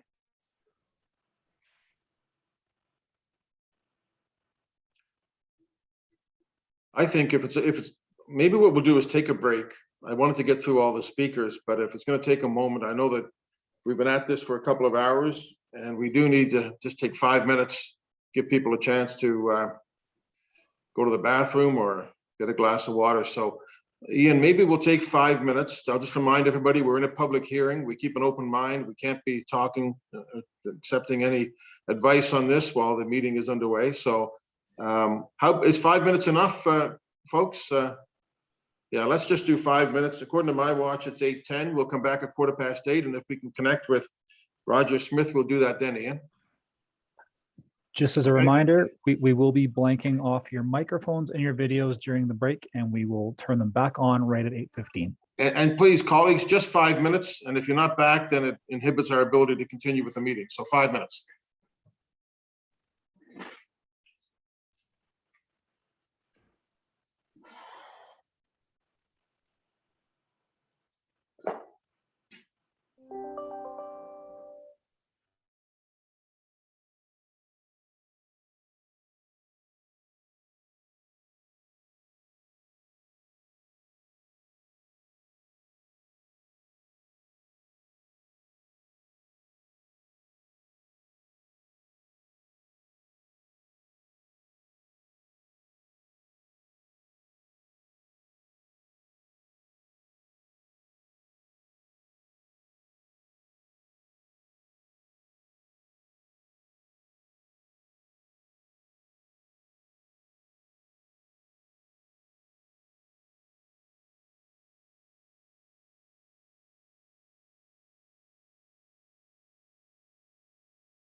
Good afternoon, everyone. We are going to be making your screens and your cameras and your microphones live and taking off the slide right now. Thank you for your patience.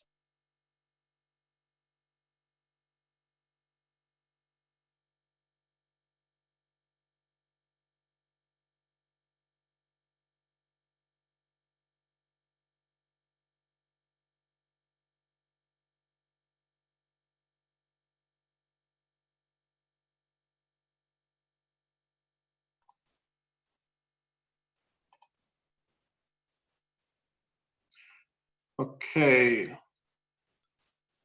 Ian, okay, there we are. Okay. All right.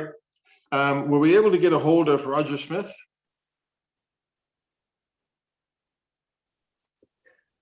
We are just working to try to have him unmute one more time, and he will also try dialing in if that doesn't work. We're just working with him as we speak still.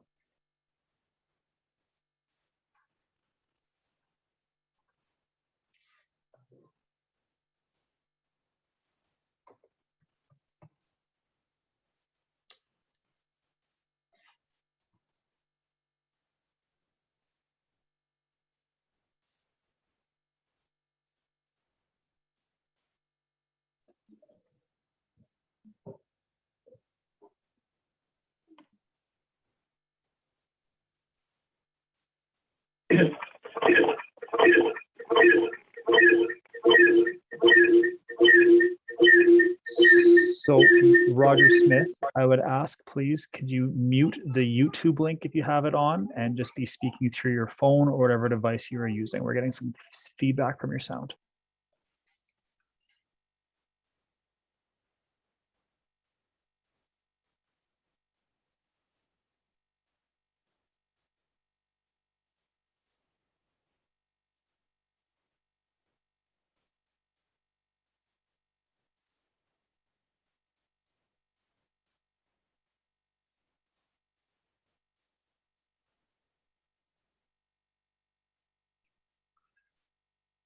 Okay, Roger, are you with us?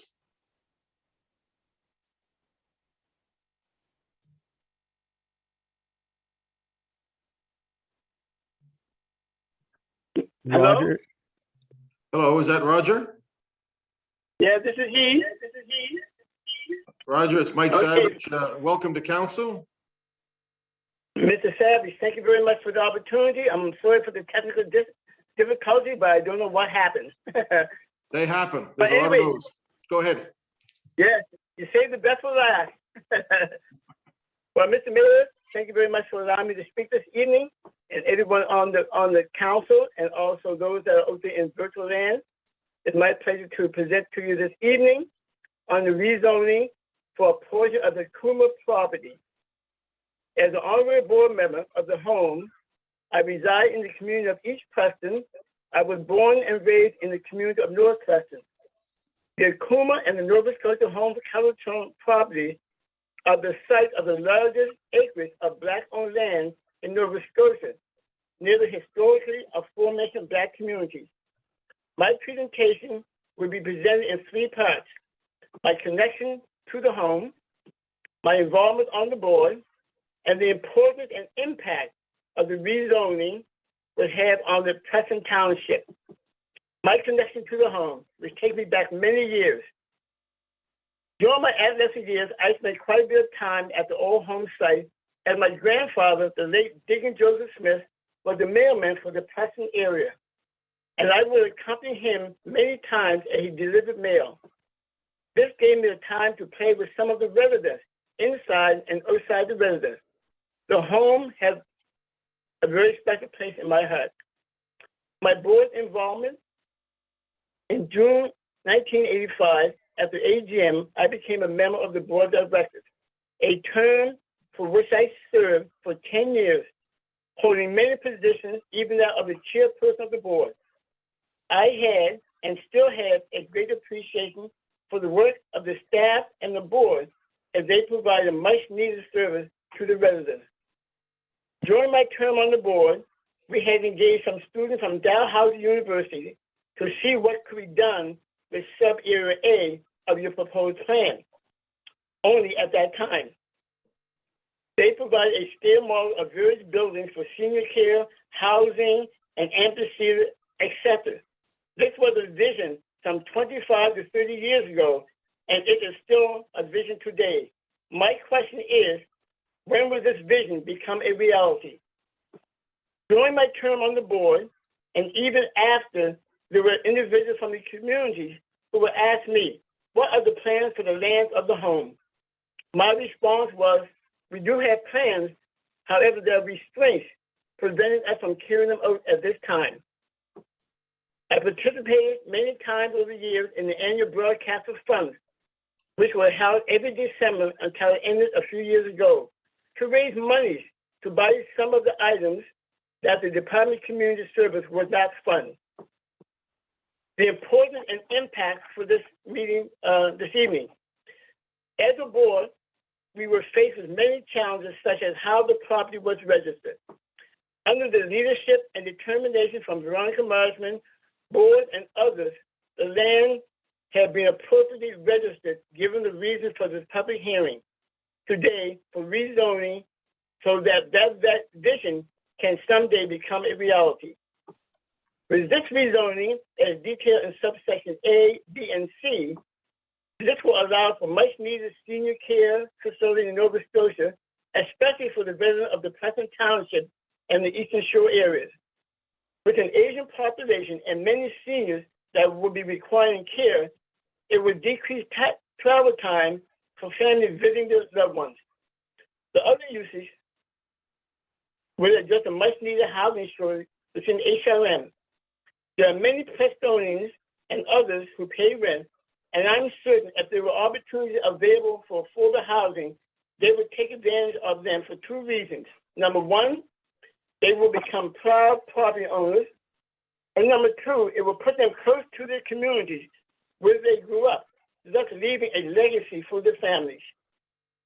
Also providing facilities for services such as mental, physical, therapy health, as well as recreation opportunities, which is also much needed service in these communities. The home was incorporated in 1915, and this year will be celebrating the 100th anniversary of the opening of the home facility. I would like to see something productive come from these sessions, whereby the home will start to benefit from all of their past and current efforts. With the rezoning and then with the potential development, will have economic spin-off for not only the residents of the Preston, but the communities at large.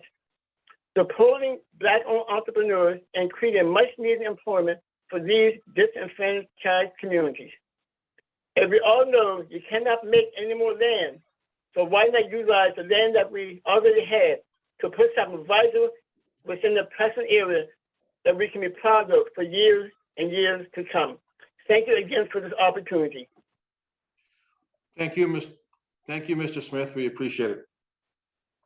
Colleagues, that brings us to the end of the list of speakers who have registered to speak. Just as a recap, we have, for those following, we have heard from staff and had questions of clarification. We've heard from the applicant, questions of clarification. We've heard from 14 community members, and there have been a couple of questions.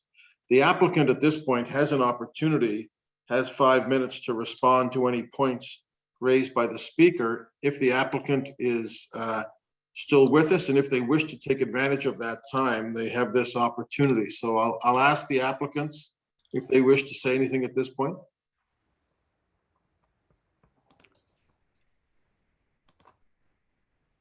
Mr. Mayor, Dave Harrison. Go ahead, Mr. Harrison.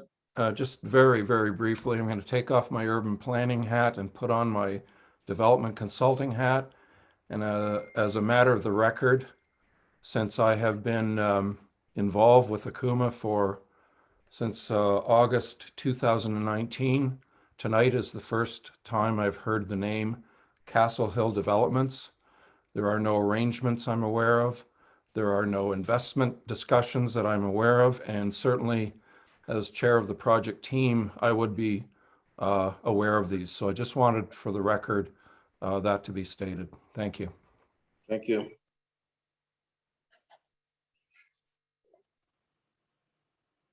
Okay. I will then ask if council for a motion to close the public hearing. So moved, Councillor Russell. Second, Moved by Councillor Councillor Mason. Russell, seconded by Councillor Purdy. All in favor? Aye. Okay, opposed? At this point, if staff, if Ms. Saloom is here, is there anything that you wish to say in response to points raised by the speakers before we go to put the motion on the floor? Yes, thank you, Mr. Mayor. So there were a few questions that came up through the public comments. One was about the ownership and engagement program that we had and reaching out to various African Nova Scotian communities across the province. So I did touch on this in the presentation. We did rely on networks from African Nova Scotian Affairs, as well as the community groups, to share information about the proposal. And through that, it went across the province. I know there are various community organizations and individuals that live across the province from various African Nova Scotian communities that were notified about this application. And I did get emails and calls from people from various communities across the province. Also, with regards to the ownership, Councillor Clary had asked the question as well. The ownership, we did verify that Akuma Holdings is the registered owner based on records at the land registry. So that we did look into that. There was a question about what council is deciding on tonight. So council is deciding on the amendments. So it's the zoning and the planning policies or the planning framework to enable development of the property, the subject property, or a portion of the property. And the community can have the community can come up with specific plans based on the policies and the amendments that's proposed if council chooses to approve that tonight. Thank you. Thank you, Stephanie, for staying with us.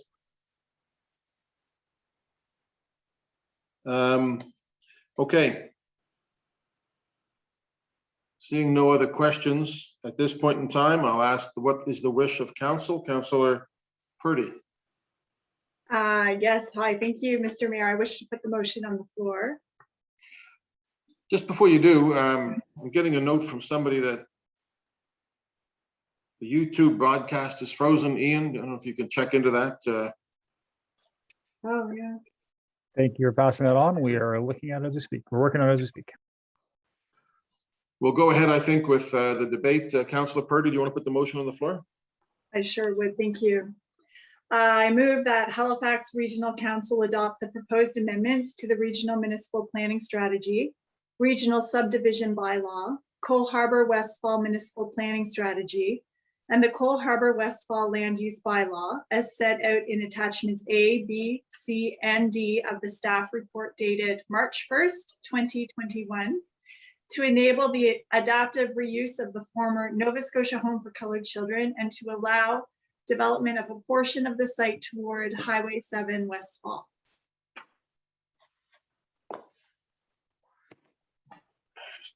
Second? Second by Councillor Kent, or who? I didn't hear the voice. I think it was Blackburn. Councillor It was Blackburn. me. It was Lisa. Yep. Thank you. Councillor Blackburn seconded the motion. Councillor Purdy. Thank you, Mr. Mayor. And I just want to thank everyone who participated in the public hearing this evening, everyone who took the time to call in and share their points of view and their concerns and their support for this development proposal. I also want to thank Akuma and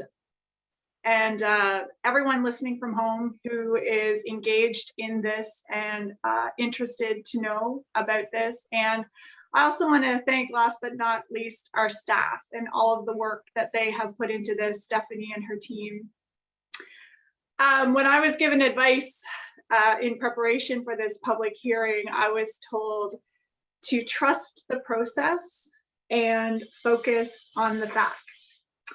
So to the best of my ability, I have tried to do that in hearing all of the different points of view and all of the concerns and all of the support. And having heard and read, I see the benefits of this development proposal very, very strong in my thought process about this.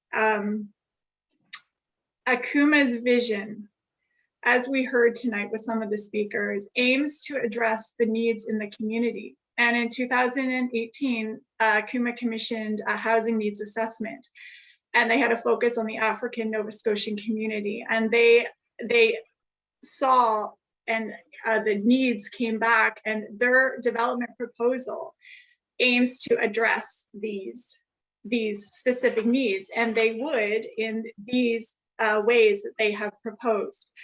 The adaptive reuse of the former home. This would create business opportunities and community space through various housing options, including seniors housing, employment opportunities, and activities that involve training and education for youth and young people, through health promotion, through intergenerational programs, and social diversity and heritage recognition. This Akuma development proposal also supports the important council-endorsed African Nova Scotian Road to Economic Prosperity Action Plan. And this action plan was created through engagement with African Nova Scotian communities. This action plan recognizes Akuma and their development proposal as enabling a range of opportunities and services that will benefit not only the community at large, but also the African Nova Scotian community, while also recognizing the historical purpose of the lands and of the former homes. So with all of that in mind, colleagues, I ask that you join me in supporting staff's recommendation to allow this historic development proposal to move forward. Thank you. Thank you, Councillor. Councillor Kent. Thank you, Mr. Mayor, and thank you, Councillor Purdy, for putting this on the floor. I am happy to support this plan amendment. I am, for so many reasons. I'd like to speak to a few of them, but I can't help but harken back to one of the presenters that spoke to the fact that this is a big deal. This is a big deal for the community that has the ability to have the most impact on them, and it's a big deal for HRM. There has been this is a long time coming. It's a complex field to navigate in relation to the trauma and the experiences that were of the past, the healing and reconciliation that has to happen, as well as the hope and want and need and desire for prosperity in a community of HRM and of Nova Scotia. The African Nova Scotia community have spoken to the want and desire and the need in leadership roles on what we have at play today, which is enabling changes and plan amendment changes, and that's what that is tonight. And I'm more than happy to support anything that builds a base for complete community building, for communities of interest, communities of particular cultures, and of a vision that sees something hopeful and positive and an outcome that is well overdue. To be frank, it should be part of the fabric of what we do every day. But this is again a long time coming. The zoning changes. Councillor Purdy has spoke to, and presenters have spoken to, the road to economic prosperity and an action plan that, given the tools, can lead to that. I was very, very impressed with all of the speakers this evening, many of whom I've had the pleasure of working with in the past, and I hope again that I have an opportunity in the future. And I want to be very clear about the concerns raised by those who spoke of the Voices organization and what they put at the table. And I see this as as it can be uncomfortable to hear these conversations had, but they are catalysts to positive change. And there's nothing stopping them now from all parties involved to have the kind of dialogue that can see accomplished relationship building and trust in each other and building something for that meets the needs of everyone. And I really encourage, and I hope that we will see some of that come forward.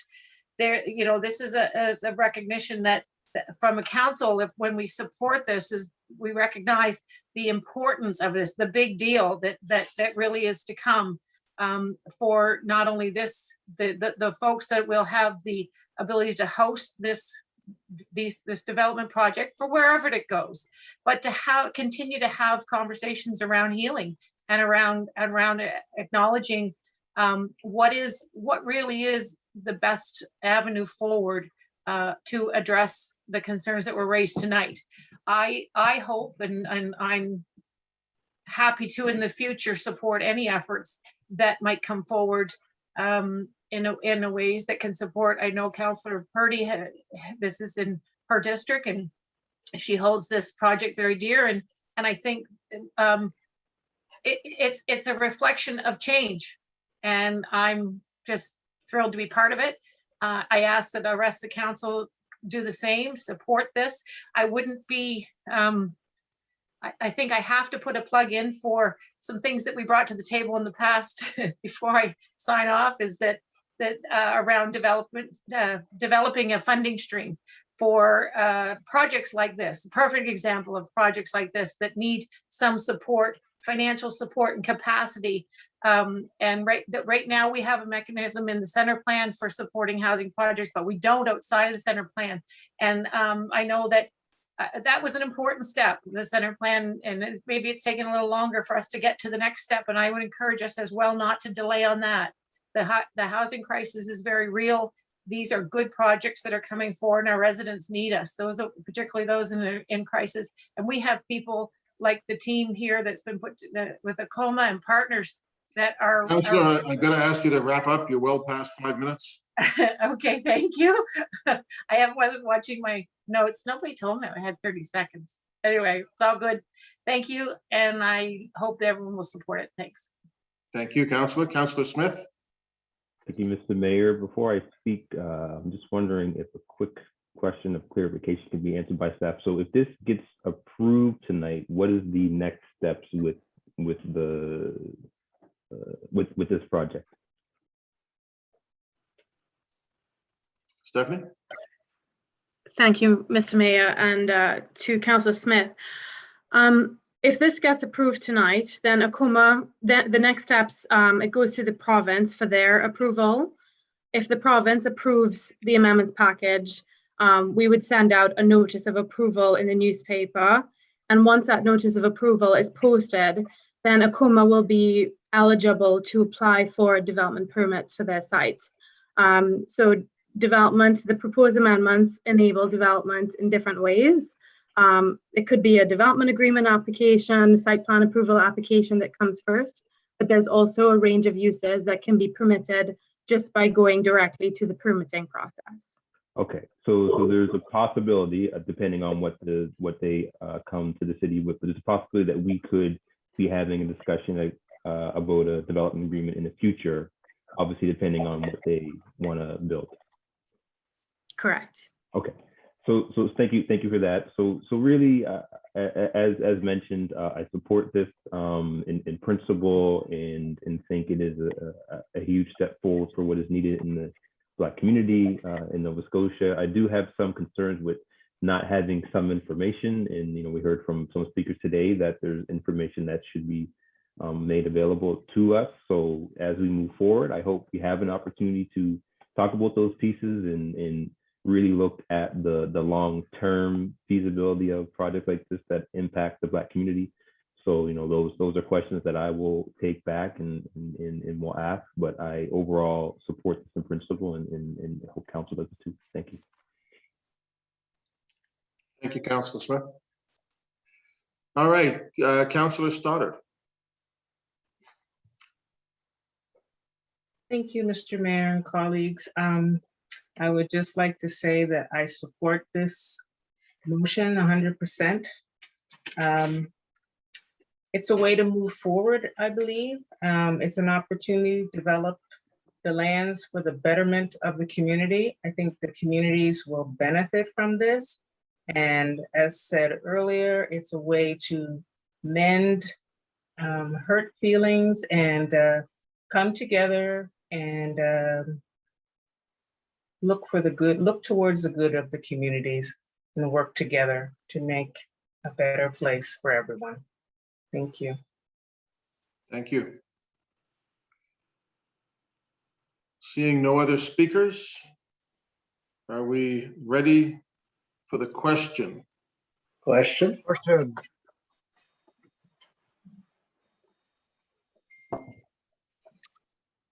Beginning with District 16, Deputy Mayor Outhat, Yes.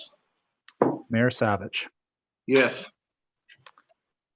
Councillor Daigle Gammon, Voting in favor of the motion. 3, Councillor Kent, In favor. 4, Councillor Purdy, Voting in favor. 5, Councillor Austin, In favor. 6, Councillor Mancini, Voting in favor of the motion. 7, Councillor Mason, For the motion. 8, Councillor Smith, 9, Councillor Cleary, Yes. 10, Councillor Morse, In favor of the motion. 11, Councillor Cuddle, In favor? 12, Councillor Stoddard, In favor of the motion. 13, Councillor Lovelace, Voting yes. 14, Councillor Blackburn, Voting in favor of the motion. 15, Councillor Russell. In favor? I have 16 votes for, 0 against. Okay, that motion carries. I want to thank council. Thank you, Councillor Purdy. Thank you to the staff. I've got into this a little bit and I really appreciate the work that staff have done. Stephanie, thank you, and the entire team. Thank you to everybody who took part tonight in this discussion. It highlights how important this is to our community. So, but we do have great staff and we appreciate that. So thank you, Stephanie, and all of your team. Colleagues, that's it for tonight. Our next council meeting will be in 2 weeks on May the 18th. We just have to live without a budget meeting tomorrow. Does somebody want to move that we adjourn? I would. Colleagues, we are adjourned. Thank you. Let's not break tradition. Good night, all. Good Thank you all. night. Good night, all. Take care. Thank you. Good night, Mr. Mayor. Good night, Good everyone. night. Thanks, everyone. Thanks, viewers, participants. Yes.